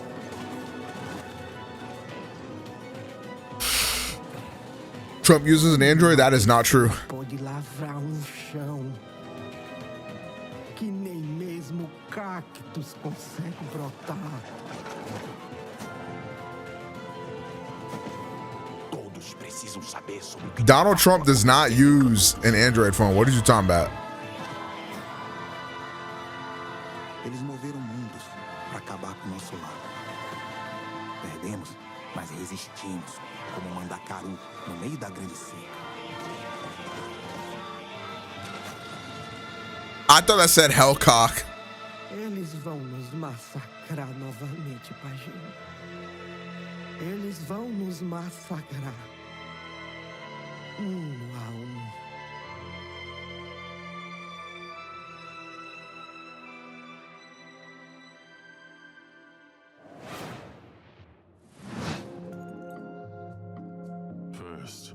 Hey, luckily you don't need to downgrade to a dumb phone. If you're using an iPhone, you're already using one. I'm just kidding, guys. What phone would you recommend to break out of the iPhone ecosystem? Probably a Pixel. If you already use a bunch of Google services already, like the Pixel is gonna like, I mean, Google has all your fucking data, so it's gonna feel like you've been using the phone for decades. Happy Pride Month, GOAT. I can't tell if you're just trying to like celebrate Pride Month like a normal human or if you're just trying to call me gay, but either way, happy Pride. Retro Wolf, thank you for the 59 months. Appreciate that, GOAT. Welcome back, man. You think getting a VR will be worth it? VR is pretty cool. On a serious note, what do you think of the looming breakup of Google search and the whitelisting of its index? I honestly don't even know what you're talking about. 24 Ultra or Pixel? It's hard to say because, wait, cards. Because Samsung phones are way more powerful and have way more features, but like May feel like a fairy tale. the pixels are also fire. So I don't know. Depends if you're more like Customers curse you. if you're the type of person that would like an iPhone, then you should get a Pixel. But if you're the type of person that wants your phone to be more of like a I can do anything on my phone type shit, and you look at it more as like a utility tool, then you should get a Samsung. For an ancient hunger has awoken, and the path to a demon's heart is through its stomach.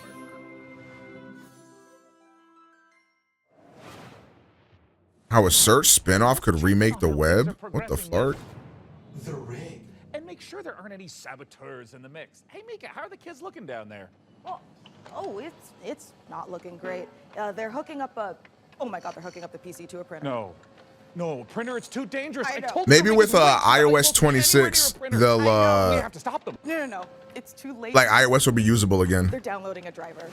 What about an S23 or A50? S23 would still be good. Maybe it's an okay. Jacob looks like he's laughing. Oh, no, Tap back no, into he's soccer? stopping. And now he's Bro, talking about soccer, bro. I'm watching the PC game showcase, bro. Like, you don't know that we locked in? Damn you, printers. Haven't you taken enough from us? Well, while our team does some troubleshooting, let's take back the post-apocalypse from hordes of mutants in co-op roguelite Guntouchables. Bro, a co-op roguelite, bro? Like, come on, bro. This is what dreams are made of. This tape, it means the world is Play some Fire Emblem Engage on stream. I do not want to kill this channel. Like, look at this, bro. It's not a game, it's a state of mind. It's about having such a cool gun, you're untouchable. That's why they call it Guntouchables. Collect crates in the wasteland to help you kick more ass. But your enemies are getting upgraded too, and that's where things heat up. So get ready to blow stuff up, and smack stuff with a shovel, and shred stuff with a bone saw, and snipe stuff. Survival is about sticking together. It's about getting badass guns. You have any thoughts even on more Francisco badasser Alvarez on the upgrades. Mets? Of course I do, bro. It's about killing whatever this thing is.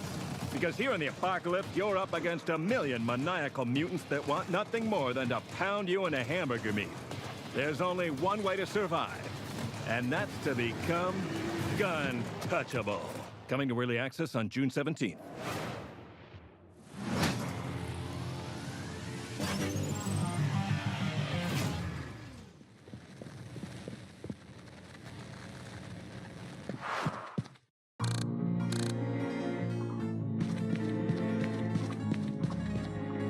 The Flark?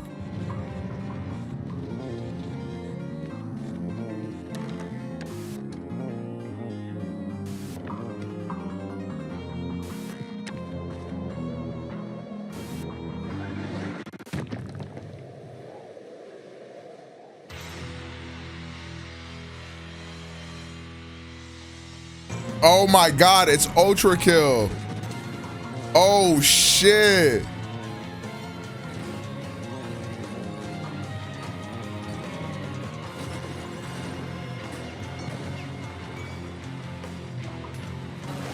Bro, you don't know what Ultra Kill is, bro? Like, it's fire, bruh. Soon TM, no way. Coming up in the show. No, Ultra Kill actually does look fire, though. No funny shit.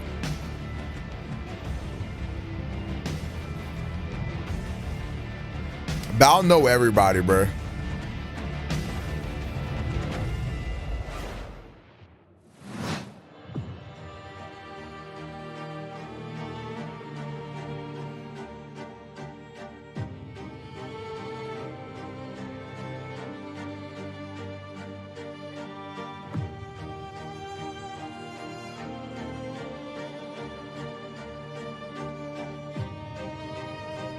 There's actually a timeline where you met him too. Was he at PAX? He was at the bar you showed up to? Damn. And this is the Superhero Dispatch Network. I hope you're ready for your first shift. Wait, we're doing this? Explain this. Hey, team. Wait, this game actually looks cool. What the fuck? Why'd you show me 2 pictures of Tyrese Halliburton? We're taking bets on when you'll quit. Friday? Today's Friday. I know.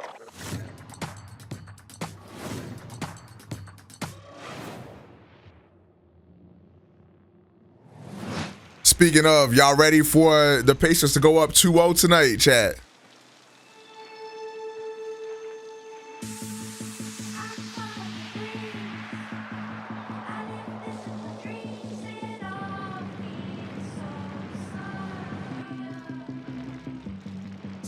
I'm not even gonna try to push against it no more, bro. Whatever. The Pacers are gonna win it.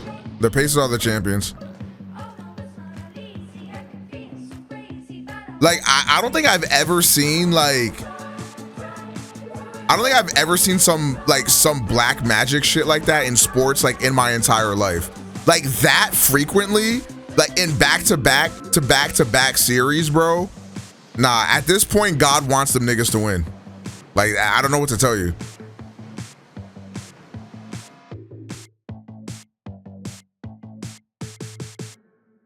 I like how everybody keeps saying that the Pacers are ethical, as if they're not, like, sacrificing multiple unborn children in the back room so that way they could fucking win these games. Like hot dogs. We can only hope the answer reveals itself someday. Until then, let's turn our attention to the latest from FBC Firebreak, the next game from Remedy. And if my tracker is You need to watch the Kansas City Chiefs. I understand that they also be doing some black magic shit, but the shit that the Pacers have done this run is unprecedented, bro. It's been 6 years now since we've been locked in with the hiss. I don't care about your day job if you can hold a gun and use a tool. Firebreak needs you. Like, they will be down like by 12 points with like a minute left and win the fucking game. Like, that's just impossible. Your fellow firebreakers will have your back. Fighting together, fixing together, and hell, even showering together. If you can stand your ground and stick together. No, I hate Halliburton more than I hate Tatum. I'm not gonna lie. But I hate them in the same way. Like, they're obviously, I don't doubt their basketball talent. Only an idiot would do that. I just don't want him to experience any happiness in life. That's all. You know, very normal stuff.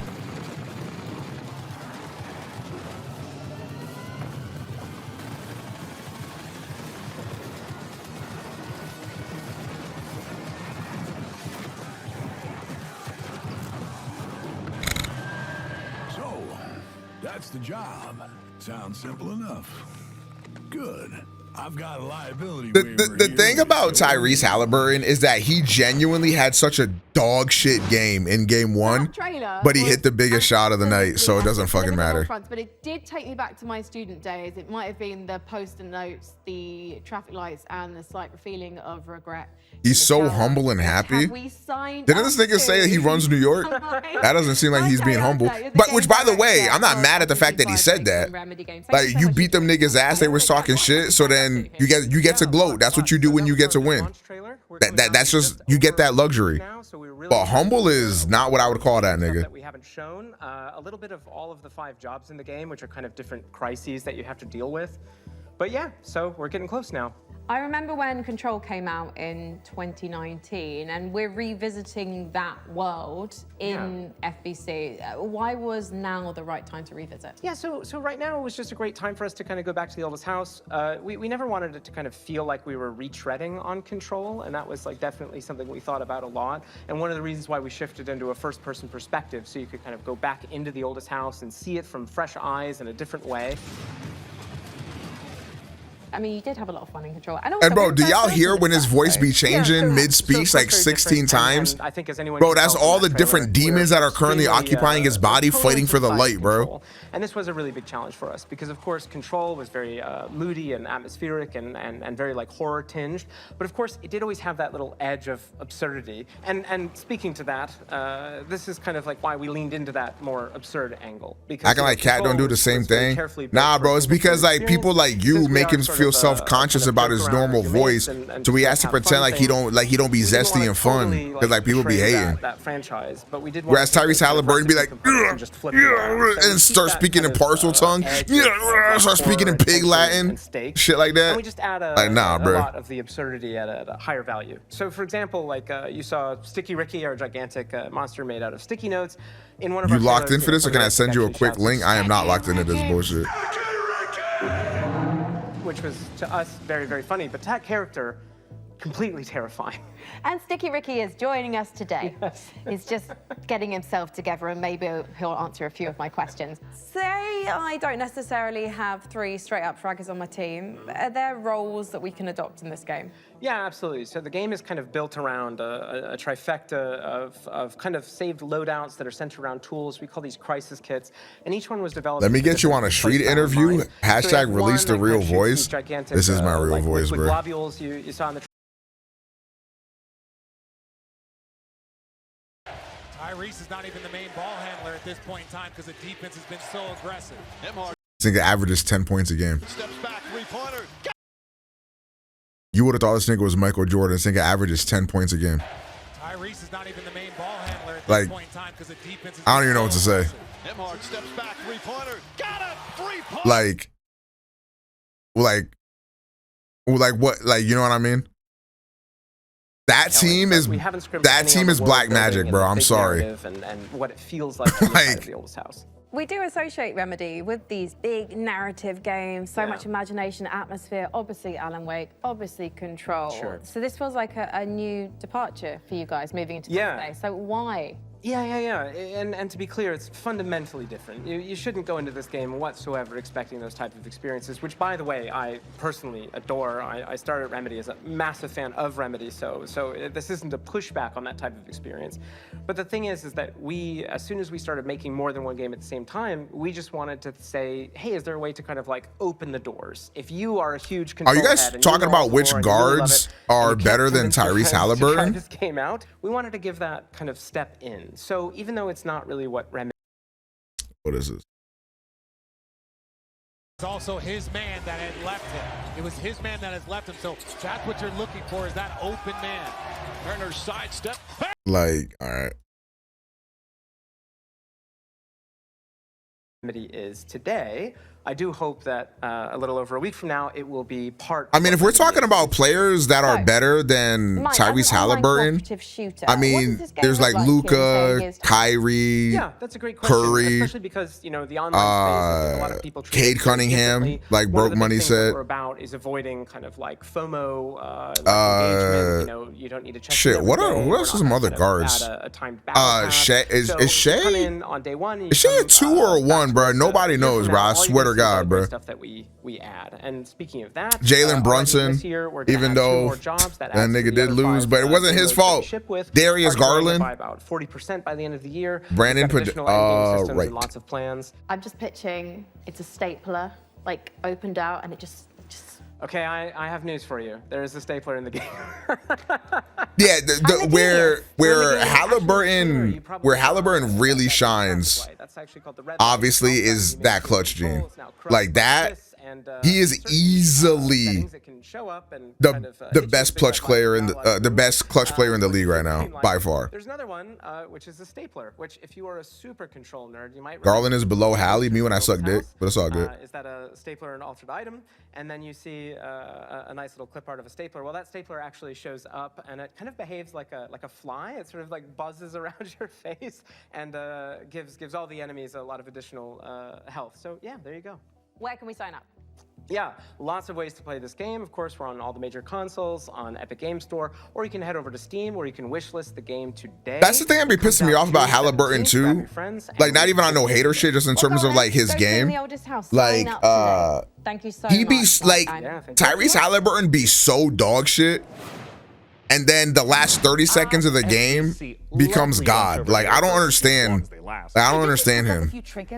Like, he's so fucking. I mean, we offered, but he's an anomaly, bro. Hit the same way when you spend your whole. Also, some people might not want to hear this. Turn your bones backwards. Yeah, that's Damian Lillard. Well, up next, also, you've been but before the injury. Excuse to wear a toga, and Who hasn't? Here's a look at Ubisoft's next entry in the long-running strategy city builder, Anno 117, Pax Romana.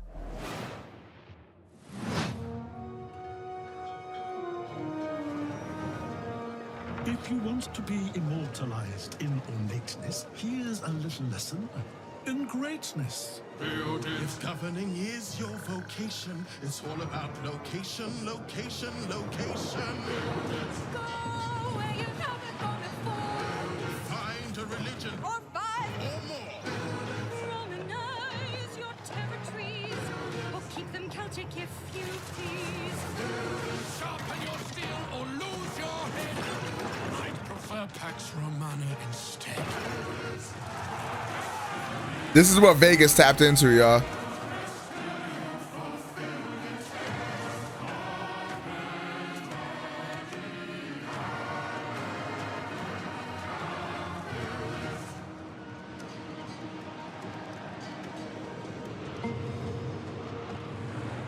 Ooh, chat. Do y'all got LaMelo over Halliburton? I feel like here, I'm gonna say something. I feel like LaMelo could be better than Halliburton, but since he's on such a dog shit team, like we'll just literally never know. Like we'll just literally never know, bro. That nigga be averaging like almost 10 assists on the worst team in the NBA. If you put that nigga on a good team, hey man. Going up after all. Yeah, no, I'm Nate, and I was gonna. I thought I told you there's nothing up there. I ain't gonna lie, the clutch shit that Halliburton does, like skyrockets that nigga like crazy. Cause that's the most important thing, right? Like if you get it done when it matters most, like who gives a fuck if somebody is better than you if they're still losing to you? Like for example, I think most people would say Jalen Brunson is better than Tyrese Halliburton, but like when it came down to it, who won the games? You know what I'm saying?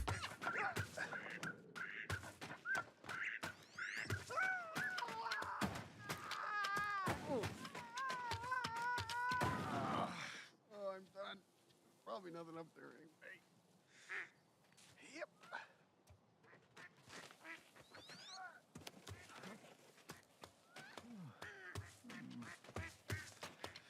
Halliburton is just Trae Young with an actual competent front office. I think they're very different.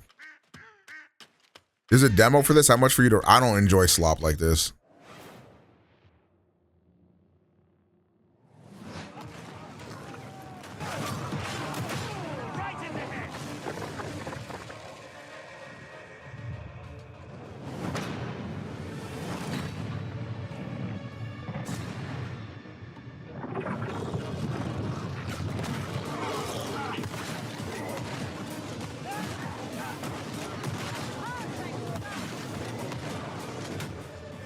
Man, I need Tyrese Maxey to get healthy and get good, so that way like he can take back the title of the best Tyrese in the league, bro.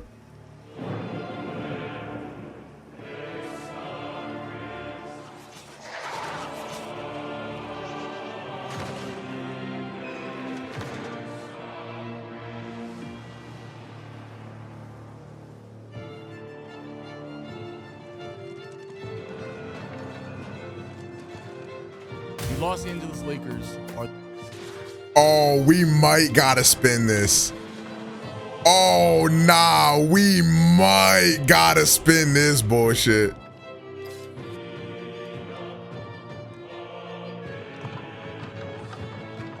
We might gotta spin that.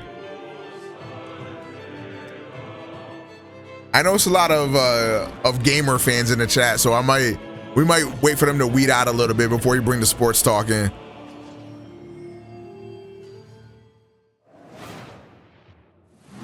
I'm sure you're eager to see more of the rig, and I'm eager to show it. So let's check back in with the build and see where things are at. Oh, hi Mika. We have had a slight hiccup. Looks like Jacob forgot the #1 rule of a new PC build. An offering before you start, or computer spirits drink your heart. He forgot the sacrifice. You have to do the sacrifice. You've got to do the sacrifice. Can we scold me later? Yo, these be so long. Loose while he's still got blood. sit still, Jacob. I don't Bro, we have to stick by for the one more thing because the one more thing is gonna blow us away, guys. I am loving how normal things are today. Same. And a quick reminder, you can find every single game from today's show in one place at the PC Gamer Steam page over at pcgamer.com/wishlist. My own wishlist is currently buckling under the strain of so many amazing games. And you know what? Speaking of amazing games, here's our next world premiere. World A brand new premiere. game published by Punkle, the creator of Vampire Survivors. Get ready to go Wait. No funny shit, lock in.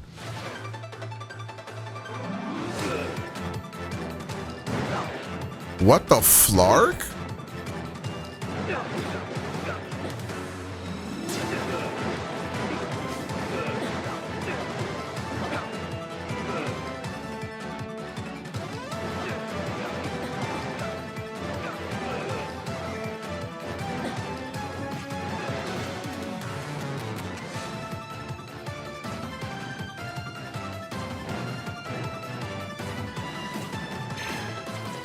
Do you literally just mash on your keyboard to play this game? Like legit, I think you do.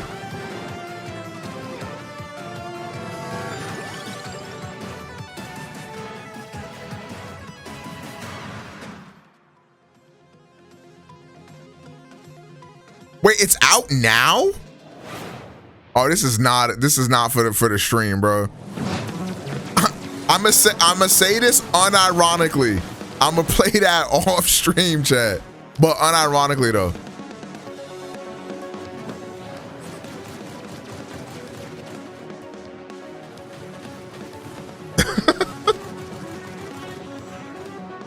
Yeah, I did hear that the Switch 2 already got hacked, actually. Kind of crazy.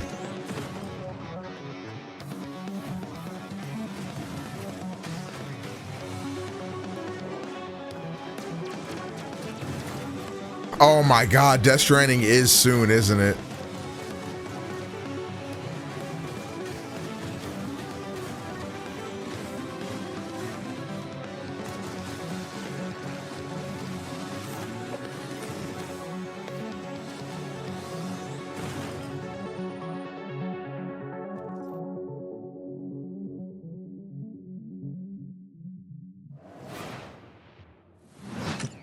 Welcome, everyone. Happy to be here. Greetings, local life forms. Delighted to meet you. Open your mind.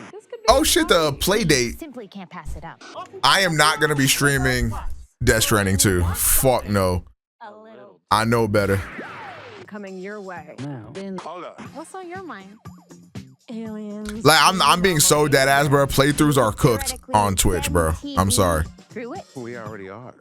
The Bend is a planet-wide hallucination. We either doing React slop or I'm doing gaming slop with my homies, bro. That's it. Slide it in. Don't get their facts straight first. Consider the Bend as a source of signal intrusions and dangerous interference. The Bend is the future. It's our future. Couldn't catch me zooming into any bend in space. Let us eagerly embrace. Can we bring dating sims? Yup. If it's slop, we here, bro. Dimension television. Only on Blippo Plus. Can I at least play the first hour on stream? I might do something like that.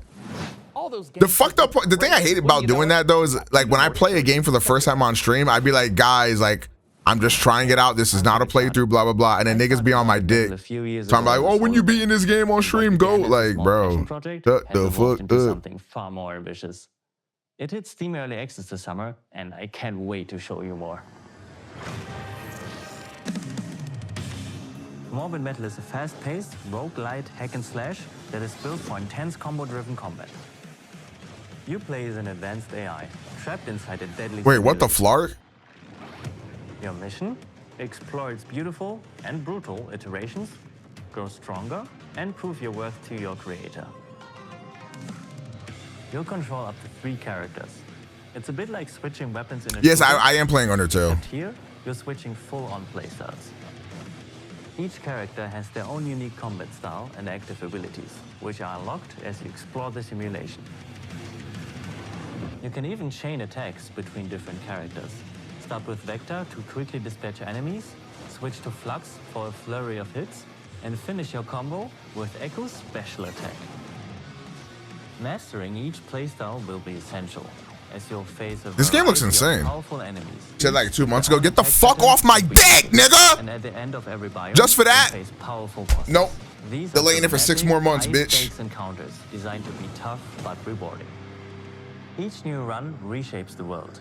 Layouts shift, enemy types change, and you'll have to adapt and make strategic choices to succeed. Choose Like the most character upgrades, annoying, buffs, like or bro, curses the most that annoying change thing on the how you planet is you bitch ass Some of niggas these bitching choices about shit that push I'm you to take that like risks. Others offer abilities that like I was rewards, gonna do and anyways, modifiers. bro. Now It's you make all me in not want to its do own this style, shit. making each run truly unique. Play the free demo tomorrow during Steam Next Fest and wish this now for early access on August 20th.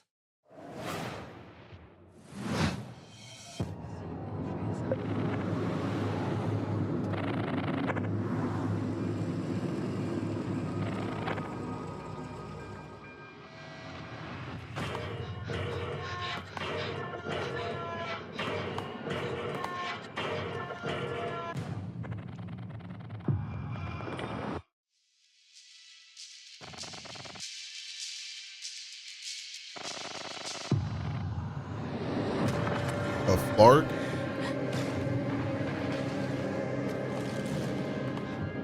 This shit look like Celeste.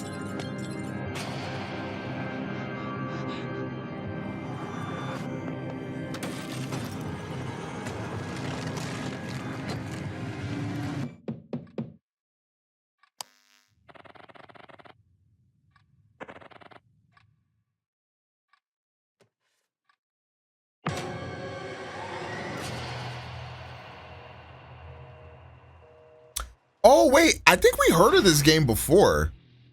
Love Eternal. I'm pretty sure that got revealed. Peggy 3. I forgot when. Wait, Peggy 3. That means you have to be a 3-year-old to play this?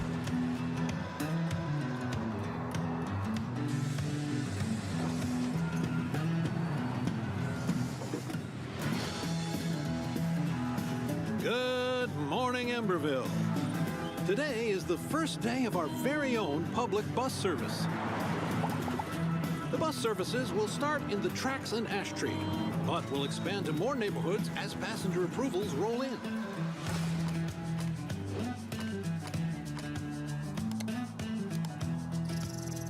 The city council says this will be the test to see if more PC Master Race, am I right, guys? improving. So get out there, ride the bus, and let your voices be heard.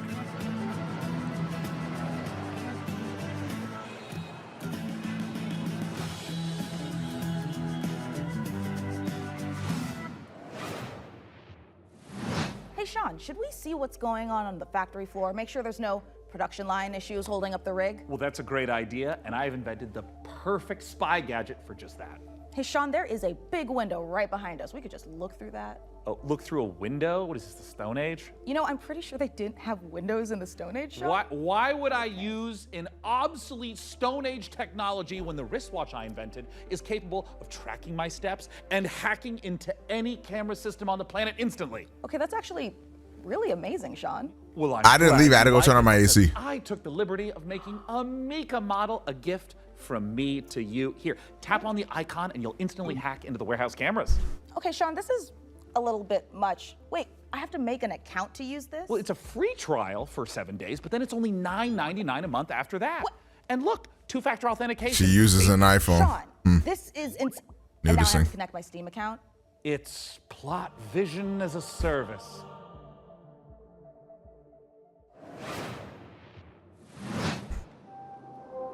Shueisha, what the flark?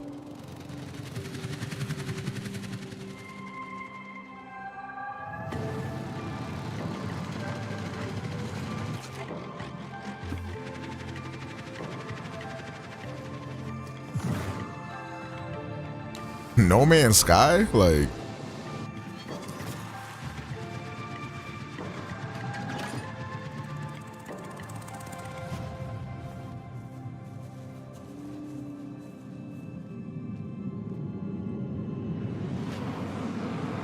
Atmos Far.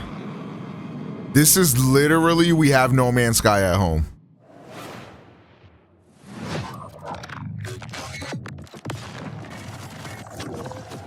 Wait, Vega Slop is on the screen, chat. Subject decimated.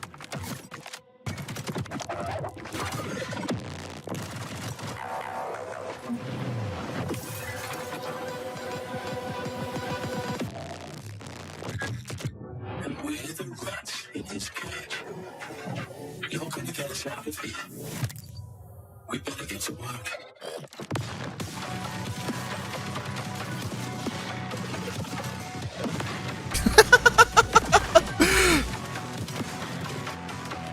A dead ass sharding on it, bro.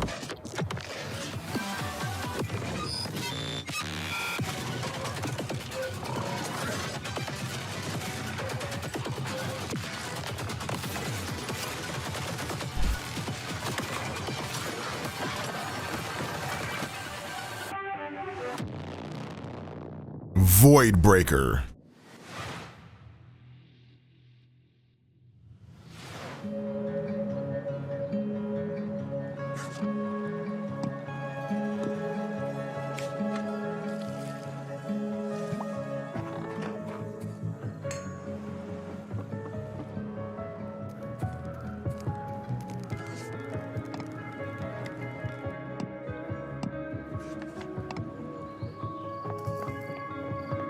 Llamo slop?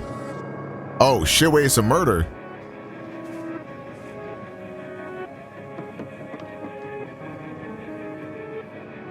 This looks like a good game on a Switch too, chat. This looked like a good hashtag Switch 2 title. Oh wow, Flark. I got 3 bad bitches to buy this for. Hey man.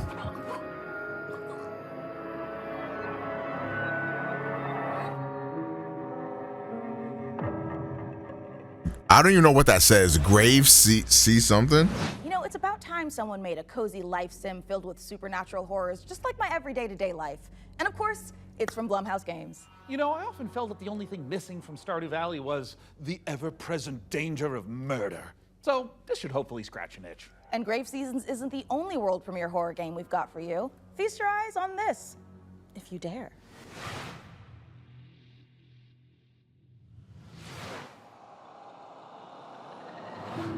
On this most auspicious of nights, I would like to raise a toast. New friends, I bid you welcome to the club. To the club. Wait, cards? This will help. I'll keep an eye out for anything dangerous. I'll check for anything on the floor. A terrible curse has drawn you together, but fear threatens to drive you apart. Hey bro, card slop gonna get me every time. I'm sorry. God! Oh God! Keep your cards close to your chest. No, this isn't right. For you'll need to decide who you can trust. Is somebody there? Before the rest of my guests arrive. Eyes of Hellfire wishlist now. Horn of the Abyss, Vampire the Masquerade, Bloodlines Unofficial Patch, Doom 3 Phobos, and more mods join GOG. Pre-installed and ready to play, smooth as never before. Just add the mod to your library, click download, and install it. Is this an AI voice? GOG has teamed up with modding communities to bring you iconic fan creations, which by restoring cut content, fixing long-standing bugs, to introducing entirely new quests, characters, and experiences, breathe new life into classic titles.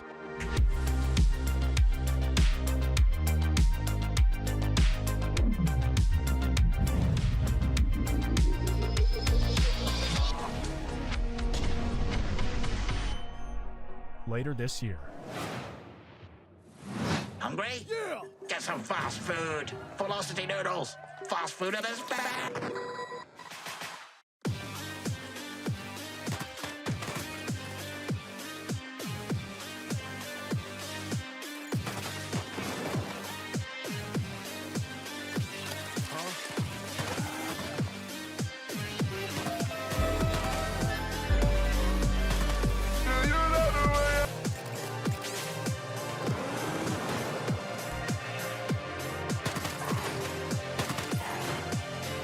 Hot slot Miami. Yo.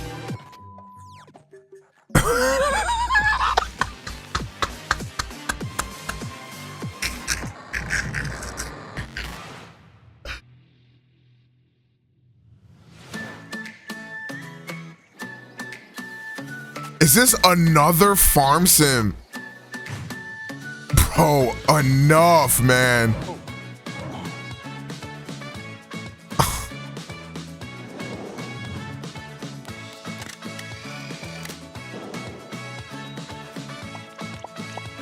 Yo, please tell me there's only 3 minutes left, bro.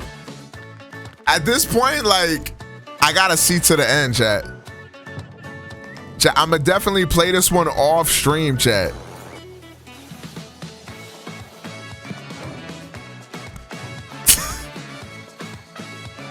Putting your life into something just so OmegaPro can cooked dog memeing on your stream. I try not to, bro. Like, bro, this looks really cool, chat. I would definitely play this off stream. Yeah, play now, chat. I definitely bought that. Well, Sean, by using my advanced spy technology of looking out the window, I think the rig is just about ready to boot up. Hey, Frankie, how we doing in there? I think we are just about ready to power this bad boy up. What do you think, J-Money? She's ready to roar. Sean, would you like to do the honors? Oh, you guys, I thought you'd never ask. Ugh. Oh, I just broke my neck. It's alive! This looks so cool, chat.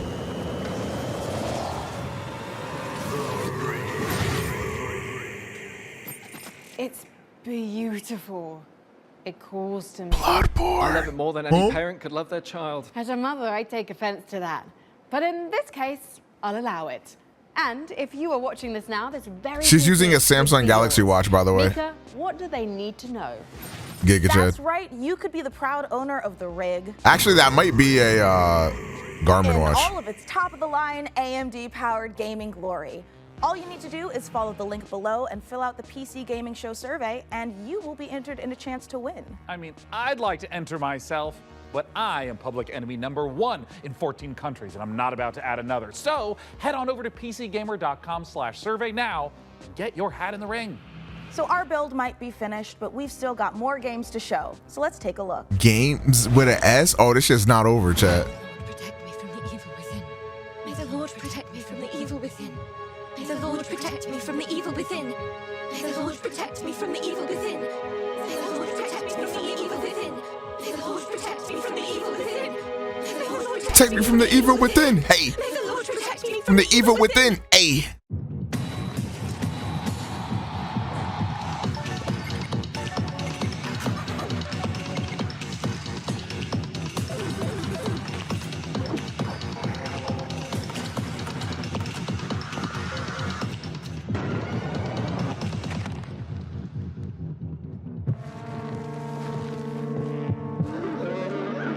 The Flark?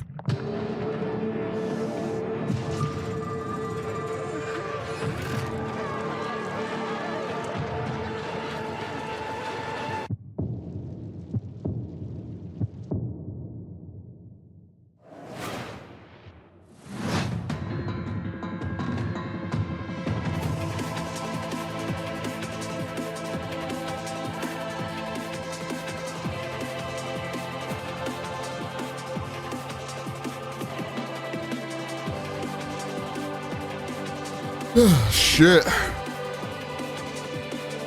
And do you know the way I do when I really want it?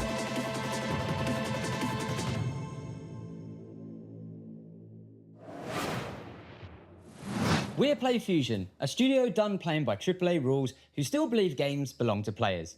Ascendant is an FPS capture the flag reimagining where strategy collides with chaos. We can't leave yet, chat. Chat, we can't leave yet. It's gonna be peak. Watch. I'm gonna have to make me another gamer pussy, bro. I'm tired as fuck. Ascendant? I've been looking forward to this. And Brandon McMillan of The Binding of Isaac. This here's Tyler Glale. Yeah. We're coming to you from Santa Cruz, California. Hometown. Number 1, this is not a wig. Yeah. Number 2, we got a game coming out soon. Yeah. Here's the trailer.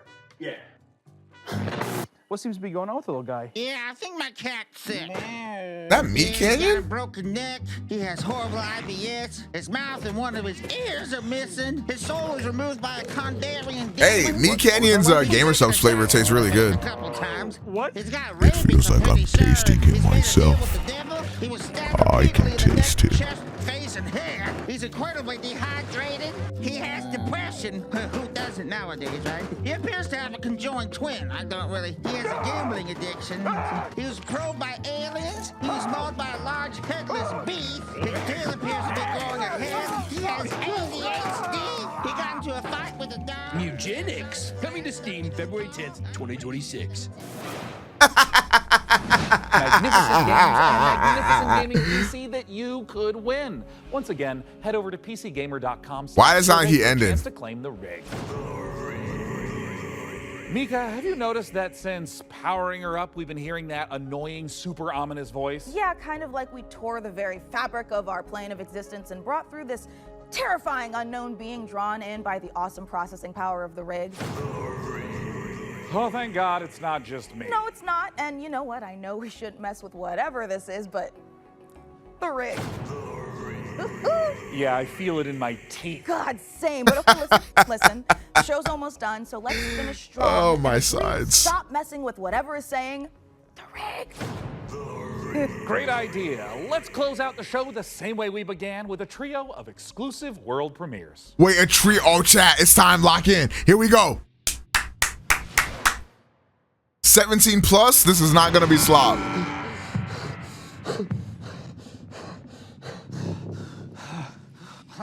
The Flart? Mason, 34, former surgeon. These graphics are really good, chat. You've been brought here to perform a surgery.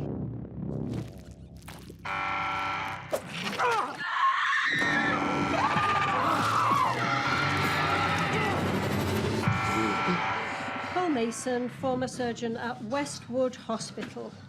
I don't know how, but I think we've done this already. Oh, what is the way out here? Is this actually an FMV game? What the flarg?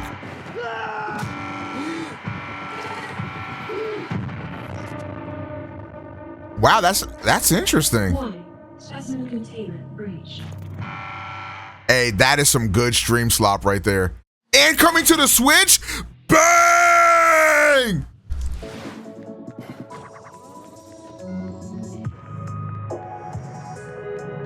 Why are you walking like that?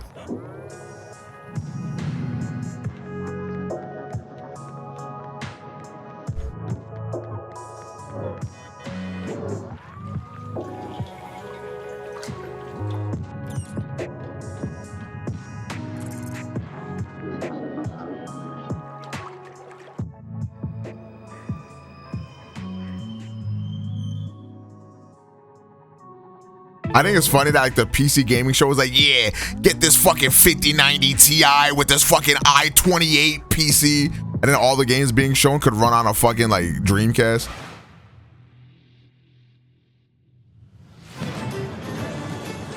This is not the last game, bro.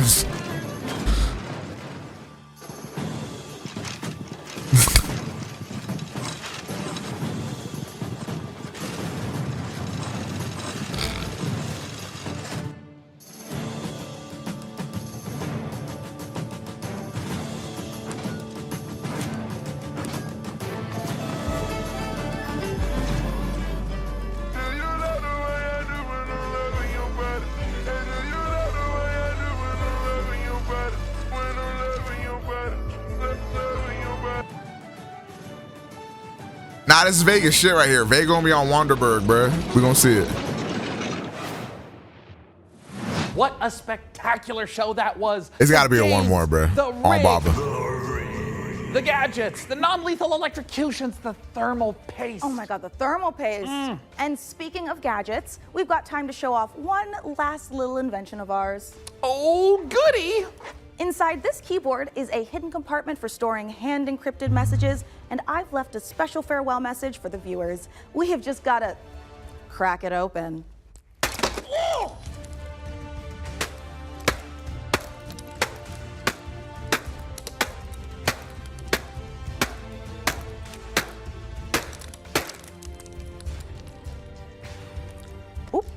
Yeah, this is just a normal keyboard. It's Jim's from accounting. Poor guy can't catch a win, and this soon after the divorce? Oh, a reminder to everyone, thermal paste isn't food. A big thanks to Frankie and Jacob for building the rig. And thanks, of course, to all of you. That was all the setup for a joke. We'll have to work super hard to top this when the PC gaming show Most Wanted returns in December. Thanks for watching. See you in December, everyone.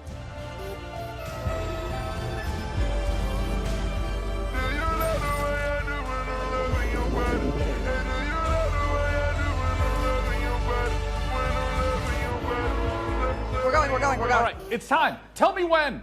Hello, everyone, to the PC Gaming Show pre-show. That shit was fire, chat. That shit was fire, chat. You do not want to miss it. What the? That shit was fire, That's what I chat. like to hear. Oh, hi, Mum. I'm currently on set at the moment, building a PC. It's alive! Like this. Yeah, I'm rewatching this off stream, chat. Shots for everyone. Mum, I'm currently on set building a PC. There it is. Oh, did you hear that? Jesus, Joe. I'm a monument to vanity. B. Hurry up, we don't have any time. Mum, I'm filming right now. Hold on, I want to watch it. Are you a I want to watch Afro's reaction to Persona. Let's see what a fake Persona's reaction is like. A fake Persona fan reaction is like. World premiere. Throw Bethesda in that bitch, bro. Let me get some hype going for myself. Come on. Never mind. There you go. There's some hype. Hold on. This could be How'd you mean peak. no Epo? How'd you mean no Epo? Where'd you get that from? I'm just because the Riverside. Persona? That's where he always runs. Persona. It's just random. Persona. It's Persona 4. It's Persona 4. That's a classic right It's Persona 4. Look at the TVs. Look at the TVs. Yeah. Oh my gosh, nigga! This is my first one. Oh. Oh my god! Oh, I'm blocking his camera.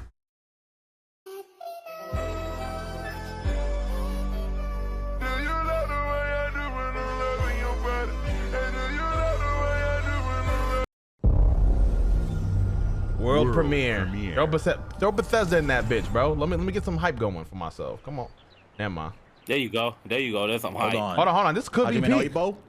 How'd you mean no Epo? Where'd you get that from? I'm just because the Riverside. Persona? That's where he always runs. Persona. It's just random. Persona. It's Persona 4. It's Persona 4. That's a classic right It's there. Persona 4. Look at the TVs. Look at the TVs. Yeah. Oh my gosh, nigga! This is my first one. Oh. Oh my gosh! Oh my gosh! This looks amazing! Wait! That looks really good. Wait! Revival? Persona 4 Revival. Yeah, that's all they got to show. Type shit. You know, me, I kept it cool. You know what I'm saying? I kept it nonchalant. I was like, oh, that's cool. Persona, huh? That's cool. I guess. It was cool. You know, I kept it a little bit more nonchalant than that. I was like, that's just cool, I guess. Like, it's cool. I like to see more, but it's all right. Like, it's just cool. Like, me, like, I'm not like, you know what I'm saying? I don't really like jump up and down and shit like that. I don't really do that. Like, it's not what I'm about, really, usually. It's not me. Like, yeah, like, at the end of the day, it's just a video game. Like, you know, it's cool. You know, it's cool.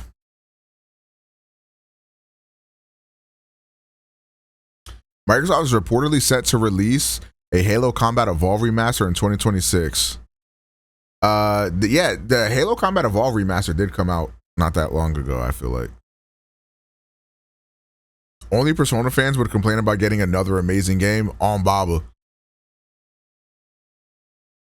Okay, chat. You said you were going back to the Linus video.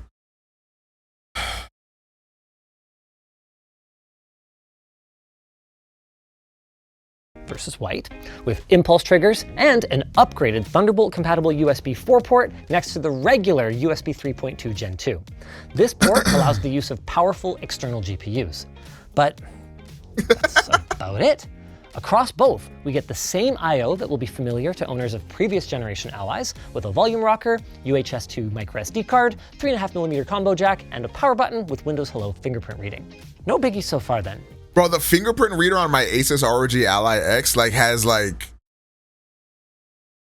it like just doesn't work, bro. Like it's so dog shit.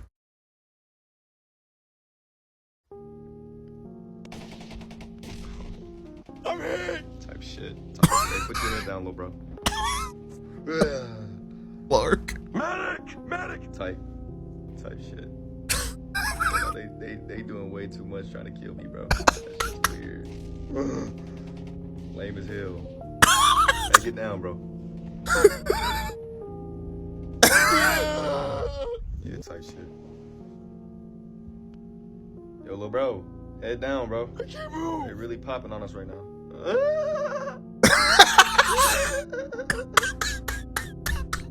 Damn, boy, they really trying. Not a laugh fucking fried me.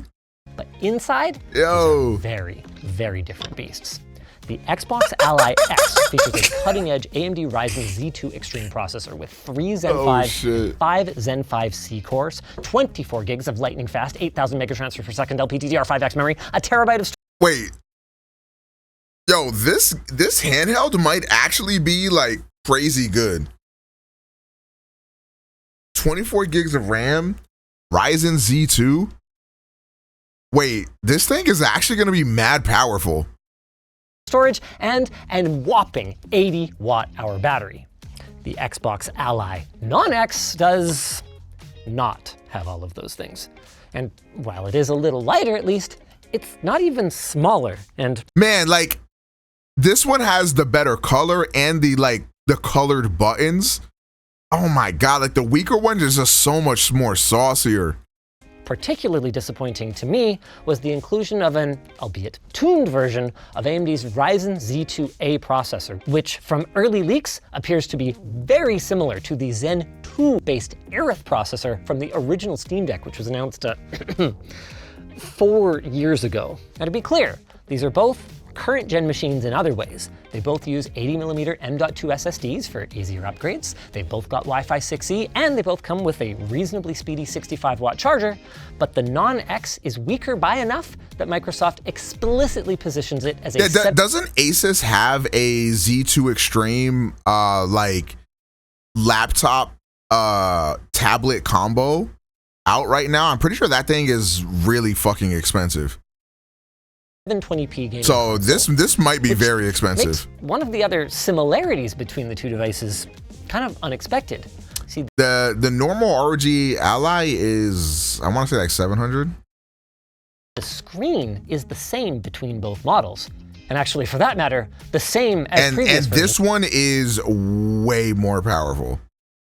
I did see that nameless, yes. Of the Ally. 1080p, 120Hz with FreeSync premium variable refresh rate, and 500 nits peak brightness. So, oh my God, these specs with only a 1080p screen, it might be able to run damn near everything at 1080p 120. Well, maybe not 120, but it'll run like everything. Why would it be so much more expensive than the Portal? 120. This actually plays games, that's why. Like the Portal, you can't play games on it. This like actually plays like the way to look at this. So the market of like PC handhelds like this are so special because they're pretty much gaming laptops, but like in the form of a handheld. So the way to look at this is not necessarily like this isn't like a Vita or a 3DS. This is pretty much a computer, which I guess like technically every console is, but this is more in the literary term, a computer, or literal term rather. FreeSync premium variable refresh rate and 500 nits peak brightness. So, I guess on this one, you're either going to render out a lower resolution or rely on AMD's No. The specs for this thing are actually crazy good. If partnering up with Xbox means they can price this at like $700. This shit might be a literal home run. Like if this thing is priced at 700, like is Drover, but I don't know. I kind of don't think it will be. Are upscaling in order to reach native. In either case, it's an okay display. It's good enough that I still daily drive an Ally, but it is not on par with the eye-popping HDR, instantaneous response times, or incredible low brightness night gaming comfort of the Steam Deck OLED. One of my first questions then was, with such different hardware across the product family, how is Xbox going to manage gamers' expectations and work with publishers to optimize the experience? The answer to this is a little complex, but it is worth hearing because it gives us tremendous insight into Microsoft's vision for this device and for Xbox more broadly. Like Valve, Microsoft is working on a verified program of sorts. But unlike Valve, Microsoft obviously won't have just one piece of hardware to target, meaning I wouldn't expect to see an Xbox Ally setting. 700 sounds crazy, but it's not though. Like you don't look at this in the same way that you look at like a Switch or a PlayStation or an Xbox. This is like these sorts of devices routinely go for that. The graphics quality drop down anytime soon. So what are they going to be doing then? Well, for one thing, they're going to be validating the usability elements, just like Valve does.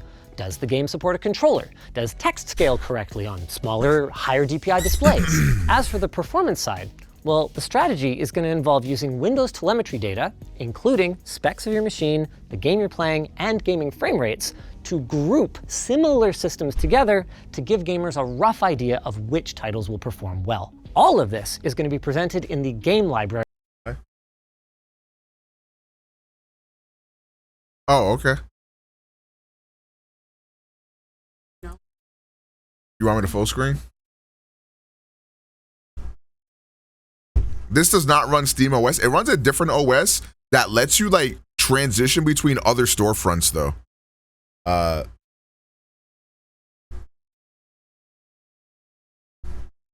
Hi. You want what do you have back there, Lamo? Hi.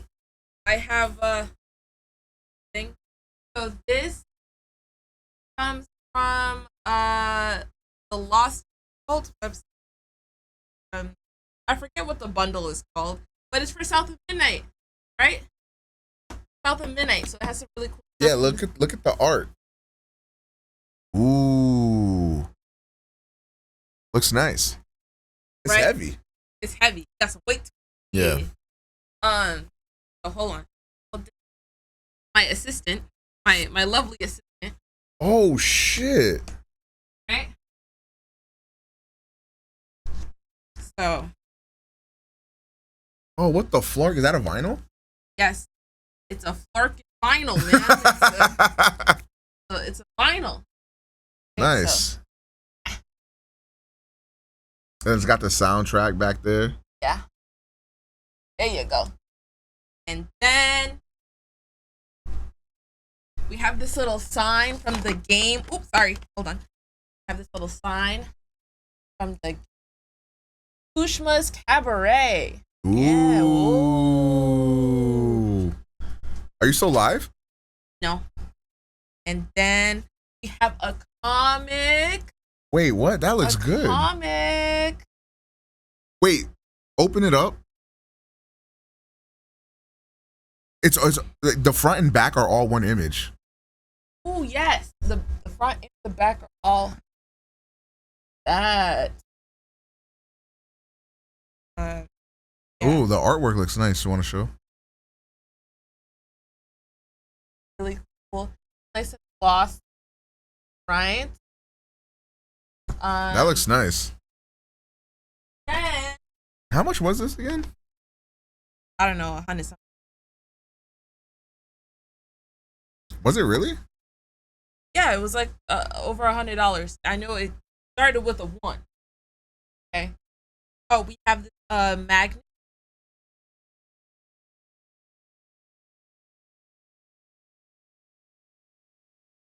Focus! I'll back up a little bit. Let me see.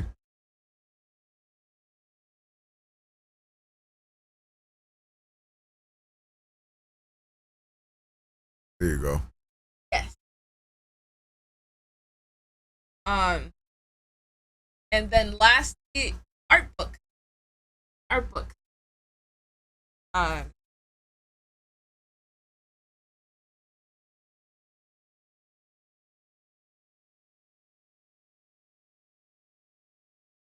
Damn, that the art looks really good. Separates it by chapter. Sorry, I almost took your eye out. But yeah, really cool stuff. Now you're probably wondering, Lena, how did you like the game? I have not finished it. I have not finished it. I actually have to start it over.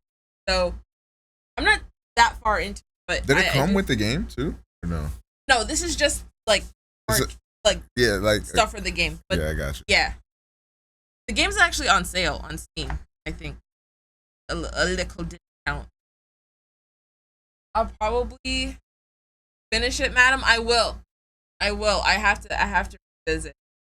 I'm debating if I want to get it on Steam or if I just want to do the Game Pass.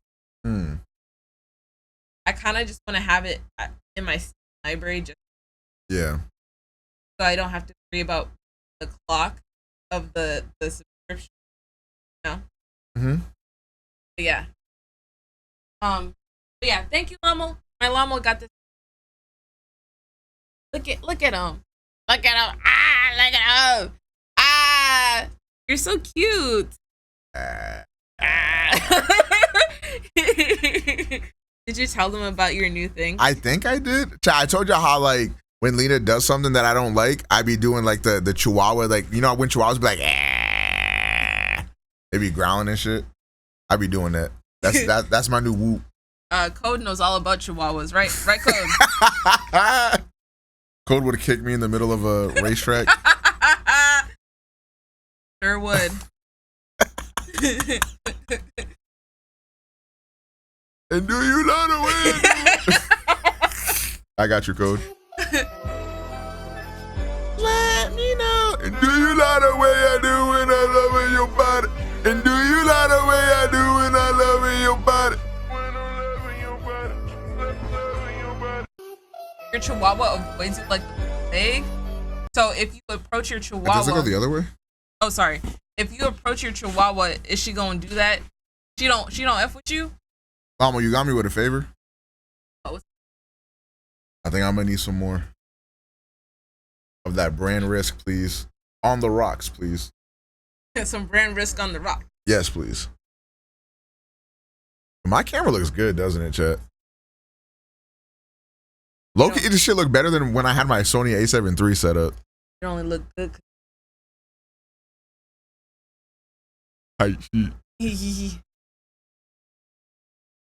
This is my Sony A7S II.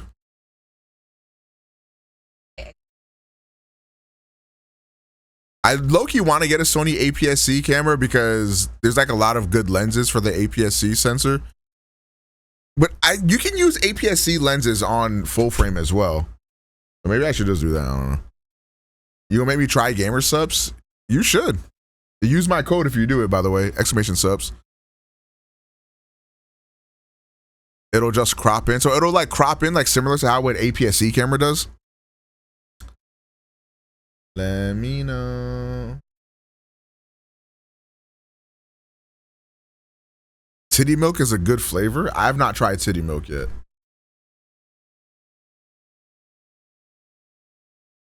But if you're looking for the flavors that I like a lot, the lemonade is really really flarkin' good.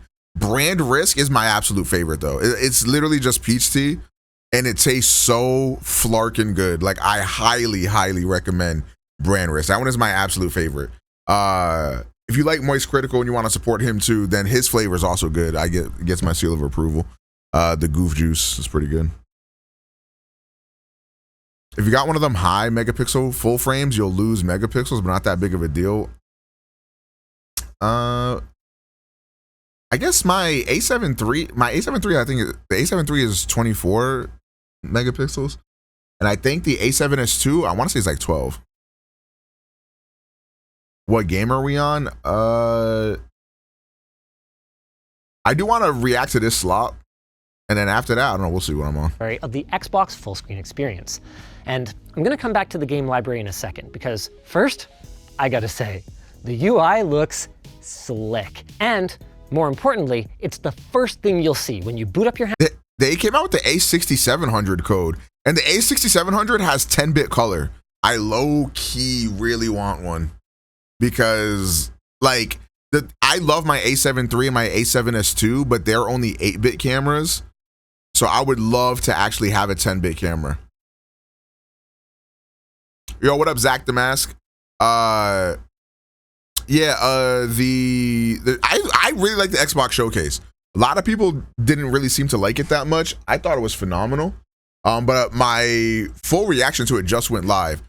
So if you're looking for something to watch when I finish streaming or something like that, it's up on my on OmegaPro Plus. Handheld or wake it up from sleep. They've done so much here. On top of the resource optimization that I mentioned. I will say, chat, it might be time. I've not beaten this game in years, man. Maybe I just lock in. Maybe I just lock in, bro. Who knows, bro? Take shit. Maybe I get a little. Oh, that's what I'm saying. If I get a little freaky. This drop. They said holiday of this year. How would you rank all the showcases? The State of Play and the Xbox Showcase are both like tied, in my opinion. And then Summer Games Fest is like quite a few tiers below. Mentioned earlier, the Xbox team has a do not complete Mary's social link. Why? Really cool multitasking interface that gives you quick access to a browser or Discord, and they claim they have already managed to triple the efficiency of standby, with a ton more work coming to make this the most console-like PC experience you've ever had. None of which is to say that you will lose out on any of the good things about gaming on Windows. Compatibility is expected to be on par. How much is an A6700? With regular Windows, and should you desire a more desktop-like experience, you can access that using the joysticks as a mouse or with standard peripherals. Nigga, 1400? Bro, you can get full frames for that price. That's a little ridiculous. Oh my God. I think it's Sigma. Hold on.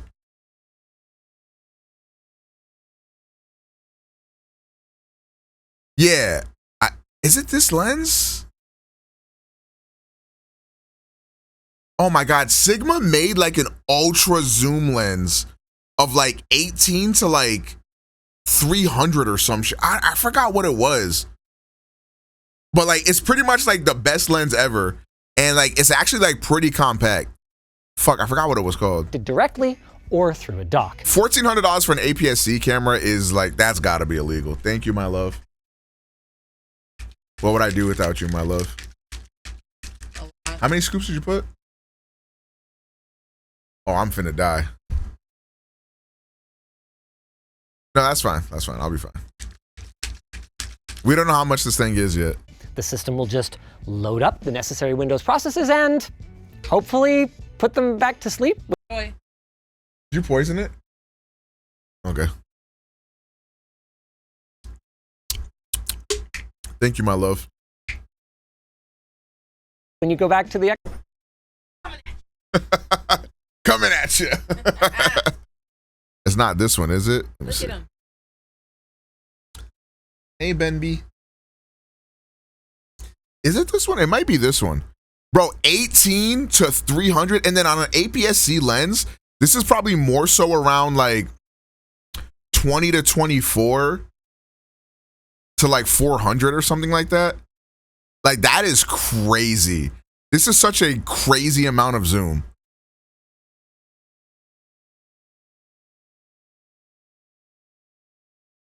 I want this lens really bad. I could get this shit for my full frame. You could like, this is like you could vlog with this, but then also like punch in crazy on some shit. I want to say the one I saw was like, nah, that's not possible. Never mind.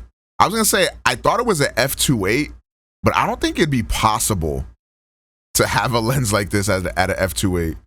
Xbox full screen experience? they didn't have a firm answer on that one. Nor did they have a firm answer on how Windows updates are going to be managed. Are they going to be more Windows-like with the constant interruptions and the background resource hogging and the flavin'? Or are they going to be more Xbox-like? TBD. Okay, let's come back to the game library now. The idea here was to bring all your games together in one place. And I know, I can already see the XKCD comic in my mind's eye. But this implementation looks like one that I might actually want to use, bringing together your Windows games, your Game Pass. This is like the Asus ROG Ally if like the biggest con of it, like running the Windows bullshit, was removed. Like, oh man, I'm actually really wanting games, your cloud-streamed games, and even remote play from your Xbox console, allowing you to quickly and easily synchronize your progress and achievements and your recently played titles so you can just grab and go and game anywhere. The new game bar also, honestly, kind of sick. For the first time ever, I have wanted a hotkey to access the game bar. Who'd have thunk it? Oh my God, another great thing about this, holy flark, I didn't even think about this. Being able to dock this at my TV, because like I wish I could do that now with my Asus ROG Ally, but the problem with it is that you can't control Windows with like an Xbox controller. So like if I had it docked on my TV, I would still need like a keyboard and mouse to like operate the OS. So like if I could just like turn it on with an Xbox controller, like kind of like a Switch, and use this on my TV. This is dockable? Yeah, of course. It has USB ports on it, so you can hook up like a dock to it and HDMI out to your TV. Instead of a big, cluttery full-screen interface, they used the shoulder buttons to flip through menus in a way that was, honestly, intuitive to me within seconds of my hands-on time. They also showed off gamepad support, by the way, for entering pins from the Windows lock screen. This is what I just... What's the opposite of cooked dog meme? It was super cool. And all of this sounds great. At least for the privileged few who own an Xbox Ally X, but what about the rest of us? Well, coming back to the vision. Hiding away at the bottom of one of the slides. The fact that they haven't announced the price for this is a little concerning. Very interesting little nugget that described these innovations as being great for handhelds like the Xbox Ally and Ally X. That like is doing a lot of heavy lifting. While the highlight today is obviously the partnership with Asus ROG, when the Xbox team got jacked into Windows development, it seems to me that they weren't tasked with cleaning up Windows gaming. If this thing is $800, I will be mind blown. Because I'm pretty sure, this is the laptop running the same chip. Is it the same? It might be more powerful.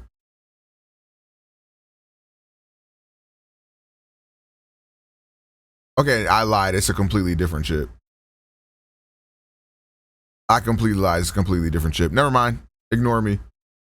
So I don't know, bro. $800. One premium handheld device. My impression is that they were tasked with cleaning it up more broadly and bringing it in line with Microsoft. It should be less than the Series X.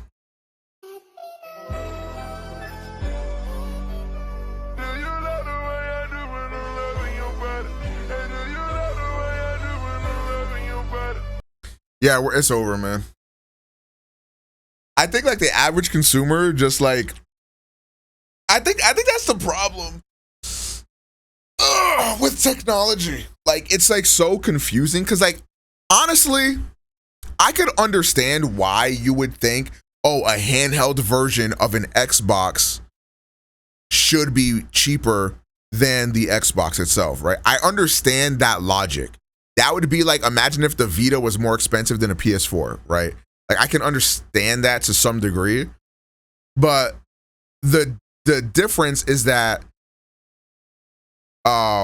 these handhelds are not playing like gimped portable versions of games. They're playing the same exact game that you can play on your like actual console or PC. And like they come with screens attached, batteries, fans, and also the components to be able to get that to work on such a small compact size. it is just more expensive to do that. Our Windows runs terribly and is prone to a lot of issues on these things compared to Steam OS.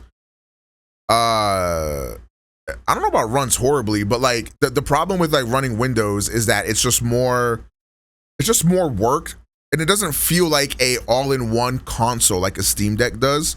But that is what this Xbox handheld is looking to fix, because it does run a modified version of Windows that opens straight up into the Xbox launcher, like a Steam Deck opens up into Steam OS. But then you could also swap between like the Xbox launcher and then like the Steam launcher or the Epic Games launcher or whatever other launcher you need. Vision that in the future, every screen is an Xbox.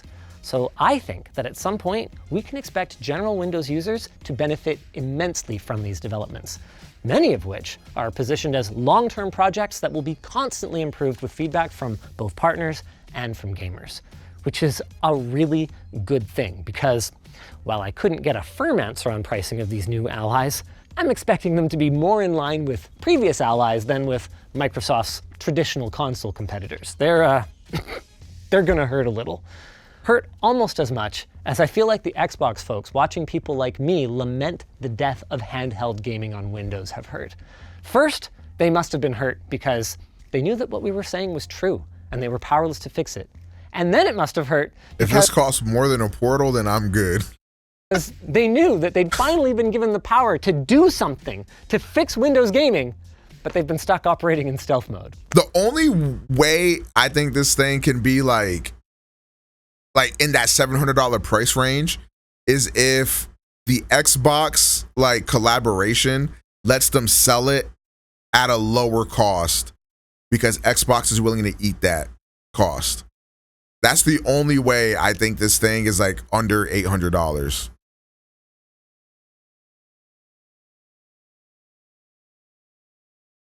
Because if not, then cook dog emote.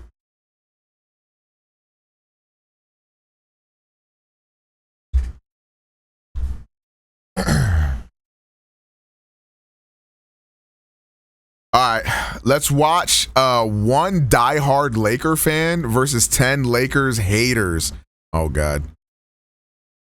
Are the greatest franchise in the NBA. No, it's forced upon us by the media. You tune in to watch basketball because the Lakers are playing. That's why you watch. Do they have more championships than the Boston Celtics? Boston Celtics got all their rings when it was Code Lyoko in the league, bruh. What does it have to do with us? Kobe and Shaq might not even be the best 1-2 punch all time for the Lakers. Oh, hell nah. Oh, fuck no. Oh my gosh.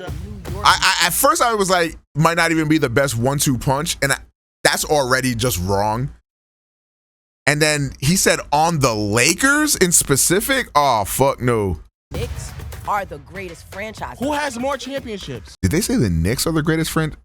Y'all got waxed by one fucking light-skinned dude that can't stop smiling. Like, what? Man, fuck no. You have to win to be the best. And the Lakers have not done that consistently. The 2020 championship was way harder than people give credit for. It doesn't matter. Oh, it doesn't matter. All you guys did this season was sell a bunch of Luka and Bronny jerseys. Welcome to Fan vs. Hater. What Today we have basketball the to flark? talk. A Lakers super fan, legend of winning, better known as Low. Today he's going against a dream team of Laker haters. We're going to go through several debate topics, and at the end, our esteemed panel of judges will let us know who emerged victorious. Low, take it away with the first topic. The Los Angeles Lakers are the greatest franchise in the NBA.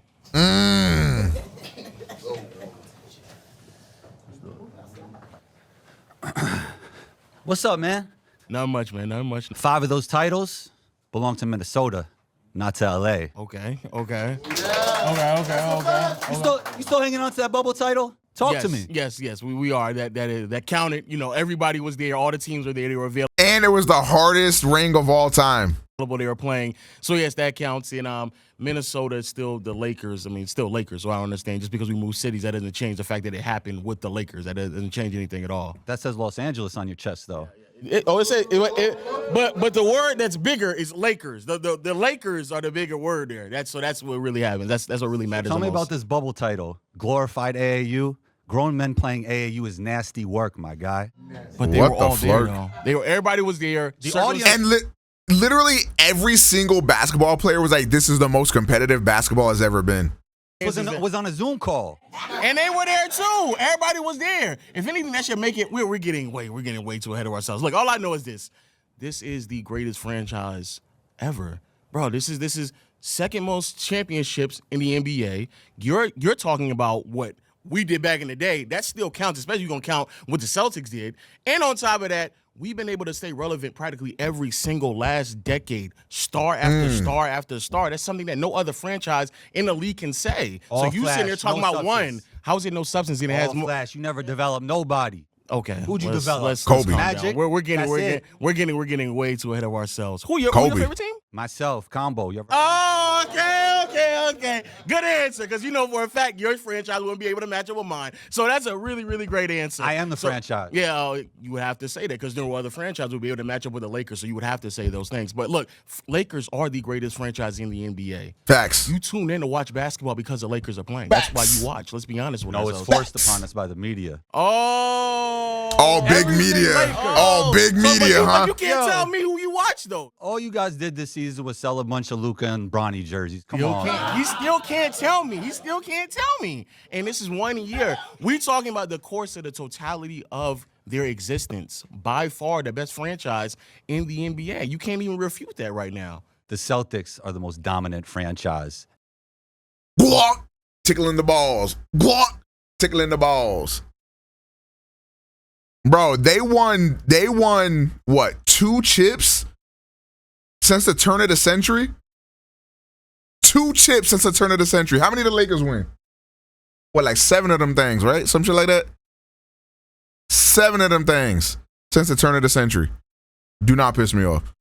And they always been in Boston, man. What happened in the 90s? What happened in the 90s? What happened in the 90s? You tell me. What happened in the 90s? You guys the missed 2000s? You guys missed more playoffs than you made. You guys missed more playoffs than you made in the past 20 years. So what? 20 years. You see how you stopped it at 20 though? You see how you stopped it at 20? What, you want to go back to the 60s? We didn't do I keep saying the whole thing. When you were in Minneapolis? It's still Lakers, dog. You talking about You different might as well give them to the T-Wolves. Lakers.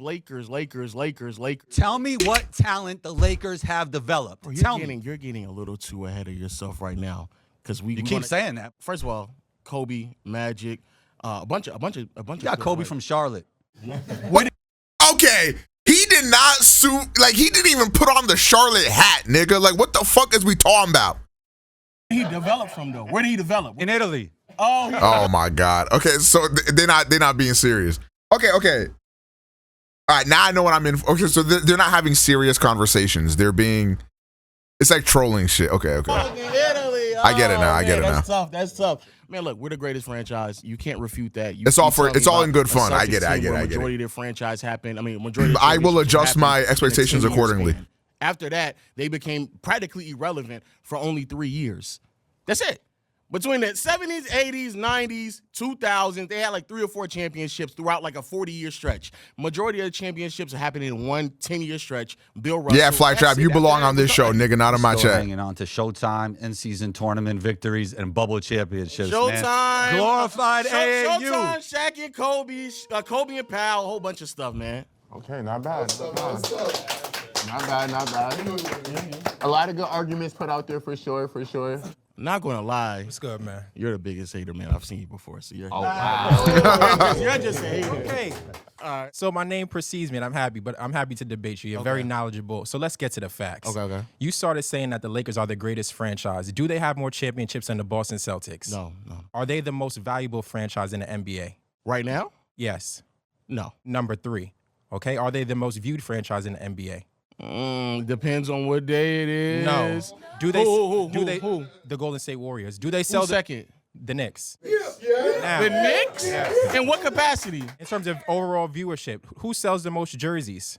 I think it is. I think it's the Lakers, actually. It's the Golden State Warriors. Golden Stephen State Curry, Warriors. the number Stephen one Warriors. jersey seller in the world. Curry sells the Yes. most. That team doesn't sell more than the Lakers. Well, though. listen, we only talk about the player, right? LeBron No. James, I think, is number 2 or 3. And I don't think we don't just talk about the player. We talk about the team. Well, listen, now it's you not got- just LeBron. next- It's also Luka. Then it was AD. There's no way you're telling me Draymond Green sells more jerseys than AD. Listen, There's no way you're telling me that. Curry's carrying Draymond in jersey sales too. But let's just stick to the Oh, facts. So they're okay, not the most okay. valuable. They don't win the most. They don't sell the most. So what is Well, your they do argument? sell the What's your argument for saying that they're the greatest franchise? What is this argument based on? They do sell the most. Just because one player on the Warriors sell more than everybody else doesn't mean that they sell the What most. is this So let's shitty-ass just establish argument? that. Okay. Also, any team, any player that comes to this team immediately change the whole complexion of the entire NBA. Curry's been on the Warriors. The Warriors were not relevant, nor as relevant as once the Lakers got Luka. Jimmy Butler came on there, still wasn't as relevant. But overall, yes, the Celtics, they got us in championships. But again, that's a 10-year stretch, right? What happened again, like I said, 70s, 80s, 90s, 2000s, 20s. Like, you can go beyond that 50s and early 60s, right? You know, beyond that stretch of years, everything else has been dominated by the Lakers. Every single decade, the Lakers have been relevant. You tell me which franchise can say that. Which franchise can say throughout 60s till now has been relevant in every single decade? I'll tell you right now, you mentioned them, the Boston Celtics have always been relevant. And you're talking about back in the day and who's won chips in the span. 11 of the Lakers championships were before the three-point line was even implemented. I know that ain't who I think it is. I know that ain't who I think it is. I know that ain't who I think it is. Man, we ain't even had rights when the Celtics was winning rings. What the freak? We done with them silver rights rings. Most of us wasn't even alive for them Celtics rings, so they can't claim them. Spit. Spit. Spit. So a lot of the things that you're basing your argument off of are applicable to the Lakers as well. And you talk about acquiring star talent. The Lakers are a team that's known to steal, right? They steal players in order to shift narratives. Is it our fault they want to play for fucking Los Angeles? Is that my fault? The freak? That's not my fault. The fuck? It's bad bitches in LA, apparently. Some in the water. I don't know what it is, but hoopers want to hoop there. And then you're talking, and then you bring up relevance. That New York fan is laughing real loud. I can make that dude very uncomfortable in 2 seconds, bro. Ooh, like that. See, that's the thing. That's the thing. That's the thing. Like when we get to talking about facts, when we get to splitting hairs and spitting on facts, we could really make some niggas hurt. We could really hurt some feelings. We could really hurt some feelings. Vega, don't speak. Don't speak, because I could hurt your feelings too, my kid. I could hurt your feelings too, my kid. The Lakers aren't relevant right now because they're at home, right? They got Doncic and they got sent home. But you know who's still playing right now? Who? Wardell Stephen Curry, number 30. Well, that aged really fucking bad. But that aged really fucking bad. Technically speaking, he's not playing right now. Well, he won't play tonight. Technically, Fried his ass. Hey, he wasn't. The Warriors have the best medical staff in the NBA. He will be back. Last time. Wait, let me ask you, the last time the Lakers played the Warriors in the playoffs, what happened?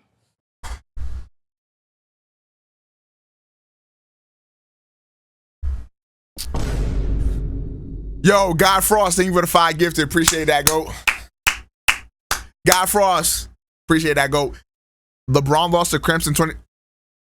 You made me do it. You made me do it. Wardell, Stephen Curry, and his super team of fucking monsters and super mutants broke the record. Most wins in the NBA season, was up 3-1 against one man. And what happened? He had to get Big Daddy Draymond to call up Kevin Durant, to save his legacy. To save his legacy. Had to call up Big Daddy Draymond. Said, Draymond, what the flark? I'm the greatest shooter ever, and I can't beat LeBron. He blocked me and said, tell Aisha make something good for me. What the freak? Why would he say that? Why? And then Draymond was like, don't worry about it, bro. I got it from here. I got you, bro. Hey, KD. Hey, KD. You want to play for Golden State? Them OKC boys are some shit. Come play for Golden State, my brother. Come play for Golden State. We got a nice little seat for y'all. Tell you shit. And then KD came to save a nigga legacy. If we want to talk. And then guess what? How many final MVPs did Stephen Curry get during that run?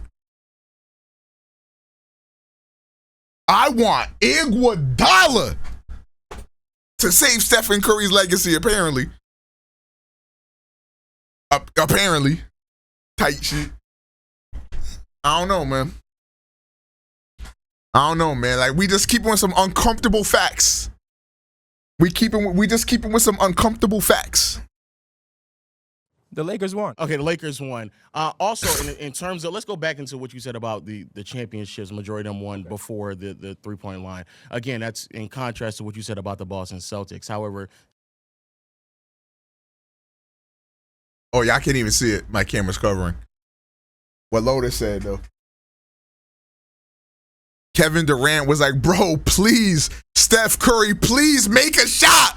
Please. I want you to have finals MVP, bro. Please take a shot, bro. Please. Please make one, Curry. Curry, please make one. He couldn't.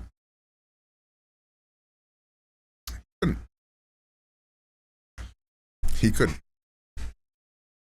Since then, again, I asked the question. You said they were dominant or relevant in every decade. In the 90s, name me the Celtics. Notice how you guys can only clown on LeBron for his failures as a geriatric 55-year-old man. As a geriatric 55-year-old, oh, LeBron lost to Rudy Gobert. He's 30,000 years old.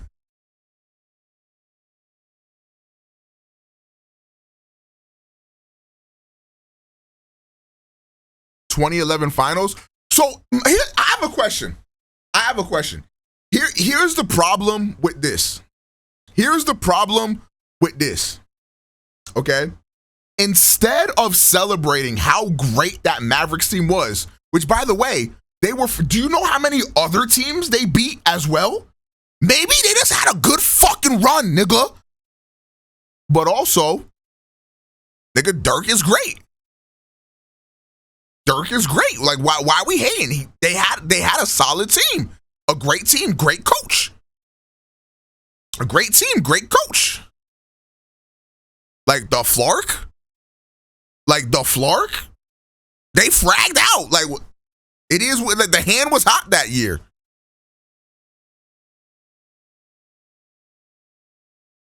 That were relevant in the 90s. You're right, they weren't relevant. Okay, so after 91, what Lakers were relevant? Until 2000. That's in 2000. That's not in 90 1996 when we got Shaq. They were relevant, correct? Did they win? Relevant. Oh, if well, we're talking, oh, you want to talk about winning, Mr. Boston Celtics fan? Okay, we can do that. Winning matters. If we're talking about winning, then that's even a bigger gap for the Celtics. So don't set yourself up for that. Because after Bird won, it was 2008 until they won again. You're correct. And then you're talking about stealing and acquiring. They didn't get another championship till they got KG and Ray Allen. Fried his ass. Oh my God, fucking fried his ass. Homegrown that. You know what I'm saying? Homegrown that type shit. They had to pick up the phone and make some hashtag boss calls to fucking to fix their drought. So let's establish that again. Correct. So again, so from the end of the Bird era when they won, until the one that Sherpa is tough. championship in 08, up until just last year, we're talking about one chip in what, 35 years? You call that relevant? You questioning the relevancy of the Lakers within that time frame, but you bring up the Celtics who won one championship in a 35-year period. Stop it. And again, they don't have to be the best in every single last category. I mean, my goodness, you hate on them enough anyway. Don't give them even more ammo. But if they continue to dominate the way they do, they may not be number one in jersey sales, but second. They may not be the most watched, but third, fourth. I mean, and I don't know about the Knicks. The Knicks maybe recently because of Jalen Brunson, but for most of our existence, it's been the Lakers. Yes. So I think you made some very, very valid points. But the fact of the matter is, I asked you, why do you think they're the most valuable franchise? And your answer was they were relevant. In my eyes, being from New York, relevance isn't enough. You have to win to be the best. And the Lakers have not. You must hate New York sports. You must hate New York sports. Like, you must be real fucking mad. Not done that consistently, and that's the reason why they're home right now, because they're acquiring talent and it's not homegrown, and that is why the Golden State Warriors and Stephen Curry are the most relevant franchise and the model franchise for all teams in the NBA right now. I will say the Golden State Warriors are, I would say, like a model franchise. I think they really like pioneered like the homegrown team, and now that seems to be the way to succeed. Like, we see that, like, the Boston Celtics just won it with the okay, not necessarily. I mean, they just like fleeced the fuck out of Drew Holiday and Kristaps Porzingis on some Mickey Mouse shit. But like their star core, like, that is for the most part homegrown. You know, so like that is definitely the way forward in the NBA. They are, yeah. The Warriors are a model franchise. Yeah, all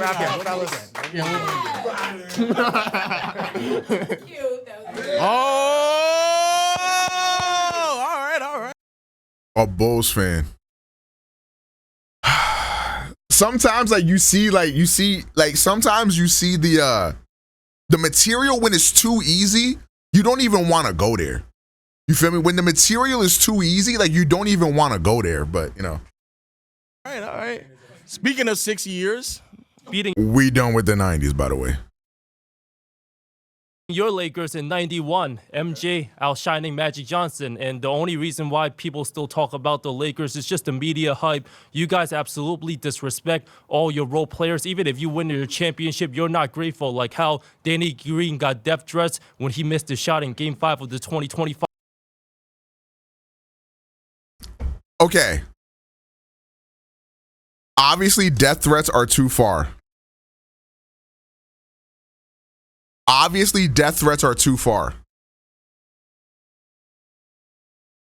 But did you see this shit? Green into the hands of LeBron James. Butler on him. Green coming up to set a screen. James goes the other way. Drives down the lane. Back out to Green. Green for three. Off the mark.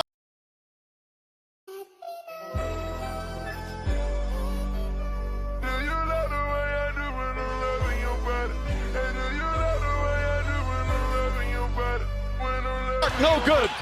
Marquise Morris has it. Throws it inside and throws it out of bounds.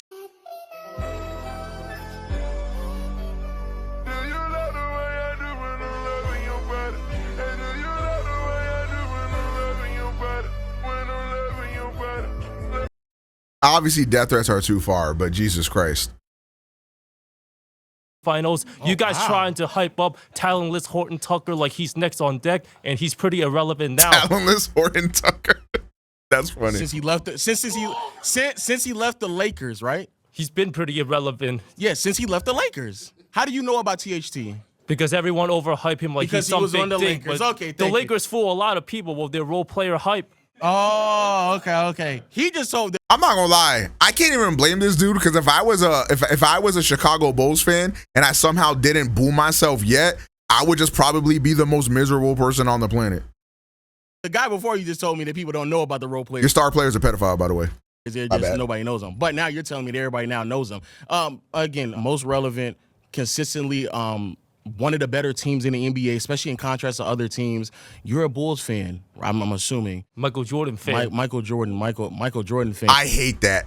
Like, you can't argue with people. Like, it's kind of like like as a streamer, for example, like you guys know so much about my life that like it's easy for y'all to cook my shit. But I don't know fucking anything about Blood Narb, nigga. Like I don't even, I don't know shit about this nigga Blood Narb. So if Blood Narb talking shit about me, I can't even say nothing back. I don't know nothing about this nigga. Y'all know my whole life, right? It's kind of like that with these kinds of sports fans. Like you have no allegiance, you don't like shit, you just dick ride and push agendas. Like you can't argue with that. You know, like, oh, I'm not a Bulls fan. Like I'm a Michael Jordan fan. Like, what you want me to argue then? Like, the fuck? And 4-1 on your Lakers in 91. 4-1 on my Lakers. Absolutely. You're right. You're absolutely right. Look at a New York Knicks fan. Got to cheer for other niggas' success because he ain't never seen it himself. It's tough. I would then ask the question, what have the Bulls done since? They haven't done too much because they got a pretty lousy owner, and because Michael Jordan is so good, everyone intimidated going to the Bulls. Oh, everyone's intimidated now.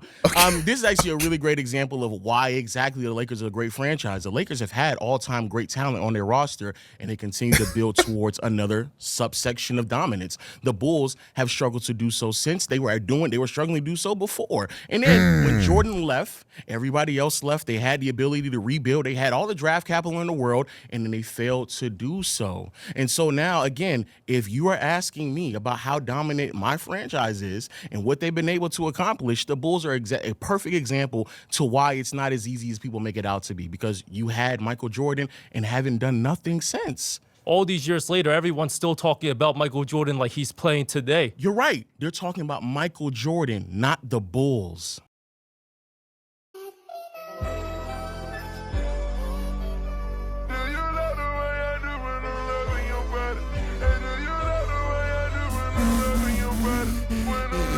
Hey, bruh, I got you, gang. Lead the call, bruh. Michael Jordan's still as relevant as the Lakers franchise today that's Michael still playing. Jordan, but not the Bulls. The Bulls are not irrelevant, but the Boston Celtics, they have more championships than the Lakers. And the players are also not as talented as the Lakers all time because they have cohesiveness, they got good chemistry, dating from the Bill Russell Celtics. Or maybe they just can't draft well, but I mean that could also be a part of it, yeah. Boston, yeah, they Tatum and Brown from the Nets. That's called being smart, building culture. What happened before Tatum and Brown, though? Who they draft? Larry Bird. Larry Bird in 1915. You had to go all the way back to the 80s? 80s. So from Jason Tatum all the way to the 80s. To the 80s. They're saying Paul Pierce in the background. So from Jason... Nah, the fucked up part, the thing that is so hilarious is that niggas hate the Lakers so much. I just saw a Knicks fan defending Boston. Like, can we think about this for like 0.2 seconds? Jason Tatum to the 90s. Look how much of a gap that is in talent. Acquisition. Come on, what are we talking about? Boston was irrelevant because of the death of Lim Bias in '86, a few days after he was drafted. And also, Reggie Lewis was one of the great players in the 90s, and he passed away tragically in '93. That cost the Boston Celtics big time. RIP. They had RIP. Yeah, that was crazy. That was They had other draft picks since then and still weren't able to draft anybody. And they had great talent on their roster. For example, they had Chauncey Billups, but they didn't know what to do with him because they were an inadequate franchise, so they ended up losing him. They were still decent for a little bit in 2002 when Paul Pierce overtook Allen Iverson in the playoffs. 2002, 1 year. That's great, man. One year. And the Celtics beat the Lakers in the NBA Finals. 9 wins, Lakers only 3 wins. A lot of it in the 60s, just by 1 possession in devastating fashion. Very Lark? Shameful. Shout out to Bill Russell, man. Shout out. All right, devastating fashion. I on that. What up, baby? What up with you? Yeah, big Brooklyn, big New York on my body. Okay. You? Brooklyn Nets? No. Oh. I'm out here like Spike Lee. I wear black and white on Sundays. Okay. We lit. Okay. I just want to get straight to it. So I want to change the parameters around why you say LA is the best franchise. Now, everybody talking relevancy. I think one of the points made earlier was about media and the Hollywood blueprint. I agree. So when you think about what makes a franchise relevant? For me, it's culture. And when I say culture, I mean, what is a household name, right? My mother don't watch basketball, but she know about the Knicks, right? Like, my sister to this day remembers me in my room crying on 1999 when we lost. Like, culture, right? It's ingrained in everything. It transcends into music. It transcends into fashion. I gotta say something, man. I gotta say something. I'm gonna say something, and you guys just got to be like, you guys just got to like hear me out on this. I love New York. I do. One of my favorite cities. I love the city. I love the people. I love the culture. I love everything about New York. But New Yorkers are the most annoying niggas on the planet. I swear to God. Holy fuck, bro. Right? And so I feel like the Lakers is a little aight with that, you know what I mean? Because of the Hollywood aspect of it. Okay. Now, my argument is I feel like New York is different in terms of culture. Why? Because I can go to Geneva, Switzerland and talk about the Knicks and they know who I'm talking about. Not just Jalen Brunson, but the New York Knicks because of Madison Square Garden. Madison Square Garden has created a culture that transcends sport, right? Billy Joel played at the Garden. Right? And great players do what at the Garden? Show out at the Garden, right? And we got the mini Garden, right? It's called Rucker Park. It's called Gersh Park, right? So when we talk about the greatest franchise, bro, we got to talk about culture. And when we talk about culture and rap music and sneakers, big New York on my body. I might be crazy. I feel like if I went overseas, very many more people would know about the Lakers than the Knicks. Am I crazy for that? I actually don't know. But I feel like more people would know about the Lakers. Body, WNBA socks on my toes, bro. You got to understand, like, I'ma say New York is the best franchise because every part of fashion, you come here. Met Gala, you here. New York Fashion Week, you here. What the fuck does that have to do about the Knicks? Talking about Met Gala Fashion Week, bro. Ain't nobody ever wore a Knicks jersey on some swag shit. Like, what the flark? Week you here eating French fries and pizza. Like, everybody want to come to New York just to go to a Knicks game, whether they give about the Knicks or not. Even when we losing, we still selling out Madison Square Garden, bro. Okay. So that's a New York argument, Yeah, not a Knicks, not a Knicks. All day. But okay, let's talk about the Knicks culture, right? Culture-wise, you had an owner that was egregiously bad. Yeah, terrible. Okay, that was great culture there. Isaiah Thomas was running the franchise. Oh my goodness, that was great culture also. Why you gonna bring up? I'm just saying. That's all. Yeah, Bulls make sense because of Jordan. So like, yeah, that one I'm not shocked about. Also, Bulls, I just feel like got like swaggy gear in general. Right there. All right, Genie, I mean, we be honest with ourselves. The culture really hasn't changed until recently. Even when Melo was there, the culture wasn't even all that great. I disagree. The culture has been inconsistent. The Lakers culture, first of all, we talking about identifiable. The Lakers are easily one of the most identifiable franchises in all of sports. So yeah, so they're identifiable, but they're not a house. My argument was that it's a household name. I don't think the Lakers I'm sorry. Like, trying to make the claim that like the Lakers are not a household name is fucking insane. Like that's actually insane. Household name? Kobe is. You don't think the I give Magic. You don't think the Los Angeles Lakers? No. When I travel abroad, no one's talking about the Los Angeles Lakers. They're talking about the New York Knicks? Yeah, they are. Yeah, they are. I mean, that's their lived experience, you know. Like I can't argue that. That's their lived experience. You know what I mean? Like, I mean. Oh, then Big Nick on my body, bro. Yes, they are. Yo, New Yorkers, bro. Talking about the Knicks before the Lakers. Shit. Yes. More people know. Because New York is better, bro. New York. Say right, the city. And where the Knicks come from, bro? The you say the city. You said to my man that he couldn't talk about Minneapolis because the Lakers in Los Angeles. Right, they're synonymous. They're synonymous, right? LA, Lakers. Okay. New York, Knicks. All right. You see the choir in the back, bro? So all I'm saying is they great, they cool, they cute. No, Kobe, rest in peace, GG. We love y'all. However, when we talk about culture and it transcending beyond sport is my argument. Why? See, I feel like the Lakers are like so well known that they actually have transcended the sport. Like I feel like the Lakers have transcended in that area. why the New York Knicks are the greatest franchise. Basketball culture, we sucked for 15 years. And I was mad. Okay. I was mad we were there. So you admit it. We were bad basketball culture. But when we talk about overall culture that makes a franchise relevant. No, I think there's a lot of similarities. Y'all got Spike Lee. They got Jackson on the sideline. There's a lot of similarities. Who knows Jack Nicholson now? All right, that's crazy. Come on, that's crazy.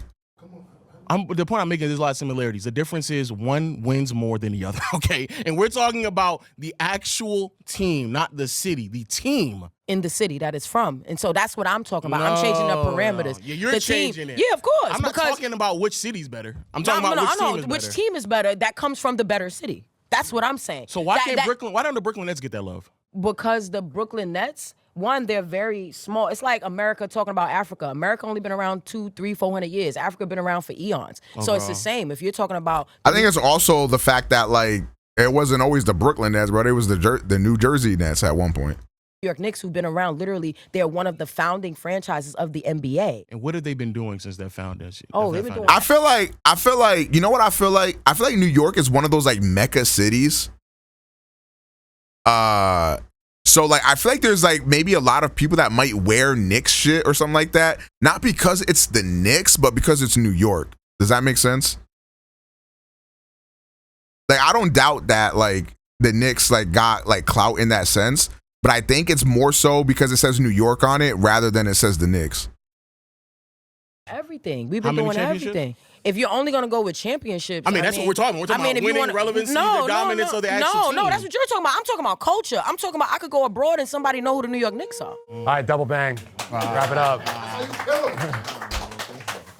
LA is one of the worst places in the world. But that doesn't necessarily reflect on Lakers versus Knicks judges. Yeah. What are we looking for? How did this one go? I would say that I'm kind of disappointed in us right now because I want us to stick to our arguments. I feel like he kind of really stayed on topic. A lot of us kind of more opinion-based, a lot about the stuff. Like hers was more opinion-based too. I feel like New York is a better city, but LA basketball is a better basketball team. Like if we're gonna compare them, like. I do think that the Lakers fan did win this one. The reason I choose that is because you guys were, as the fans, you guys were moving the totem pole a little too much. He asked who the best franchise was, and he claimed that the Lakers was the best franchise. As far as the Boston Celtics being the only argument, and the Golden State Warriors as well. I know you brought up there's the medical. The thing is, like, the thing about the Warriors thing is that the Warriors are definitely like one of like the greatest franchises of like the modern era. But like historically, it just haven't been that. So like you can't give him that yet. You know, like obviously, like we're gonna look back on this era of Golden State. Like we look back on some of the all-time great teams and franchises for sure. They're gonna get that clout. But like the thing with somebody like the Lakers or the Celtics or whatever is that they've had like a Golden State Warriors like decade for decades. They've had multiple of them. Like that's where the difference comes in. Staff, Wardell Curry, things of that nature. And it's a good point. I think ticket sales, viewership. I could see the future of Golden State like how we look at the Bulls now.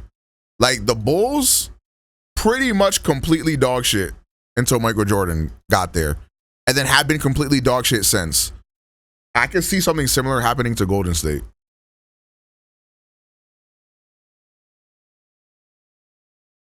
absolutely. I think those were all great points, but none that could refute the fact that everything he brought up about the Lakers, yes, they do bring in superstars, but being a great franchise organization, you guys got to bring superstars in. All right, I'll go last. I'm going to give it to the fan. No. Oh. See? And that's the thing. I'm not gonna lie, bro. Like, yeah, the whole Wilt shit from on the Warriors or whatever, yeah, that's cool. That's cool. Proof? Evidence? I'm talking about since humans have been documenting history. I'm not talking about like when they invented fire type shit, you know, like anything. Like I can say anything, bro. You know what I'm saying? Like, yo, I saw my homeboy drop 354 in the NBA in like 1912 type shit.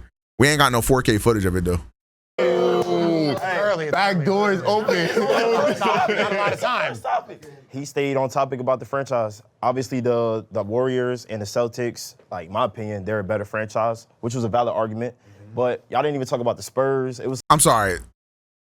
You cannot make the argument the Warriors are a better franchise than the Lakers all time. Like, you could argue like the past decade. You know, like, yeah, you're probably right on that one. But you cannot argue that all time. You just cannot. Some couple of teams that y'all didn't. That's bring just up. ridiculous. Y'all just focused on, like, you know, your team. It's tough. But the Spurs is a great franchise to bring up because the only thing that the Spurs don't have that like somebody like Boston or Los Angeles has is like that clout because, you know, it's not a big market. You know, like they don't have that like that clout. But in terms of like literally everything else, the Spurs are one of the greatest franchises of all time. Like undeniable. Full of New Yorkers don't want to applaud Boston, but that probably was the way to go. Yeah. All right, let's go to the next topic. Kobe Bryant is a top 5 player of all time. Oh man, a lot of niggas hate this. You know what? I don't even have this conversation. I don't even have this conversation with people anymore because like I don't know if you guys keep up with like NBA Twitter or like NBA conversations or anything like that. It's a lot of like Kobe naysaying right now. Just like whatever, bro. Like niggas that like be like looking at like that go off of like stats muse on Twitter or whatever the fuck, and like they using that to like be like, oh, Kobe wasn't even good type shit. I don't even entertain the conversation. To protect my own sanity and mental health, I don't even have the conversation. Like if that's what you believe, you can believe that. To me, I don't give a fuck. That nigga's top 5 to me. I don't care what you got to say about it. I don't care what you got to say about it. Oh, he came straight to the seat. I like that. How you doing? I'm doing well. Oh, that's great. All right. Seem like you're ecstatic about this. I am. Okay. I am. So Kobe Bryant's a top 5 player of all time to you. Yes. Would you care to list the other 4? No order needed. I can. Michael, LeBron, Kareem, and then Duncan between 4 and 5 with Kobe. So you don't have Magic over Kobe? No. Man, fuck no. My bad. I gotta log in. No, I do not. Why? Two-way impact, did it longer, just as many championships winning wise, and he was able to sustain impact longer than Magic was. He was able to sustain an impact longer. Yeah. Magic's career did get cut short in It 91. did get cut short, to be for fair, sure. Fair to Magic. How would you describe Kobe's last several years in the NBA? Bad. I mean, it was 3 years where he tore his Achilles, so yeah. Yes. But what did the Lakers really do, and Kobe especially, do of note after their 2010 championship? During Kobe's career? I mean, they still competed, made the playoffs, tried to make another run at it. I think if we're going to hold the 3 years post 2010, yeah, it's kind of, I mean, I don't know, there's a majority of top 10, top 15 players that have those stretches throughout their careers. So he had that stretch right towards the end of his career, Mm-hmm. the 3 where he's healthy and then the 3 where he's not so healthy and kept playing. And then let's talk about the beginning of his career, where he kind of understandably had a slow start, very young coming into the league, especially on the first half of those 3 rings. Okay. Definitely more Shaquille O'Neal. Okay. Heavy, right? Okay. I think we can agree on that. Okay. Where does Kobe's kind of prime come in and this like longevity? I think prime-wise, you can start it from either 2000 or 01 all the way to 2013. The peak of what you may be referring to is definitely in between like 03 to 2009 and 2010, which is, I think, a pretty long, sustained level of excellence. And I think, again, if we're starting at 2001 to 2013, it's like 12, 13-year stretch. Sure. So, and yeah. they did a lot of nothing in the middle, right after Shaq left and before. I mean, the team was dog shit, dude. But regardless, like, Kobe was like, okay. I mean, I was a kid, so I can't really say for sure what the consensus was. And then obviously I'm also like a big Kobe fan, but like Kobe was like the best player in the league from like at the very least like 2003 to like 2010. Okay, maybe not that long. You could argue some other guys in that. He was at least in the conversation from 2003 to 2010. Other than Bron, bro, like that's kind of crazy. Like that's kind of crazy. Like that's kind of crazy. For 3 years? There's like 4 years at least. 4? Okay, I mean, All okay. right. So we're talking about 2000, right? And even then, in 2000, that's if you're gonna call that Kobe's it's prime. three. That Oh, first- 07, LeBron certainly got it. You're wrong, but it's okay. Okay. It's okay to be wrong sometimes. It's okay. ring, still very heavy Shaq stuff here. The first ring, yes. Okay. Okay. So we're really talking about like 2001. And you said all the way to 2013, but I'm saying they really didn't do that much from 2010 to 2013. Yeah, name. So What is we your really top? What's gotta- your top 5? You got LeBron. Uh-huh. You got Michael Jordan. LeBron. You started with LeBron, and you're talking about winning I didn't championships say- throughout a did I stretch. say in Okay. order? Okay, I'm just saying. You said LeBron. I'm saying right. you were able to acknowledge that somebody can But I'm still not be saying great them in without order. winning a I'm not championship. saying- I'm saying is Okay, you can acknowledge that somebody's being great without them having to win a championship. Correct? Sure. Okay, I so mean, LeBron and who else? But all right, LeBron, Michael Jordan, Tim Duncan, Magic Johnson. Okay, Tim Duncan's another one where he went through stretches of years without winning a championship. Correct? Yeah, but like what happened between 2007 did and Tim Duncan have the 2013? teammates that Kobe had? No. But I'm asking, Wait, what do you mean by that? 2007 and Okay. 2014, though that stretch of years, what was he doing? He's in the playoffs, was he not? Okay. Did they not beat the Lakers? No, Well, not in that time. I would frame. say in that Okay, time not frame, in the that time Lakers frame, beat not them. that No. time In that time time frame, the Lakers actually beat them. But the point I'm making is that hold on. when they you made know- the finals in 2013, right? and they lost in 2013. Okay, but we're talking about the Lakers like competing. You said that in the making Yeah. the playoffs is competing. So the Spurs are always in the playoffs, right? It's just Tim one. It was Duncan- 1 year where Kobe didn't make. I don't even think like obviously there's people that like stat watch or whatever, and like that's one thing. And I'm not even like trying to say like no fake shit about like the eye test or whatever the fuck. It's just like I feel like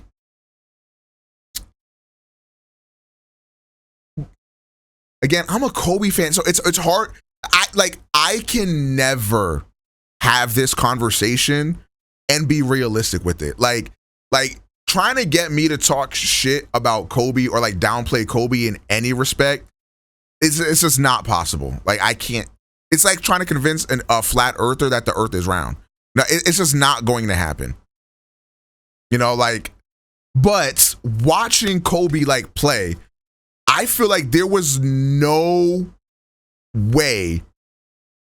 Like there's never been a player that I've seen that like commanded so much attention and like works the way he did. Like, and it's just magical, bro.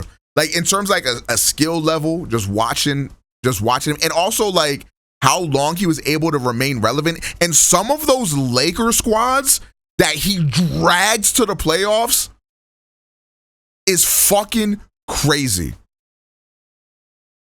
Like some of those squads that Kobe dragged to the playoffs, bro. Especially that year where you tore his Achilles. Like, dude, one of the most insane runs I've ever seen in my life. I'll never forget watching him tear his Achilles and like my heart fucking shattering because I knew we were cooked. And then what the fuck happened after Kobe tore his Achilles? We went on to be the worst fucking team of all time. Make the playoffs. And that's So wrap. yeah, that's it. That's it. That's it. That's it. All right, thanks, man. Yeah, go on. Come on, fans, fight back. And I'm never gonna disrespect Tim Duncan. Greatest power forward of all time. Never disrespecting that man.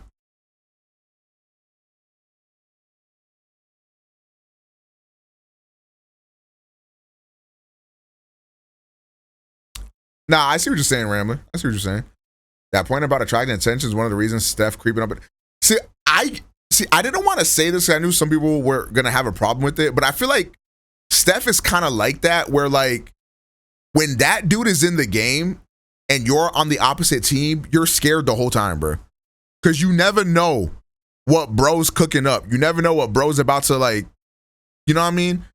Like a Curry game where like Curry is on is like the most scary thing on the fucking face of the planet. Just like Kobe. When Kobe was Kobe, like you're just like, what the fuck do you even do?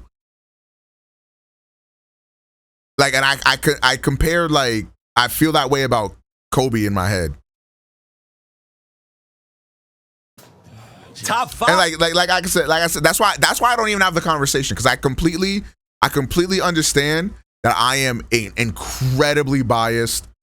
I'm a dick rider. Like, it is what it, like, I'll never argue against that. This is why I do not have the Kobe debate. I'm not a fan of it. I'll never be a fan of it. I'm never having that discussion. I'm not like a Jordan fan where I'm gonna be arguing with you until I'm blue in the face about why he's my GOAT. Like, I'm never having that argument. Top five. Come on, man. Top five. There's 3 Lakers that are better than Kobe. And rest in peace, Kobe. Let me hear. Will Chamberlain, LeBron James. Cap. Okay, LeBron on a technicality, I'll give you that. James and Magic Johnson. Cap. Greatest Laker. Okay. Tim Duncan, you already admitted, is better, and we all know Michael Jeffrey Jordan is better than Kobe Bryant. So how is he in the top 5? My guy, there's not 20 top 5 guys. Why is Wilt better? He averaged 50, bro. Did he win? Of course. No, did he win? He won a championship. No, did he win averaging 50? But he won a championship and he averaged 50. So he didn't win. Okay. Changed cool. rules. All right, cool. You know he used to dunk from the free throw line? He tried to do that. No, he and did they it. changed it. He did it behind the scenes. They didn't do it. Great for You got the footage? Let me see the footage. You dropped 100 points too, right? Let me see the footage. Great for Wilt. But who's the greater player? But who's the greater player? I would say Kobe is. How so? Because Kobe's impact. Again, just because you go out there and put up a bunch of numbers, that does not, if it don't translate to anything, doesn't mean nothing. Something that Wilt openly acknowledge himself. That's the reason why he adjusts his game as he continued to get older. So the idea of him going out there averaging 50, but if it didn't relate to anything, what is the point, right? So Kobe had the ability to go out there and average 35. I'm not gonna lie. I'm gonna be so honest. I think the millisecond somebody brings up Wilt Chamberlain in an argument about basketball is automatically pushing an agenda. They're automatically saying some shit that you know they don't believe. A pace era, much more updated and modern, while still also adjusting his game to compete at a very high level while still being a dominant player. This as well. era is all about analytics. He didn't do it as efficiently as Wilt. Well, or Jordan, or even LeBron. Well, the efficiency when it comes to Wilt is questionable with his free throw shooting. If you want to say LeBron and Jordan, that's fine. LeBron and Jordan, that's fine. But then you're bringing up other players that, again, Magic, not on the defensive side of the floor, and I love Magic. He was the best player on his championship teams. How? He was the best player on his championship teams. What proves 3 that? of those of Kobe's came with Shaq. Well, what proves that? Watch him play. Kareem? He's Magic Johnson. Kareem was old at the time. Kareem was old. 40. Kareem was old when they won their first. 40 like LeBron. Kareem was old when they won their first championship. Yes. He was old. He was after 35. He won MVP when they first won Exactly. championship. He's great. Okay, so how does that And make he's better than Kobe Bryant. Whoa. Kareem, I agree. If Kareem won MVP, I've already named 3. I already named 3. I said Michael, LeBron, Kareem, and then Duncan and Kobe to me are interchangeable. Michael Jordan was better, right? We got to name him. I said Michael, LeBron, Kareem, and then Tim Duncan and Kobe interchangeable. Larry Bird, 3 MVP. I fuck with Larry Bird. Like, I don't even want to have to do this. Like, I don't even want to have to do this. Like, don't make me do it. Like don't make me do it. Like, He's in a row, 30, 10, and 10. No. Clearly the more efficient, the better rebounder, the better passer, and the better scorer than Kobe Bryant. But not the better winner, though. What do you mean? He won 3 MVPs in a row and 3 championships, and he was clearly the best player on his team. Who has more championships? It doesn't matter. Oh, it doesn't matter. No, because how does it not matter? Because Shaq was the best player on 3 of those teams. Well, okay, what was Larry Bird? You think if Larry Bird had Shaq, he wouldn't win 7? I don't know that because when Larry Bird when Larry Bird didn't have Shaq in his first championship, Larry Bird had like 2 games where he averaged less than 10 points. He posted up less than 10 points in 2 of those games. He was so underwhelming in his first championship. They gave the Finals MVP to Sedwell Maxwell. When he was a rookie?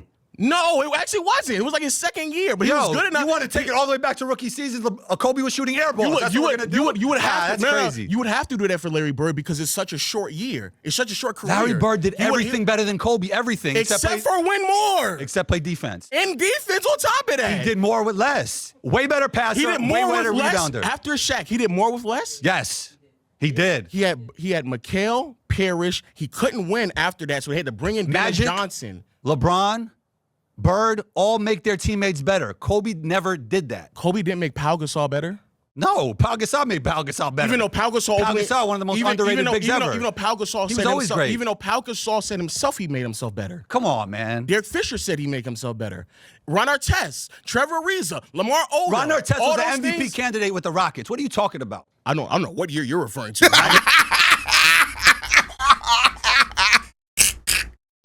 Oh my God. I don't know about that year at all. I've never heard that year. Look it up. But saying that Kobe never made nobody better when players have openly admitted that he literally made them Nobody better. wants to play with Kobe Bryant. Rest in peace, but nobody wanted to play with him, bro. So Powell didn't want to play with him? We got New York legends talking about like Smush Parker. He was the worst person. He didn't even talk to Smush. Ron Artest didn't want to play with him? What? Ron Artest didn't want to play with him? Nobody wanted to play with him, bro. So why did he come to the team? Why did Meta come to the team? It's media driven, just like all your Lakers propaganda. Oh, man. Oh, my God. That's tough. I'm not gonna lie. The fans over here, they cannot have a good argument to save their lives, bro. Oh, my God. Oh, get this. Oh, man, this is about to get really disgusting. If this nigga's about to put Curry in the top 5, I swear to God, I'm ending this stream, bro. Backwards. That's got to get really disgusting. Okay. We meet again. Yes, we do. So before we even begin, we agree on the top 4. So right now we're debating over the 5th spot. Okay. Stephen Curry is better than Kobe Bryant.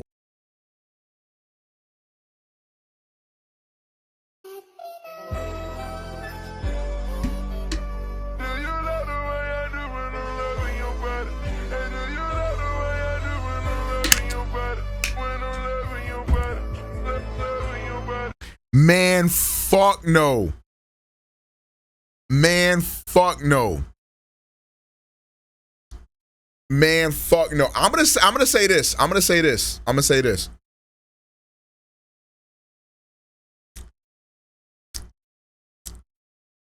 The biggest reason why that is a factually false statement is because of one word.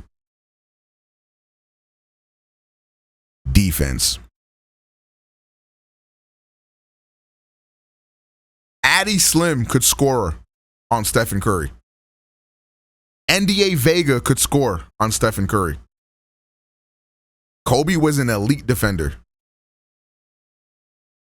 Why? Stephen Curry, number one, elevates his game in the NBA Finals more than Kobe Bryant when it counts the most. He averages more points and assists in the finals than Kobe Bryant does. Stephen Curry has only lost in the first round 1 time. Kobe Bryant has lost 3 times in the first round.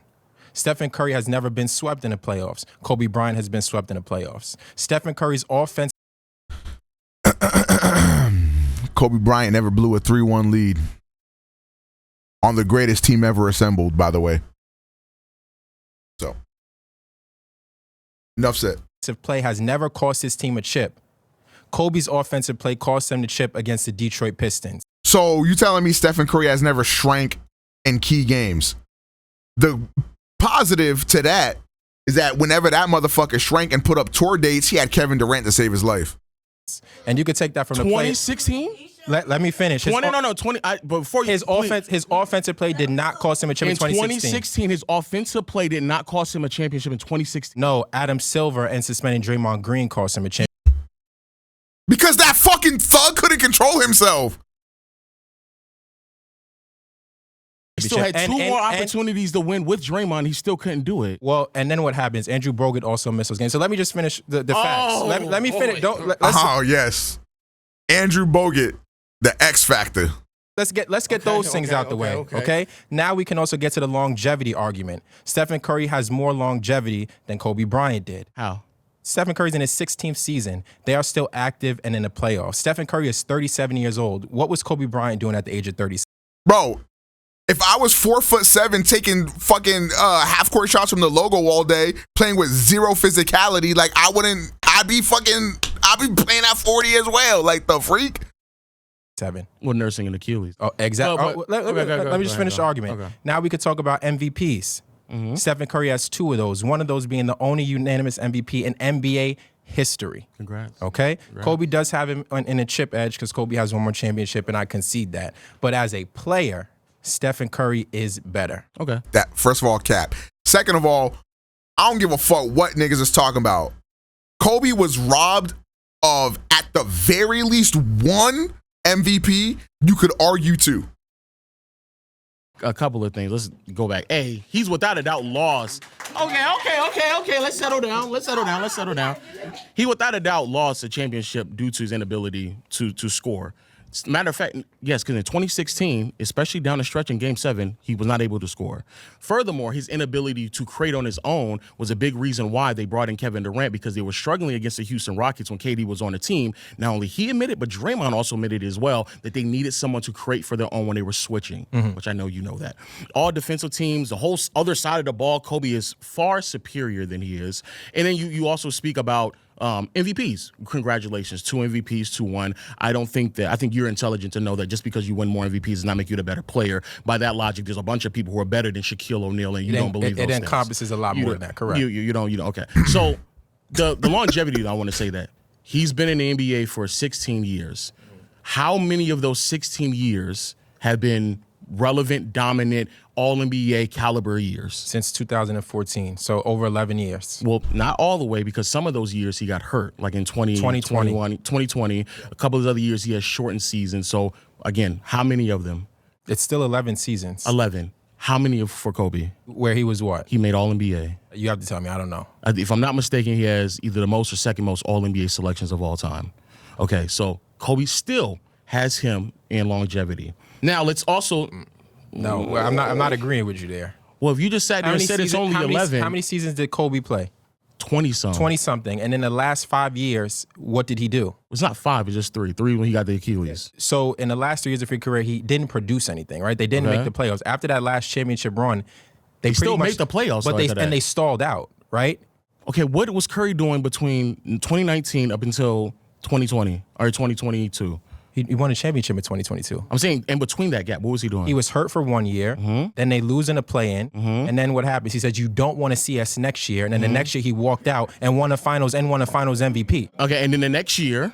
They lost, right? 2. Draymond Green punched to the Lakers. Okay. So I just want to establish, just because you go stretches without winning doesn't mean that all of a sudden you're relevant, right? The point I'm making is that you can still win. So even beyond 2010, Kobe is still relevant, playing really great basketball, 2011, 2012, and 2013. He's not playing great basketball, making all NBA teams and making all defensive teams, still making the playoffs, still being one of the best scorers in the NBA. Well, he wasn't playing great basketball. His selfishness is what he was doing, right? And this is respect to the late, great Kobe Bryant. But Kobe Bryant was a selfish player, which is why they lost to the Pistons, because they know Kobe would shoot them out of it. So when we look at elevation of the game when it matters the most, that goes to Steph Curry as well. Kobe Bryant is not the single best thing at anything when we talk about basketball. He's not the best mid-range. He doesn't have the best footwork. He doesn't shoot the best. He's not efficient. When you talk about being the best... He's not efficient? Kobe Bryant is not efficient. Well, that's a lie. That is a lie. No, it's a fact. No. What you're saying is irrefutably a lie. That is a lie. Stephen Curry is the best shooter, right? He's also one of the best screening guards. Also, who the fuck got better footwork than Cole, bro? Let's be honest with it.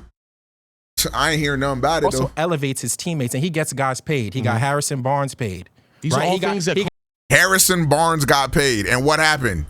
Y'all lost. Kobe does as well. No, who did Kobe get paid? He got Trevor Ariza paid. He got Shannon Brown paid. He got all the players. Shannon Brown. A lot of motherfuckers don't know shit about no motherfucking Shannon Brown. Niggas was talking about Shannon Brown like he was the GOAT when you played with Kobe, bruh.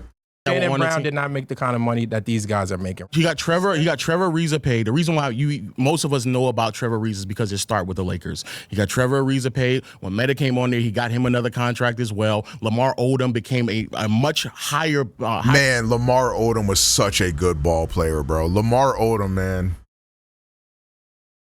Man, sad what ended up happening with him, but like, he was, man, that dude, so fucking good. Paid player and also well-renowned player because playing next to Kobe. And my last point, Stephen Curry has elevated a franchise from irrelevancy to the most valuable. He did. You got to give Curry credit on that. He definitely did.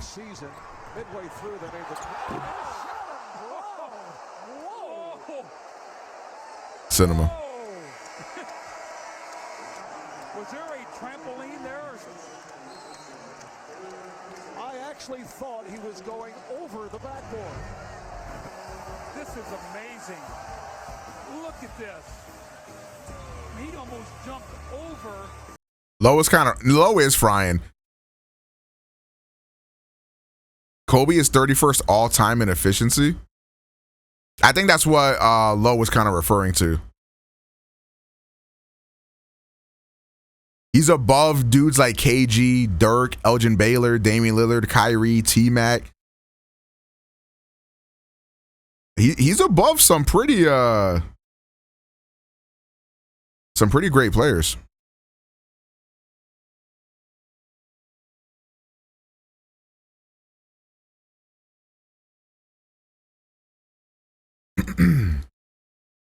Valuable franchise in the NBA, right? Kobe Bryant did not do that.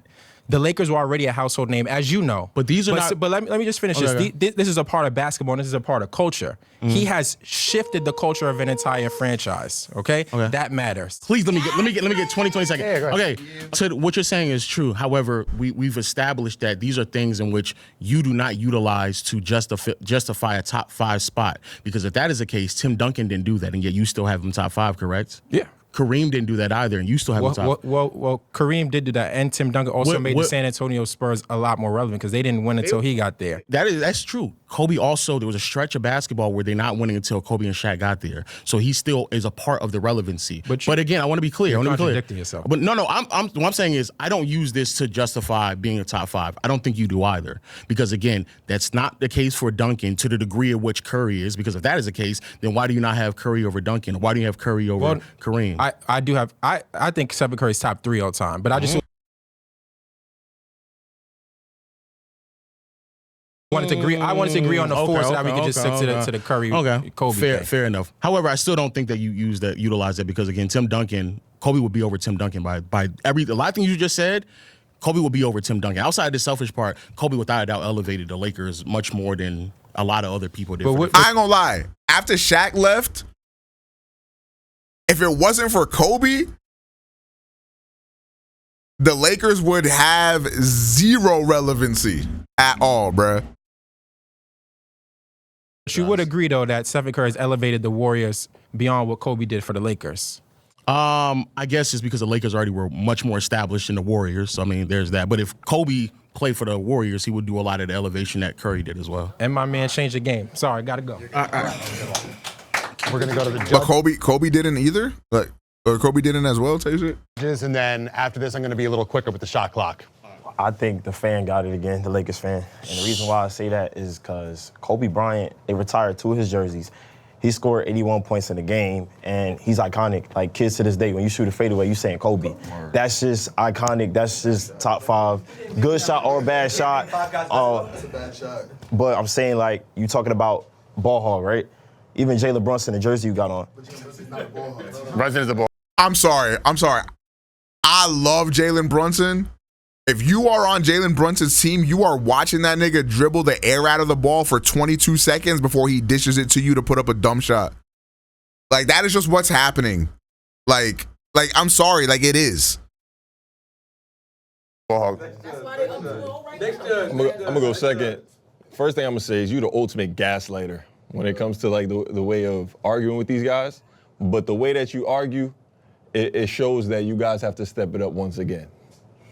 I'm gonna go with the Lakers. So I would give it to the fans, but I would say that I'm giving it to the haters for that one. I don't think Kobe made my top 5, especially with the arguments that you guys were saying that I think Shaq takes his spot. If we're gonna give him 3 out of 2, then Kobe has 2 rings. So, and then I like Curry because Curry is the best shooter ever. So to say him that he's not, he has to be up there for like just of leading of one specific thing in basketball. Curry is the best thing in that one specific thing. Yeah, y'all gotta judge what they're saying. And that's why I went off of what you're saying. That's why I was trying to They gotta prove to you. Hey, let's calm down for a second. It's 2-0 right now. You're down. Let's calm down. Okay, let's go. Kobe and Shaq are the greatest duo of all time. How do you argue against this? Like, genuinely.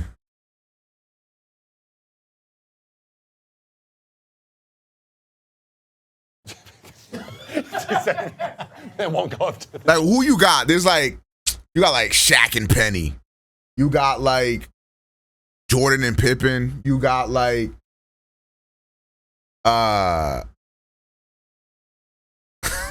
Luka Doncic and Boban. Lowry and DeRozan. All right, bruh. Enough. Bron and Wade. I'm sorry, Parker. No, man. Halliburton and Miles Turner. Shit, after this run, shit, maybe, nigga. Fuck. Maybe. Hi, I'm back. Yeah, only comp you got like Scotty and Jordan, bro. That's literally it. Okay. Kobe and Shaq are the best duo of all time. Yes. So Michael Jordan, Scottie Pippen just don't exist in this. No, they exist. No, they exist. 6 rings. No, they all exist. Yeah. Okay, yeah. so on what basis are Kobe and Shaq better than Scotty and MJ? Let's rank those 4 players, shall we? Who's number 1? You were asking. Hold on. You want to rank them individually, or you want? I thought you were talking about duos. We'll get to that point. But who's the best? Michael Jordan. Okay, who's second? I would say Shaq. Third, Kobe. And then there's a massive gap. No, not necessarily. There is a massive gap. There's a massive gap. Kobe a lot better than all right. Scottie Pippen, but don't make it seem like it's like miles wide. It is miles wide. I'm sorry. The gap between Kobe and Scotty is miles wide. I'm sorry, bro. It just is.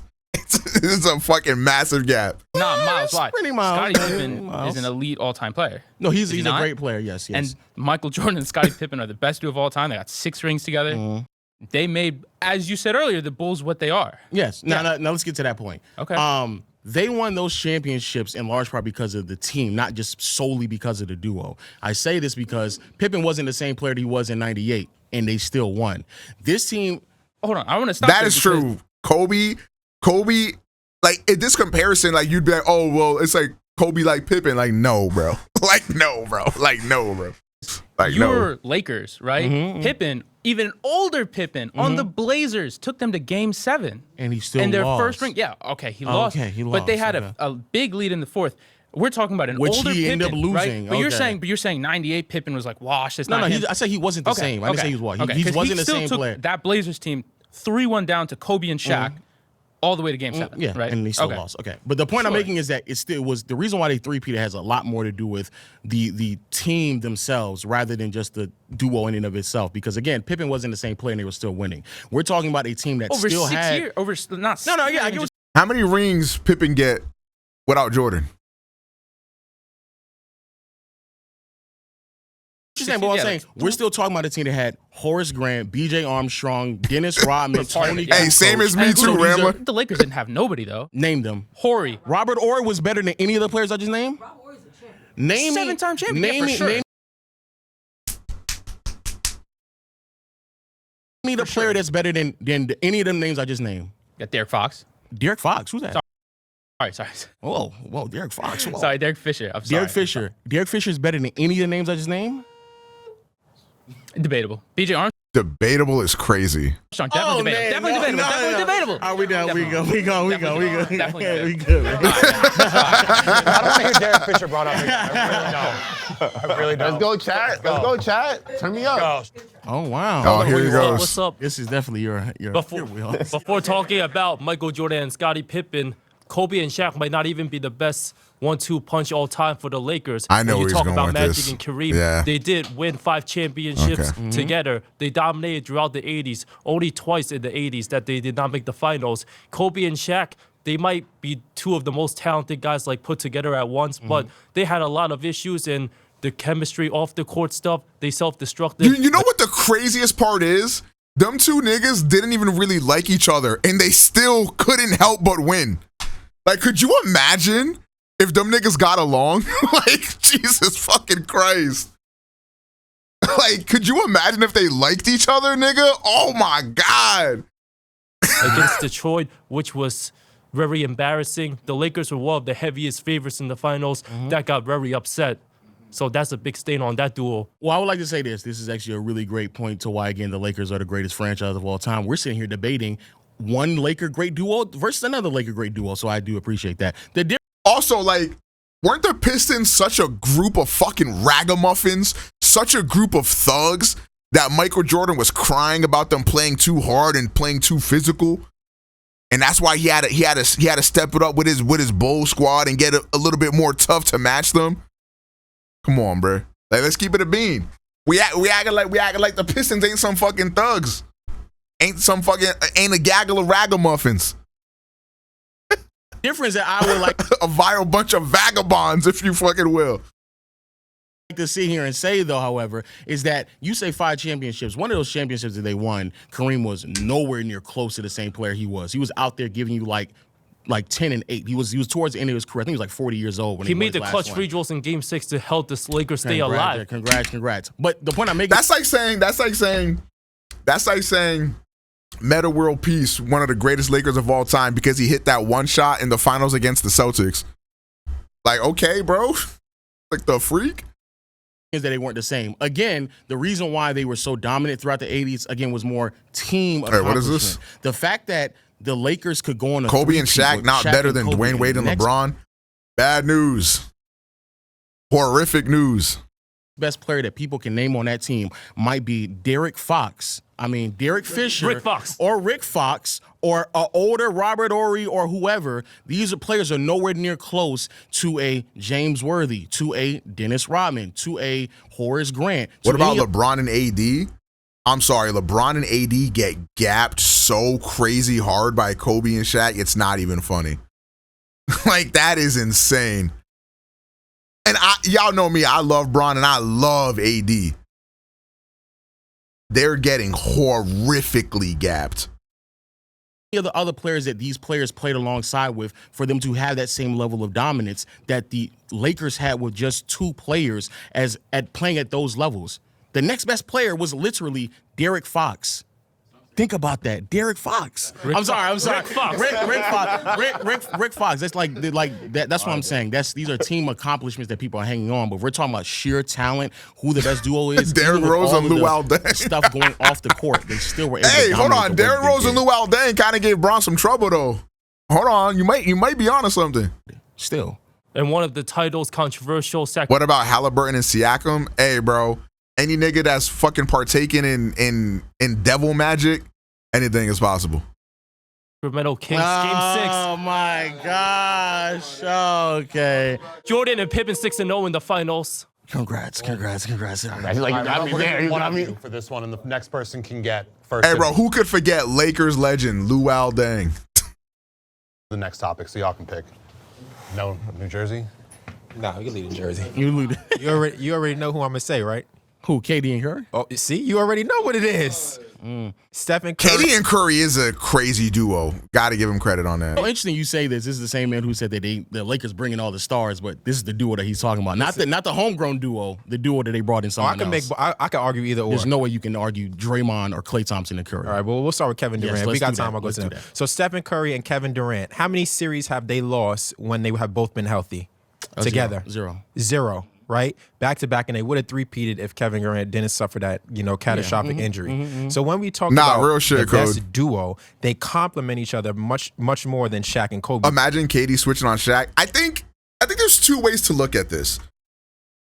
People will say, oh, if they were to do a 2v2, who would win?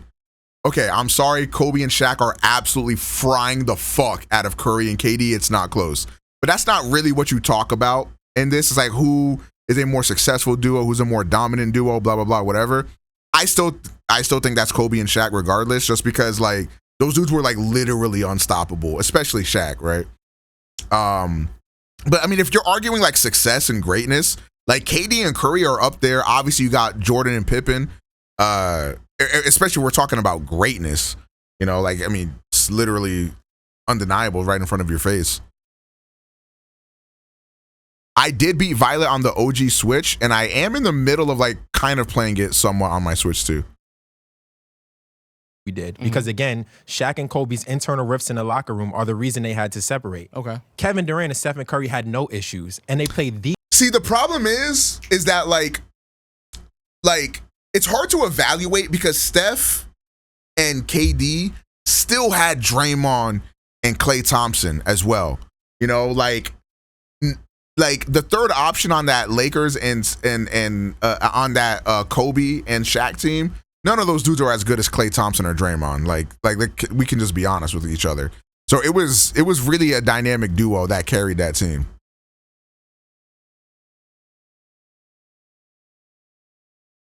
the most beautiful form of basketball that has ever existed. I think everyone can agree there. Yes. We would all like to see basketball play like that, where it's unselfish and getting the right shot to the right player. In fact, they were so good that the whole world said that the Golden State Warriors were cheating because they acquired Kevin Durant, because they know just what would happen when you pair Stephen Curry with the player of equal talent. It's not when you pair Stephen Curry with the player of equal talent. It's when you pair the greatest team ever assembled factually with the greatest record in the regular season of all time with one of the greatest players in the league as well. Like, that's what the argument was. Do not conflate things. Okay. Kobe and Shaq are great, but Stephen Curry and Kevin Durant are the epitome of a 1-2 punch. It's unstoppable. And not only did we see it in the NBA, we saw it in the Olympics. Because when the world was on the line, the gold medal's on the line, where does the ball go? It either goes to KD or it went to Stephen Curry. Even when double teamed, KD knew exactly what to do to get Steph the ball. And that kind of connection is something that we can't even put into numbers or even into words. It's just magic. Okay. Well, let's settle down. Let's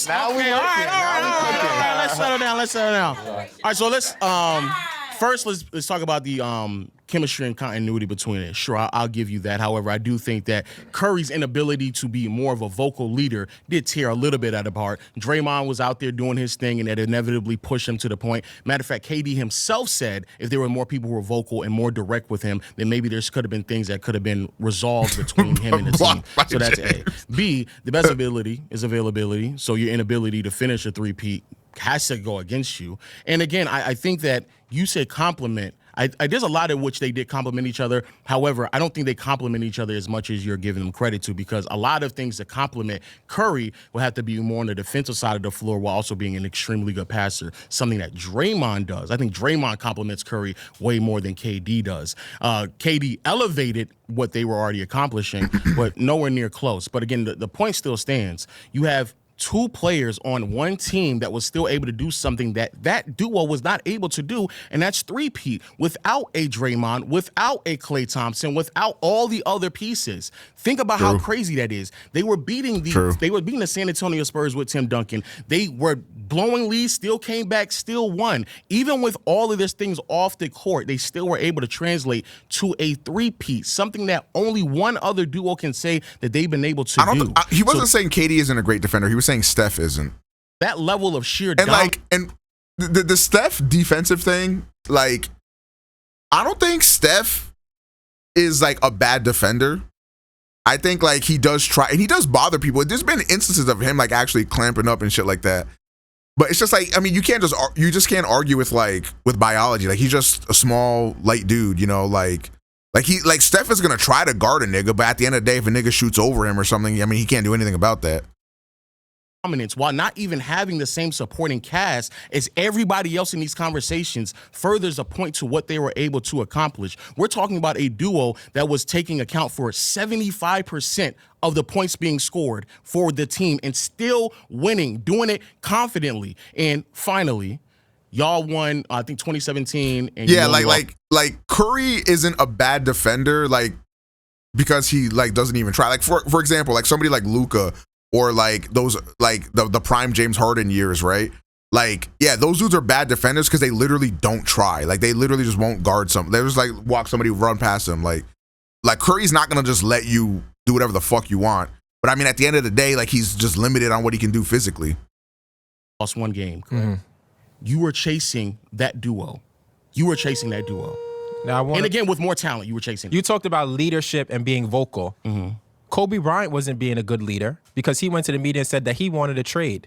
Kobe Bryant and Shaq were so, clashing with each other that they wanted to leave.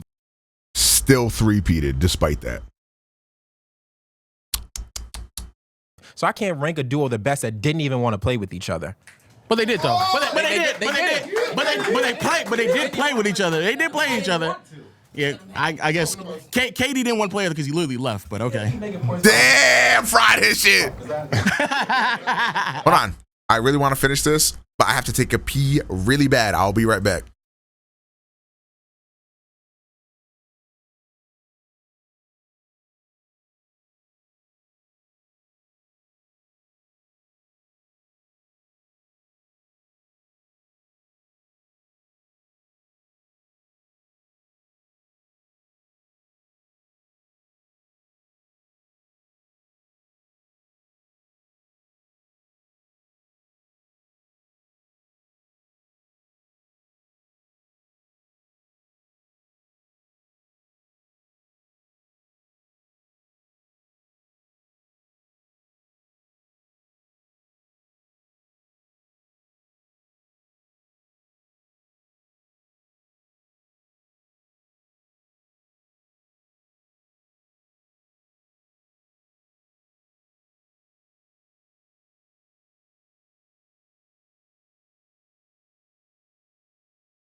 I'm back, chat. Let's get it. All right, next topic. The Lakers front office is underrated. Okay, he might get a lot of pushback on this one. He might get underrated, like, I mean, okay, listen, let's think about this. Let's think about this. Let's think about this. Wait, what the fuck? Why am I glowing? Oh, the sun is hitting my lens right now. Wait, that actually looks kind of fire. The sun is like peeking through my window and like literally hitting my lens perfectly.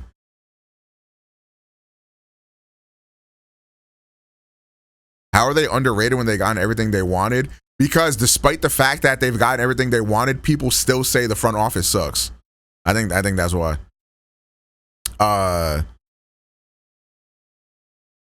But like when you think about it, we went out and got AD, got a ring off of it, type shit. We got Luka Don Pussy. We got LeBron James. Like, I don't know, bro. Could you really, you know what I'm saying?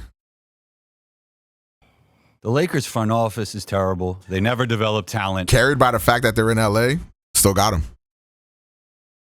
Nico Harrison is the best GM the Lakers have ever had. Okay. True. They basically gave him Luka Doncic. You had 2 generational talents, and you lost in 5 games. Yeah, that did happen. JJ is only the coach. You know what the funniest part is? You know what the funniest part is about this? I feel like everybody kind of agreed when we got Luka. I think everybody was like, okay, the Lakers aren't contenders now because their team is still incomplete, but like give them like a year and then like we'll see. At least that's what I thought. It's what a lot of people I know thought. But then we started winning every fucking game imaginable, and then the expectations changed.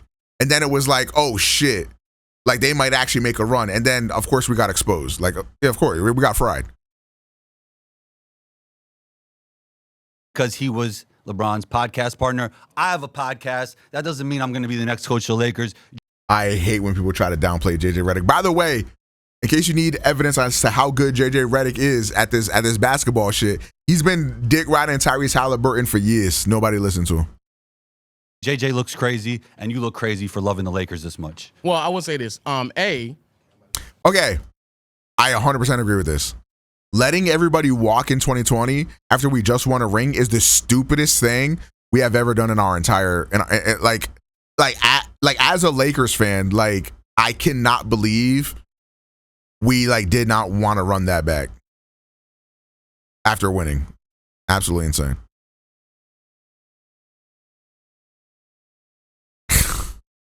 Okay, bro.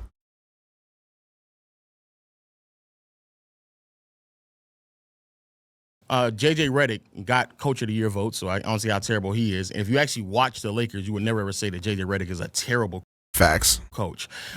B, in terms I feel like for a first year coach with as much expectations as JJ Redick had, I'm very pleased with JJ Redick as a coach. I like him a lot. The organization, yes, getting a star player is important, and this is the point that I really want to drive home to everybody. Getting a star player is important, but building the team around them is just as important. The Cavaliers had LeBron. They didn't win anything with him until he left and had to come back, and they had to build a team around him. Right. Anthony Davis with the Pelicans, they had him. They didn't win anything because they couldn't build the team around him. What's your overall point in all this, though? The point I'm making is the Lakers organization is good or bad? No, they're amazing. The point I'm making is that they were able to get someone like KCP, a player that everybody had availability to and was not able to sign him and keep him on the board because they couldn't see the potential. Austin Reeves, undrafted prospect. Max Christie, second-round pick. Alex Caruso, another player that was available to everyone, and everybody could have got him, but they did not receive them. They turned Kendrick Nunn, who isn't even playing in the NBA anymore, into Rui Hachimura, who's out there as a starter in the playoff series. Please don't bring up Rui Hachimura, man. Like, I love Rui, man, but sometimes.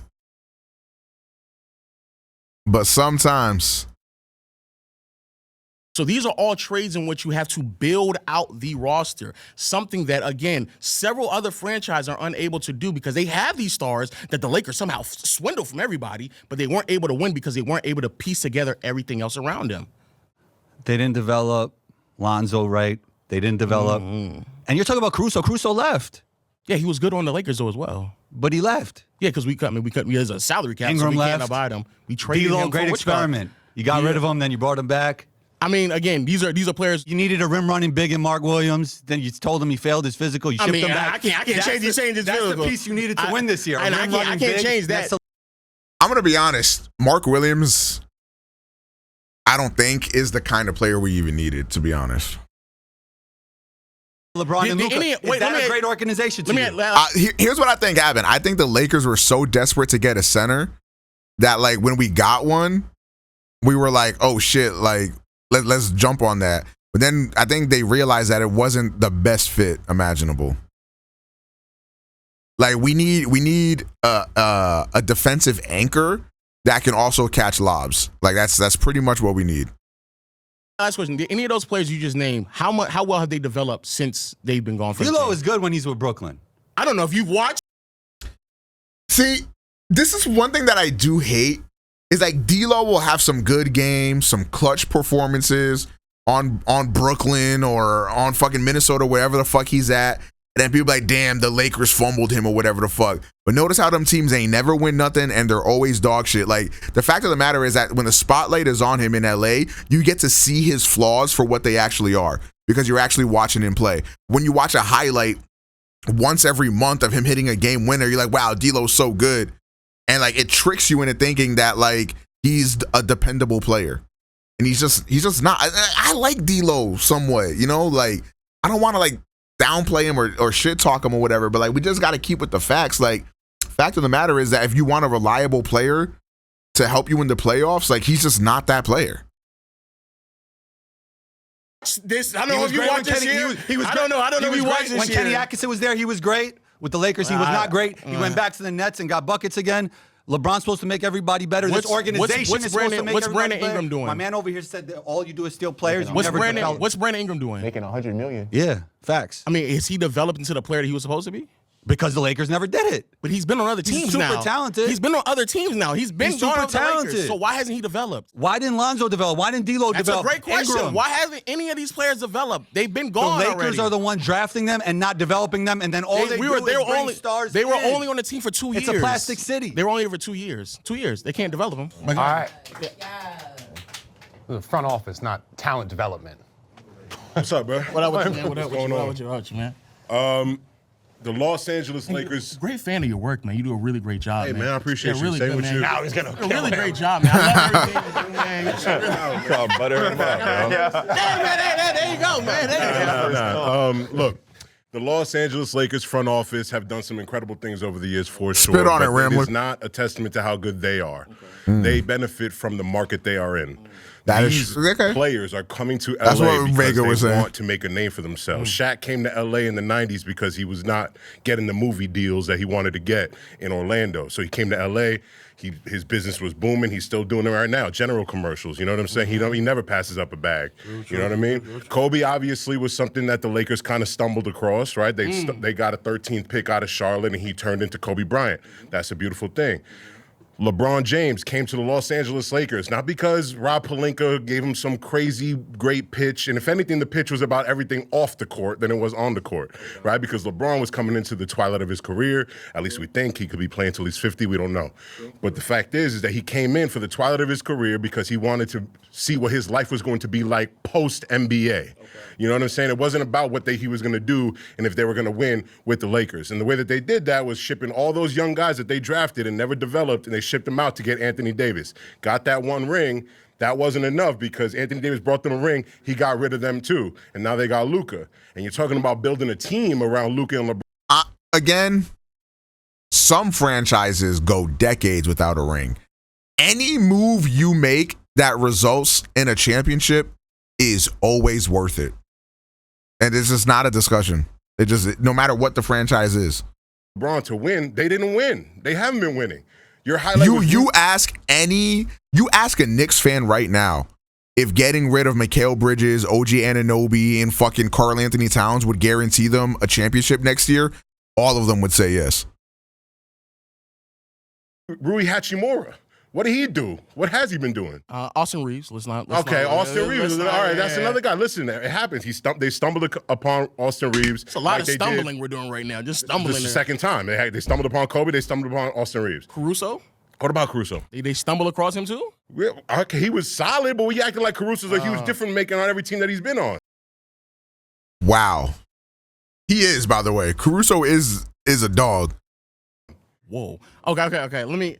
I'm saying like he's a solid player, but let's not act like Alex Caruso was somebody that they developed into an amazing talent. A couple of things. This whole thing about big market gimmick. Okay, why don't nobody go to the Clippers? Why isn't that it took Kawhi and Paul George before anybody went there? Why didn't LeBron go to the Clippers? Because the brand around the Lakers right now, Hollywood, La La Land, they got 7 different Kardashians courtside every game. That aura that y'all built, it's definitely built. It's there. It's solidified. I'm going to give y'all that. But I'm just saying that is the indicating factor or the contributing factor. Keep up. Hey, bro, Cam Bam, you know, I'm not going to say I believe, but I'm happy for you.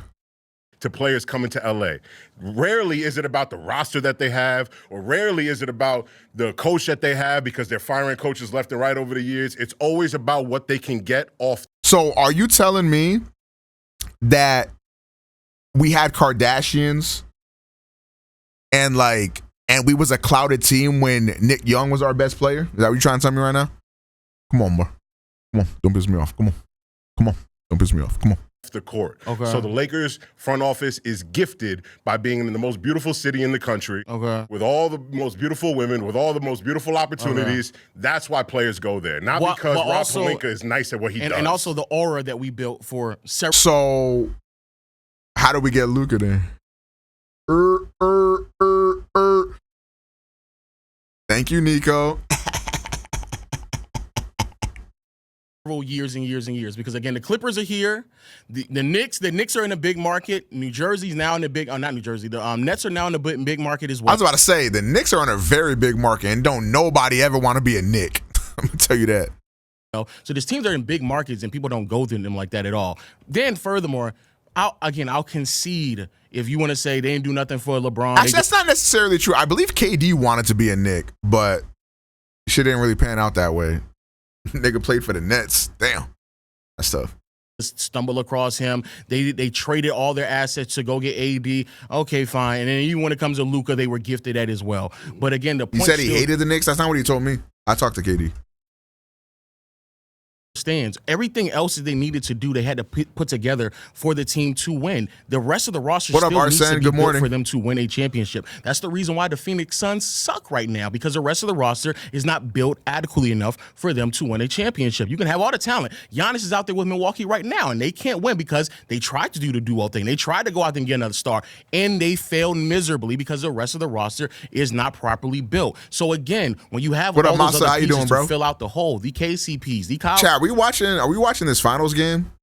Kuzma. Are we sliding JaVale in? McGee and Dwight Howard to fill out the 5 spot to give a 5 for AD when we went on the championship run. When we without Danny Green as well, Avery Bradley, all those pieces are very important to win. Rid of all of them.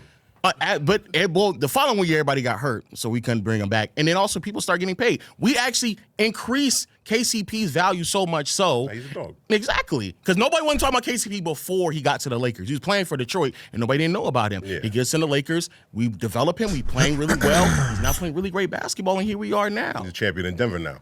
Now, I'll give you that. But look, last thing I want to say just about the Lakers, and hold up, because I was trying to listen to you, and I don't want to lose my point. No, you good. I didn't. But the last thing I want to say about the Lakers is that Jerry Buss back in the 80s when the Lakers really were kind of like, they had like a real lull after that Jerry West Chamberlain stuff. I'll be done in a sec. Jerry Buss came in and he made the Lakers into the spectacular that it is.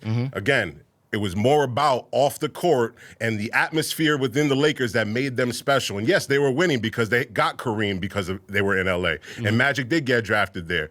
And because of the aura that was built by Magic and Kareem, not the Lakers front office, that's how they were able to get guys like Shaq down the line, because they saw what the Lakers and what being in LA meant for their career. Because they blew up in a way that they wouldn't have in Milwaukee. RP to Jerry West, he literally told Shaq before everybody else knew how good Kobe Bryant was, before anybody else did. Another general manager. Thank you, bro. Thank you. One more on this topic, and then you'll get first dibs if you want for the next one. Oh, God. So, it's due to the Lakers' favoritism of ownership, hiring Magic Johnson, who made a lot of terrible decisions, holding the Lakers back, getting rid of Zubac, who's a borderline all-star, for Mike Muscala. Please don't mention that again. Yeah, Magic Johnson is a terrorist. Magic Johnson is a terrorist. Dude, I crashed out when we got rid of Zubac before Zubac was even Zubac. Like I never liked that. I never did. What type of stuff is that? Good. Rob Pelinka signing Russell Westbrook almost sabotaged his career. Lakers didn't make the playoffs for a year because of him. They got rid of KCP, who did win a championship. For them, he was the third best player for LA in the bubble, those finals. KCP was a dog. You could probably still find my tweets where I was like, bruh, put up KCP's jersey in the rafters. That motherfucker, he hooped for us, bro. A lot of terrible decisions. When you guys signed Montrezl Harrell and Dennis Schroeder, 6th man of the year and 6th man runner-up, all the Laker fans were like, oh, we're going to be unstoppable. But guess what? Lost to the Phoenix Suns in the first round. Well, okay, all right, let's calm down. Okay. This guy just been in the crowd the whole time, just yapping and yelling, has not said one word on camera. A couple of years we lost because we were hurt. The reason why we lost to the Suns is because AD was hurt. I was just talking about whether or not I'm tapping into the final shit. I might fucking watch. Fuck not it. just the Nets, I'm in a basketball mood. Foot, so a lot of other teams were hurt. I could say the same thing about the Clippers. You can. I'm not saying it, and I'll admit it. The Westbrook trade was terrible. That was a horrible one. But I'm more so talking about how they're underrated. Yes, they've made mistakes. I don't think there's no franchise that is perfect. Yeah, I'm not being Discord. Probably the closest, but I'm not even saying we're the best. But this idea that we're just this egregiously bad franchise when we've not only won a championship, but we made another conference finals within the LeBron era, and also been able to keep competent rosters around him while we're still juggling draft picks, et cetera, and finding quality players in the process as well. Because again, Austin Reeves, Max Christie, these are players and acquisitions without top draft picks, and we're still able to find them. That is please a sign let Shea win of by a 55 really tonight, good boy. franchise. So yeah. That team was going nowhere until Nico Harrison decided to make the most shocking move in history. And the Lakers they should have signed Mark Williams because they had no chance. No, we should not have signed Mark Williams. He's physical. We tried it. They ain't connected absolutely nothing. JJ Redick didn't even give him a chance. Well, he's a rookie. He should have a chance. But we tried it. Again, us going after Mark Williams shows that we are a good franchise because we at least tried to address the issue. All right, man. Thank you. Yeah, for sure. We won that one. Yeah, I like okay. All right, real quick, checking in with the judges before our last two topics. What do y'all think? All right, we're going to let my boy go first since we were mean. Yeah, I'm going to go with the haters on that one. Great point. Definitely stepped it up. Yeah, I like the haters too. Boy with the Yankees hat, I feel like he said some really good points. I'd like to see him come up more and talk too. Good job. More participation needed. He definitely did. I'm going to go with the haters as well. Okay. They controlled the conversation and the debate, and they had a lot of facts to back it up. All right, so there's still a chance for the haters. 2 topics remaining. The 2020 championship was way harder than people give credit for. Yeah, you can't argue this. This is just true. Oh, y'all agree? Oh, wow. Oh, let's go. There you go. Let's go. Yeah, this is just true. Like, I feel like in terms of like competitiveness, like there's never been a more like even balanced playing field in the NBA. Like, you don't got to deal with fucking jet lag with travel, all that bullshit. Like, you're just locked in, just basketball. Like, you can't. I mean, yeah, this one was tough. It's why a lot of players say that it was one of the most like competitive like basketball seasons they've ever been a part of. They won the championship. Absolutely. Yes. Way harder than people give it credit for. That was the best basketball that anyone was playing at that time. Look at the shooting percentages. Mm-hmm. They had no distractions. Nobody had to go on the road. They had the best team. They were playing Jimmy Buckets and a bunch of pipsqueaks, okay? How did they get to that point, though? They played the Nuggets, who were tired from coming back down 3-1. They were tired. Yeah, they were tired. It was Jokic. Look, he gets tired, okay? That's his fatal flaw, all right? Okay. And that Nuggets team was not ready at all. Okay.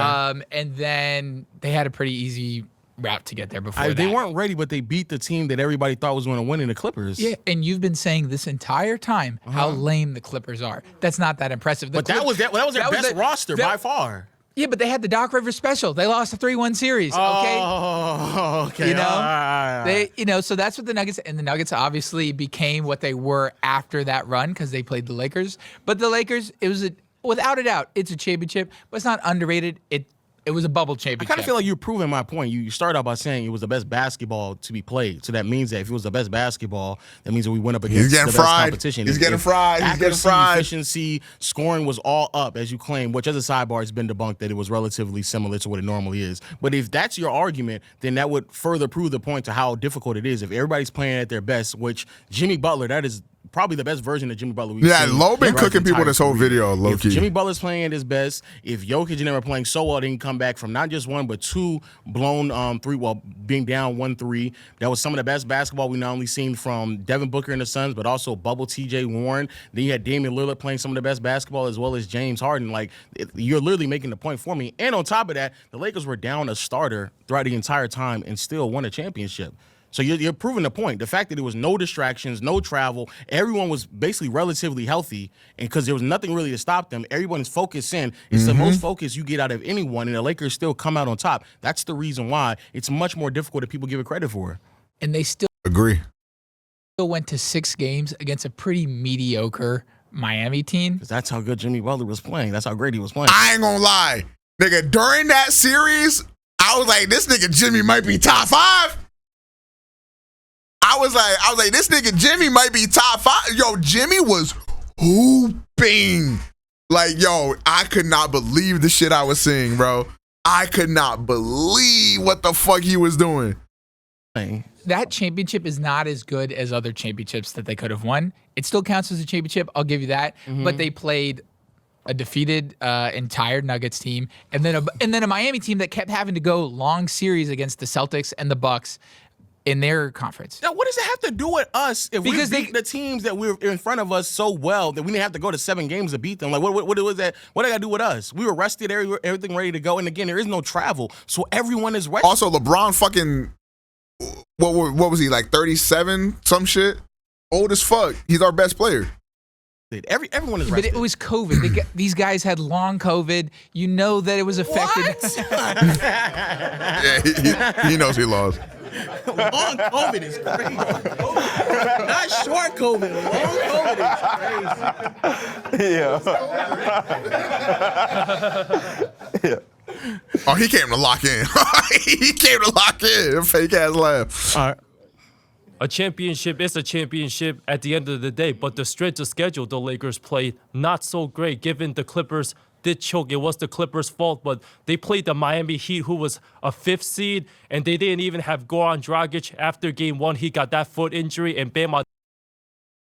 I mean, whether they were the 5th seed or not, they still beat everybody ass in the East. Like, that's their competition. Like, that bio was banged up a lot, so that was one of the easiest titles the Lakers won at full strength with AD and LeBron. AD was not full strength. No, he wasn't. AD was hurt. AD got hurt in the finals as well. Later in the series, he still pulled it off and made some clutch plays, but Miami was super hurt. Oh, they were super hurt. Okay.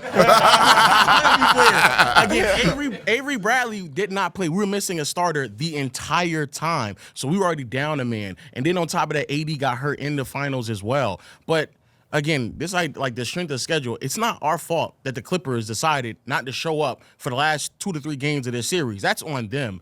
And on top of that, if you are good enough to come back down 1-3, not once but twice, that shows how great the Nuggets were at that point, even with them being young. And the fact that AD can go out there and do what he did all postseason run, because I think a lot of people knew LeBron was going to dominate that way. It was even more impressive to see that AD had to play at that level for them to win in the dominant fashion that they did. Be very mindful as well. They went down 0-1 in not only round 1, but in round 2, and they still dominate both of those teams that were able to beat them in the first game. So this idea that like it was just this easy cakewalk, but in real time, you can see several people sitting there claiming that, oh, this is going to be a very difficult team. They're going to have to face this team is also going to be very difficult, and they end up losing to all of them in 5 games, and then go on to beat the same Denver Nuggets team that went on to beat the Clippers that everybody was calling the next Chicago Bulls, comparing Scottie Pippen and Michael Jordan. I can't lie, chat. That Clippers team fumbling. Ooh, that brought a smile to my face. when Kawhi and PG slimed out the Lakers, teamed up together. Everybody like downfall of the Lakers, type shit. Like Clippers the best team in LA,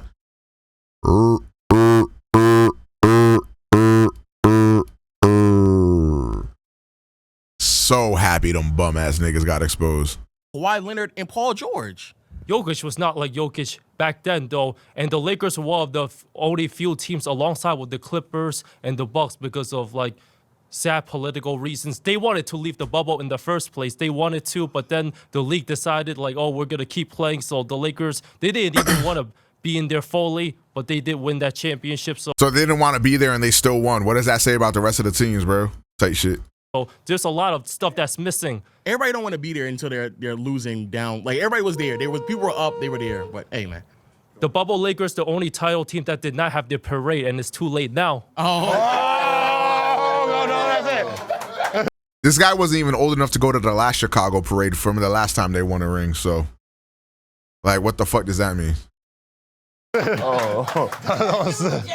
Shots fired. Take that. You can't even rebuttal to that. After this, the last topic with our grand finale debater. Okay, now I'll tell you this. It wasn't equal for everybody. Okay. Where was LeBron staying? You know he had different accommodations than every other player in the bubble. Okay.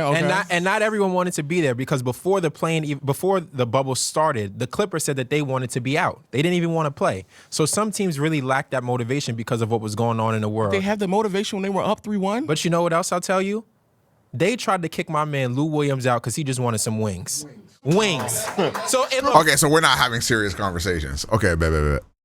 If a player can't get food, something he needs to survive. Okay, all right. Yeah, that's how you know they lost the argument. This is gaslighting. This is gaslighting. Everybody got food. It's not like he was starving in the bubble. Everybody got something to eat. What are you talking about? He kind of sounded like Yagami right there. Chad, am I crazy? He kind of talking like Yagami right. He sounds just like that nigga. I swear to God.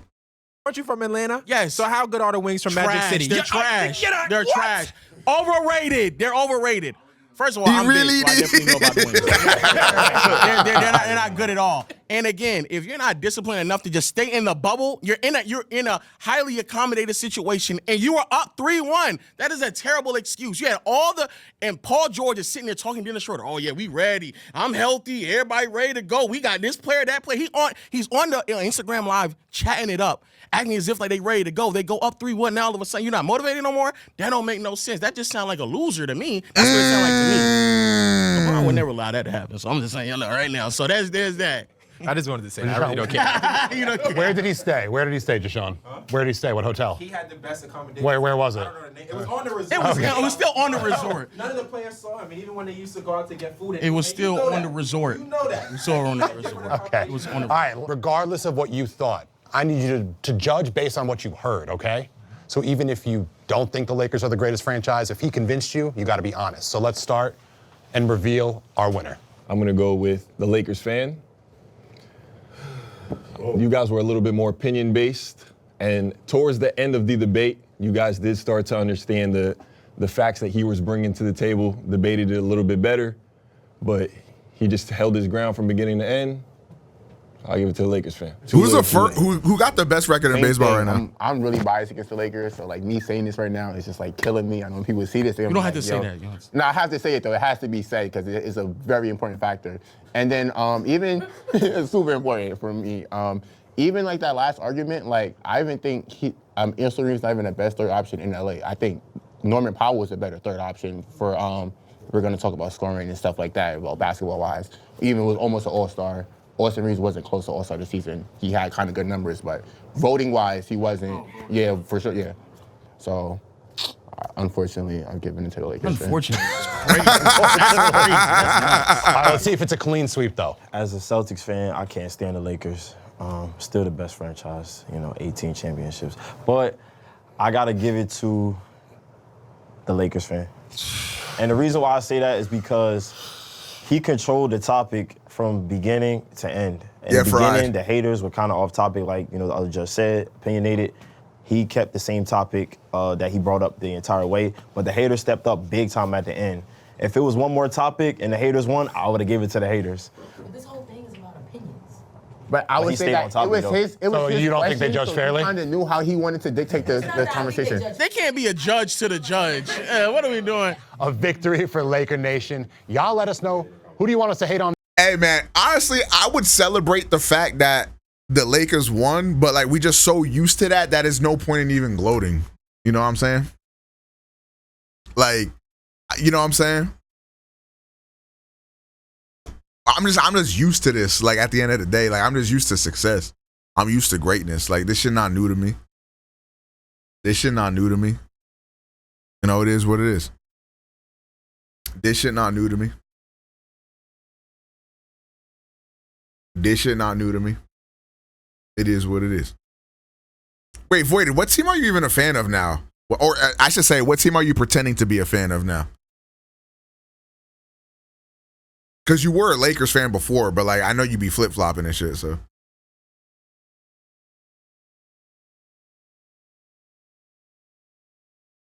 What do you mean? I've always been a Pacers fan. You know this. You know me, gang. What do you mean? Who am I rooting for in the finals? I don't even want to say. I don't care. I don't care who wins. I don't give a fuck. Don't matter. Basketball doesn't matter. Basketball's a fake sport. Basketball's some dog shit. Don't care.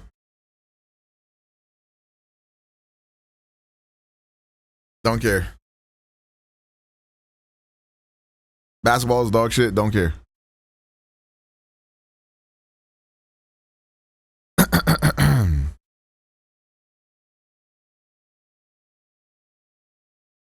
If they win, we have to add this.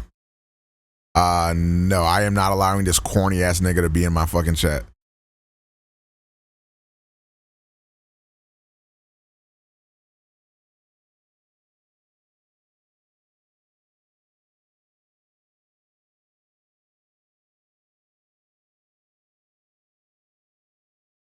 That he looked so corny doing that bullshit.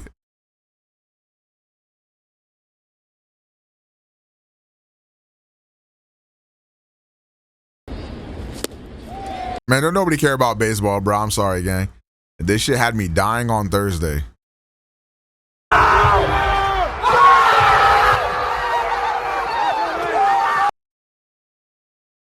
gonna do you a favor, my brother. I'm gonna leave it to you because if it comes out of my mouth, and I sit up there and I literally articulate the stuff that this man has done since he has been the executive of the New York Knicks, I'm gonna lose my mind. I ain't gonna be able to do the rest of the show. I'm telling you right now, it comes out of my mouth.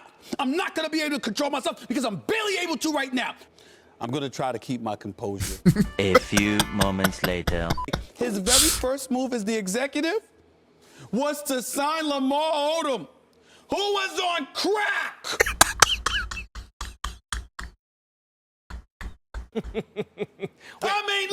Phil or Lamar?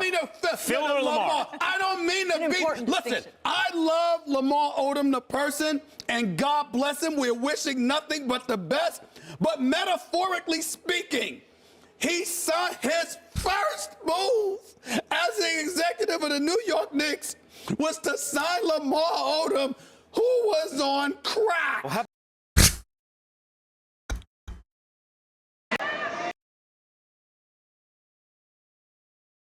This is the brand new ROG Xbox Ally. I have to pee again, chat. I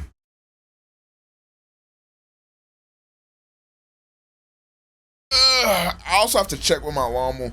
See if she wants to get anything to eat. I'm getting hungry.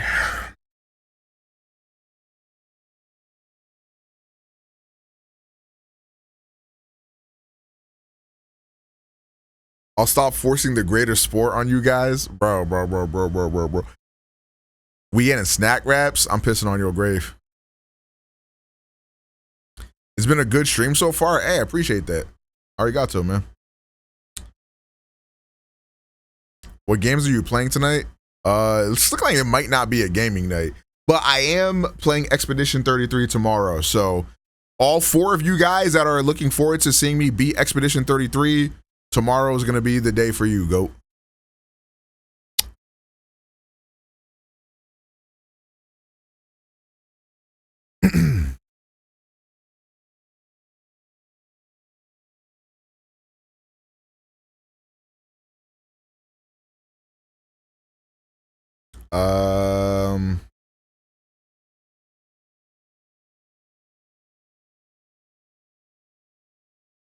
Yeah, I got all the expedition parts already uploaded. So as soon as I beat the game, I can upload that. I'll leave y'all with this. Hold on, I gotta piss though. I'll be right back. New merch out right now. FlightFTC.com. Hey, bro, it's June flight. You know he's gonna lock in. Flight T stand up. It's June. Hey, man, we got a special So Fresh and So Clean guest, man. The first official 1v1 of June. My dog Newman. Want to go to 13, 1 to 2? Do it. Do halftime like 7? Yeah. Let's do it. Let's do it. That one.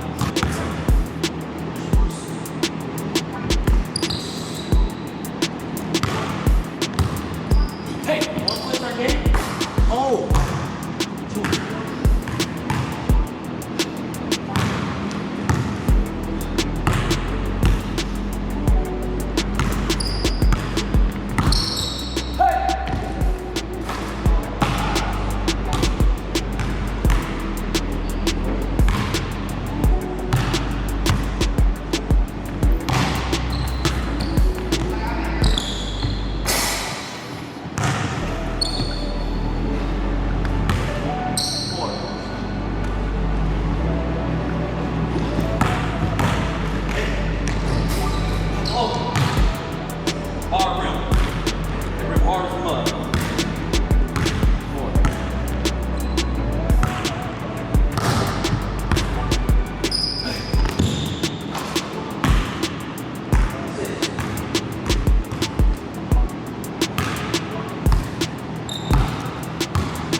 Come on, Flight. All right, we're getting a little footwork down here. Y'all got something to worry about. 6'3". That's my height, 6'3".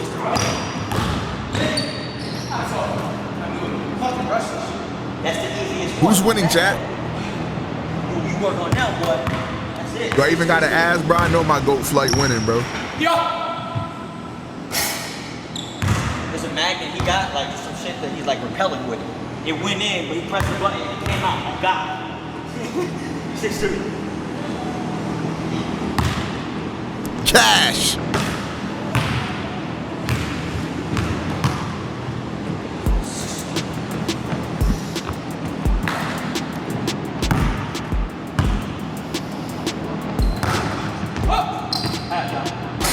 No, we can't go to halftime, huh?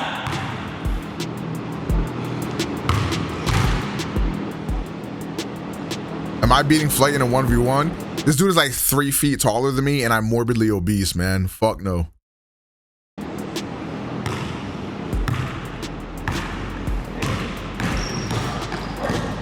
Hey guys, now right here, this was extremely dangerous because I almost re-aggravated my grade 1 calf strain injury on my left leg, but thankfully I kept my balance with me having great athleticism. This nigga's a troll, bro. I'm hot, all right. I'm hot. Hey, killer, I'm hot. Let's go!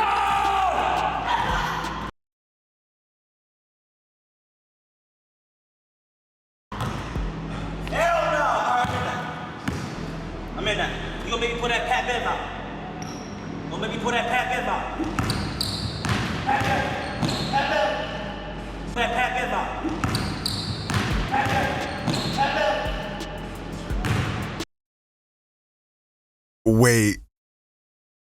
Wait, flight crew, what it do?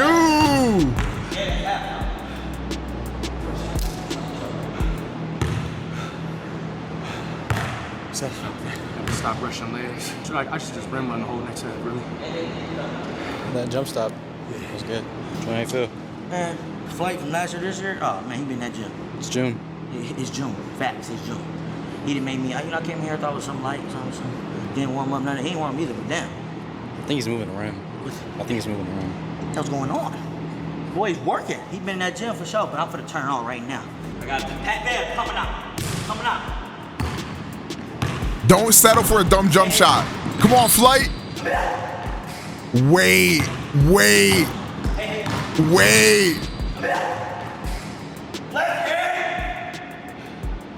Hold on.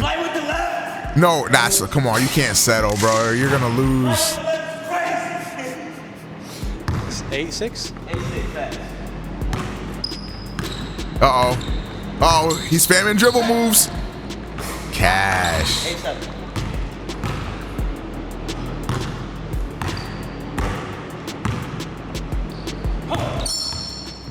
Step back cheese.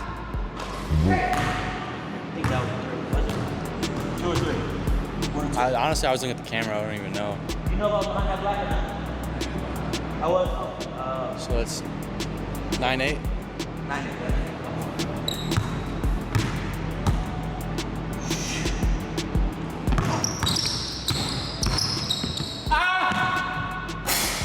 Hey, boy. Oh!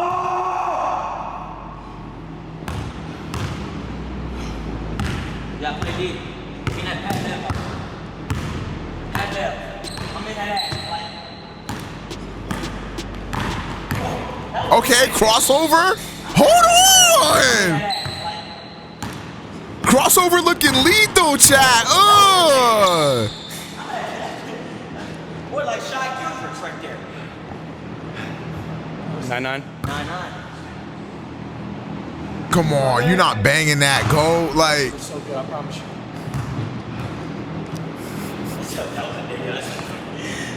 You gotta cook that shit. 9.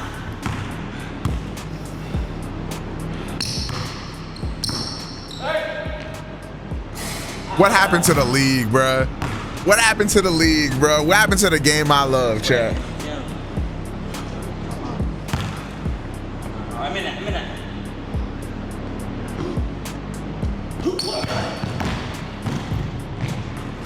I can take that. Might as well leave the guy. Okay, see, need one?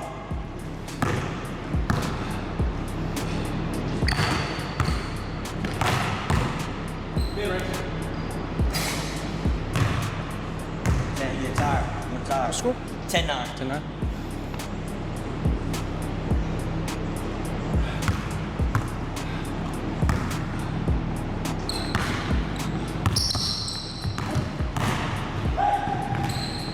Oh, that's off.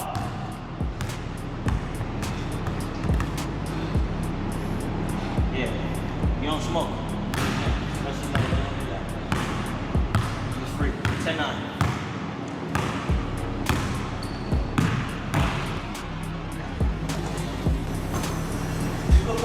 Slow-mo into the brick is crazy. One drop, hold up. There we are. 10-9. Stop playing with y'all, man. My bad.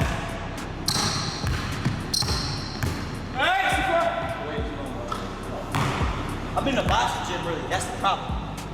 Actually, I'm about to fight on Ador's cards.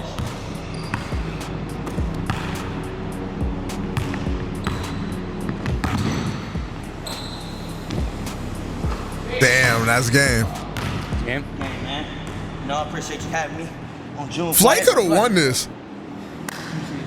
Appreciate you, bro. Come on, man. I don't know why y'all continue to hate on my man. Pure skills in this bit. He improved last week. You dropped 7 points, so he killed.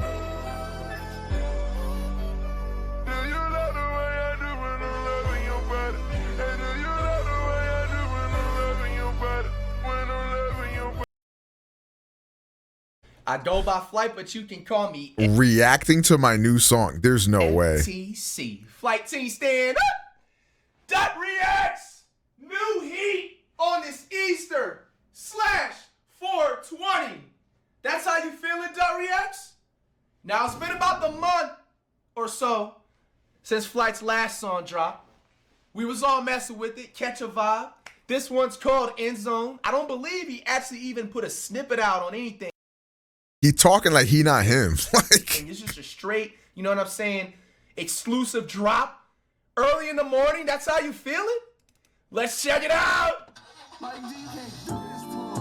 She's a pretty little freak, I love her red on. Hold on. The beat, the way the song starts off, hold on, Flight, hold on. You doing something right now. I like that car revving. You know what I'm saying? She's a pretty little freak, I love her red on. Making places ain't 2K, I'm in her end zone. Just this 2K. Finally, Fight this 2K for their shitty game. Fuck Ronnie and fuck Mike Wayne. Finally, this was long awaited. Bro, more diss tracks of 2K coming soon. My temper short, my money been long. I can't relate to these niggas, bitch, I been on. Yeah, bro, I've already said it, bro. Flight literally owns the hooks in the hip-hop industry, bro. Right off the bat, bro, another catchy hook. I actually like also, hey, he gets straight on to it. You know what I'm saying? Into the song. You know what I'm saying? Doesn't have you just sitting down waiting for 10 to 15 seconds with the beat. You know what I'm saying? Straight on to it. Bro, hold on. Rewind that back, bro. Who Flight feeling like, bro? She's a pretty little freak, I love her red on. Making places ain't 2K, I'm in her end zone. Funny how my temper short, but hey! I can't relate to these niggas, bitch, I been on. Yo, what planet is Flight on, bro? Oh, I know what it is, bro. Bro, Flight finally shot a music video on his property in Venus. That's where these lasers are coming from. Because you know the oxygen is just different. You know what I'm saying? They don't have the electricity that we have on Earth. You know what I'm saying? So instead of them using lights over there, they usually use lasers to help you, you know what I'm saying, direct when you're going inside buildings and stuff. I can't relate to these niggas, bitch, I been on. Hop on a jet and I'm flying wherever I want. Hey! AMG, big body, pocket wherever I want. Yeah. My pocket's Bottega, I got the juice, I got your song. Ball on these niggas like Mellow, I'm at Mr. Jones. Bro, who does Flight think he is, bro? When did he, bro? I've been trying to tell y'all matter of fact, we missing out right now. You need your 3D glasses for this masterpiece right here. You should never listen to a FlightReacts song music visual without the 3D glasses. But no, first of all, bro, ever since Flight got the locks, he's been rapping different, bro. Like, he's rapping like he got 2 kids to take care of, bro. Like, type of rapping. Hold on, I need these 3D glasses right now, man. I need these 3D glasses right now, man. I left the other ones in the car, but I got some spare ones right here. These don't do the trick. These don't do the job. Bro, ever since, who does Flight think he is, dog? Yo, do you hear this flow in the verse? Wherever I want. AMG, big body, pocket wherever I want. Yeah. My pocket's Bottega, I got the juice, I got your song. Ball on these niggas like Mellow. Bro, he's wigging on this beat. I feel like a stunner, I wanna walk. Niggas say they doing band for band. I told them, let's do it, I'm calling they bluff. Ooh, who's that about right there, Flight? Who's that about right there, Flight? Oh my God, dude. My music, they say that my songs, they scary, they calling it tough. 12 hold deep like I'm Travis Hunter. Play again like I play for the Bucks. Travis Hunter, shout out! Hey, when Travis get his first touchdown, bro, he need to do a celebration of that right there, bro. No bullshit. Nah, that was a cold ass bar though. I like that little slow-mo effect too that ended off the verse, if you guys heard that. They calling it tough. 12 hold deep like I'm Travis Hunter. We're not gonna watch this whole reaction, so. But what I will watch, let's listen to his new song. Bitch in Lululemon. Venus and Serena on my neck, a double tennis say. Still Latina, hush your water like a Venice. You know the roomie, the groupie hoe for the image. Don't know no rhyming, but I'm strong like I'm Dennis. All in her throat, she a goat, I'm the dentist. Pay me in veggies, I need broccoli and lettuce. When I'm hunting, tell my body it's a fetish. Yeah, come on, hey. I ain't got no limits. Fucking emo. Smoking on that lemon. I ain't got no. Catch me smoking on that lemon. Smoking on that lemon. He do got the best hooks in hip hop. You gotta admit that, chat. Smoking on that dirty pack. This shit straight out the bakery. I don't whip at that new year it like it's slavery. She mad at me giving that pussy up ain't phasing me. You just showing me, little bitch, you ain't no wife to be. Bad bitch with pretty toes, she like lemon drops. Brand new Range Rover, it's a raindrop. Dropping 50 when I'm on the road, I feel like Giannis. I made 250 just to pull up, being honest. Damn. I ain't got no limits. Catch me smoking on that lemon. I ain't got no. Catch me smoking on that lemon. Smoking on that lemon. You can't do this to him, man. Lemon. Smoking on that. Landing in Atlanta. Made a pit stop at Honest. Made me feel like you love me for the money. I feel like she do. They been praying on my downfall. I make the most out what I got. Just need that one call. Hey. I ain't got no limits. Catch me smoking on that lemon.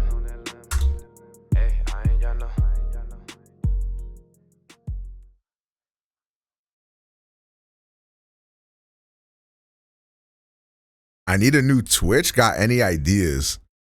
Like, you want a new Twitch name? Damn, bro. I don't fucking know. That's crazy. You're not fucking with Serial Guy no more?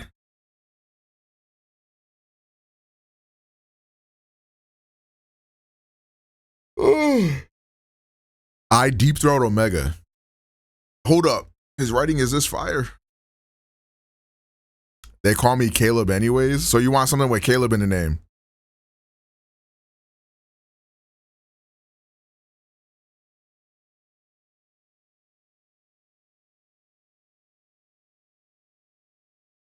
Caleb City.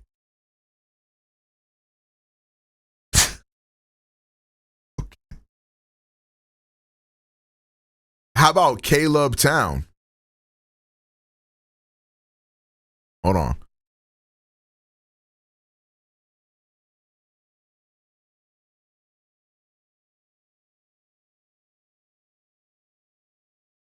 How about Caleb J1? Hold on. Caleb J1 is kind of tough. How about Caleb Pro? All right. Chat, I have bad news. What if I cut the... Wait, my camera's off. The flark? What if I cut the stream, chat? What happens then?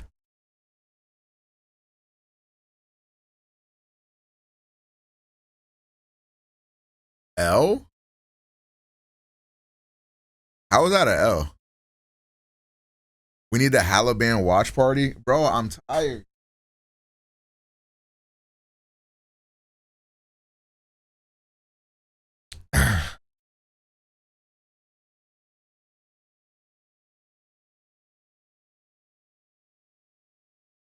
I'm back.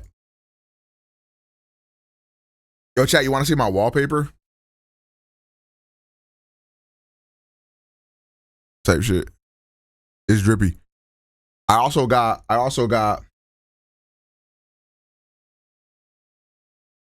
sometimes I be wearing this one. Tight shit. The GOAT. Tight shit.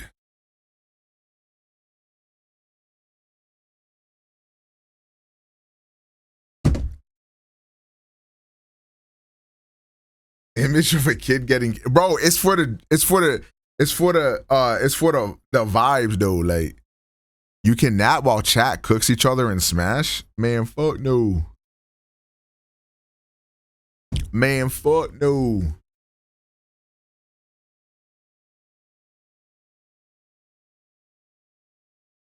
Y'all fucking with y'all fucking with me? The vibes of kidnapping, bro. It's not the vibes of kidnapping, it's the vibes of Durag and Bodu.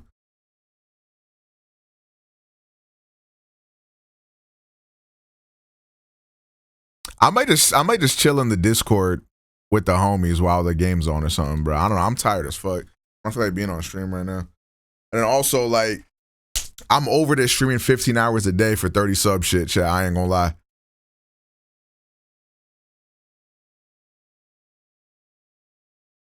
You have Caleb Bell, Caleb Doya, Lord Caleb, Caleb Pro, Caleb XP, KKPHD. All right. Caleb Tech Tips. So many options. Bro, just be Caleb TTV, bro. Wait, Caleb Lyoku? Calebski? You could be Caleb Facts TV.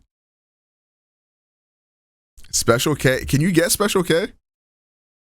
Special K would be tough.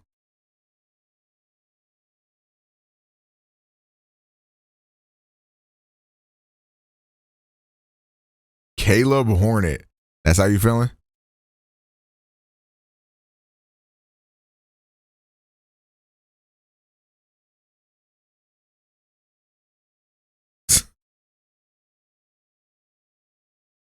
Caleb Kid _ How about Lil Caleb _?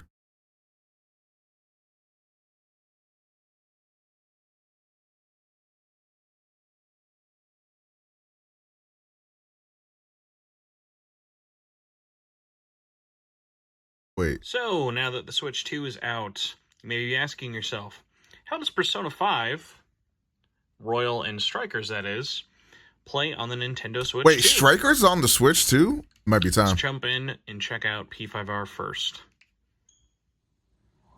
These shits don't got no performance upgrades, do they? So now that we've loaded in, we've got our updated version of P5R. Now, there's no native Switch 2 patch for P5R, but the game did definitely suffer from lower native resolution, especially on portable play, as well as kind of longer load times, and the game was locked to 30 FPS. So let's see if there's any noticeable difference on the Switch 2. All right, we've got our Christmas-themed Phantom Thieves with my awful reflection. And let's see if we can jump into a battle. Hey, Lom. As I try and remember how to play this game. Here we go.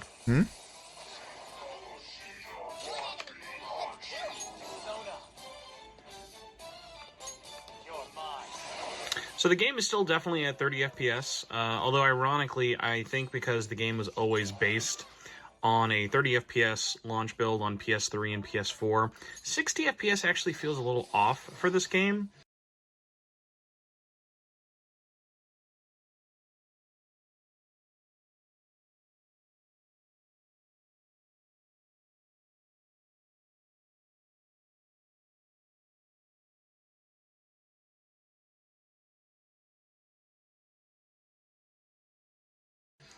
But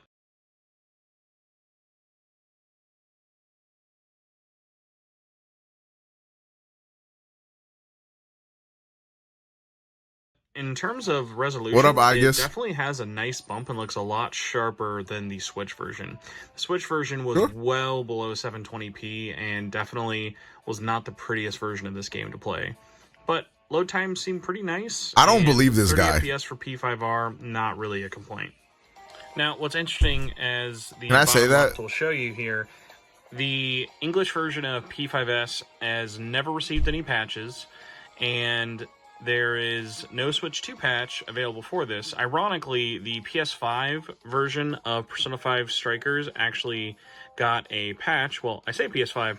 When the PS5 released, the PS4 version of Are you having a hard Strikers- time believing him? I don't know. He's just like, I don't know. It looks like it's a higher resolution. As far as I'm aware, any game running on the Switch 2 has only ever gotten like performance boosts from like FPS. None of them have gotten a resolution bump. So he's not, that's just not true. got a patch to run at an even better resolution and frame rate. So let's see how this game, which mostly stuck to 30 FPS, looks now on the Switch 2 without any patches, if we have any enhancements that we can tell. So let's see how Persona 5 Strikers runs on the Nintendo Switch 2.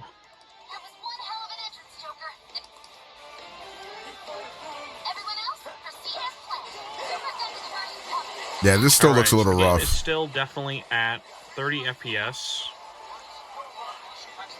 The game didn't have any performance issues before, but I will say, definitely kind of interesting. It feels still just as smooth as playing it on Switch. Nothing like crazy noticeable, but is an interesting one of, if it was probably a little bit more of a popular game, I could see them wanting to do a 60 FPS patch, much like they did with the PS4 version on the release of the PS5. But for an action game like... Yeah, I doubt that, bro. Anyways, chat. I think I will end stream. If you guys did miss the reaction to the Xbox Game Showcase, including the Persona 4 Revival reaction, it is uploaded on my YouTube channel if you guys want to go ahead and watch that. And then tomorrow we will be beating Expedition 33. So yeah, man, we'll finally have that shit done for. All right, chat. Thank y'all for chilling with me. This was an early ass stream. It feels weird to be ending at 8 p.m. because usually I'm going for a lot longer than that, or a lot later than that. But if I end up going to sleep early tonight, we might start up Expedition. Like, we might be doing like a early Expedition thing. What about Death Stranding 2 live react? Don't give a fuck. I'm gonna be honest. The game comes out in like 2 weeks, bro. I'll play the game when it comes out. So yeah, man, I will see y'all tomorrow for Expedition 33. Finally completing that. It's been a long time coming. I've been a long time coming. All right, chat. Y'all have a good night, man. Thank y'all for chilling with me. Appreciate y'all. And I will catch y'all tomorrow. 07.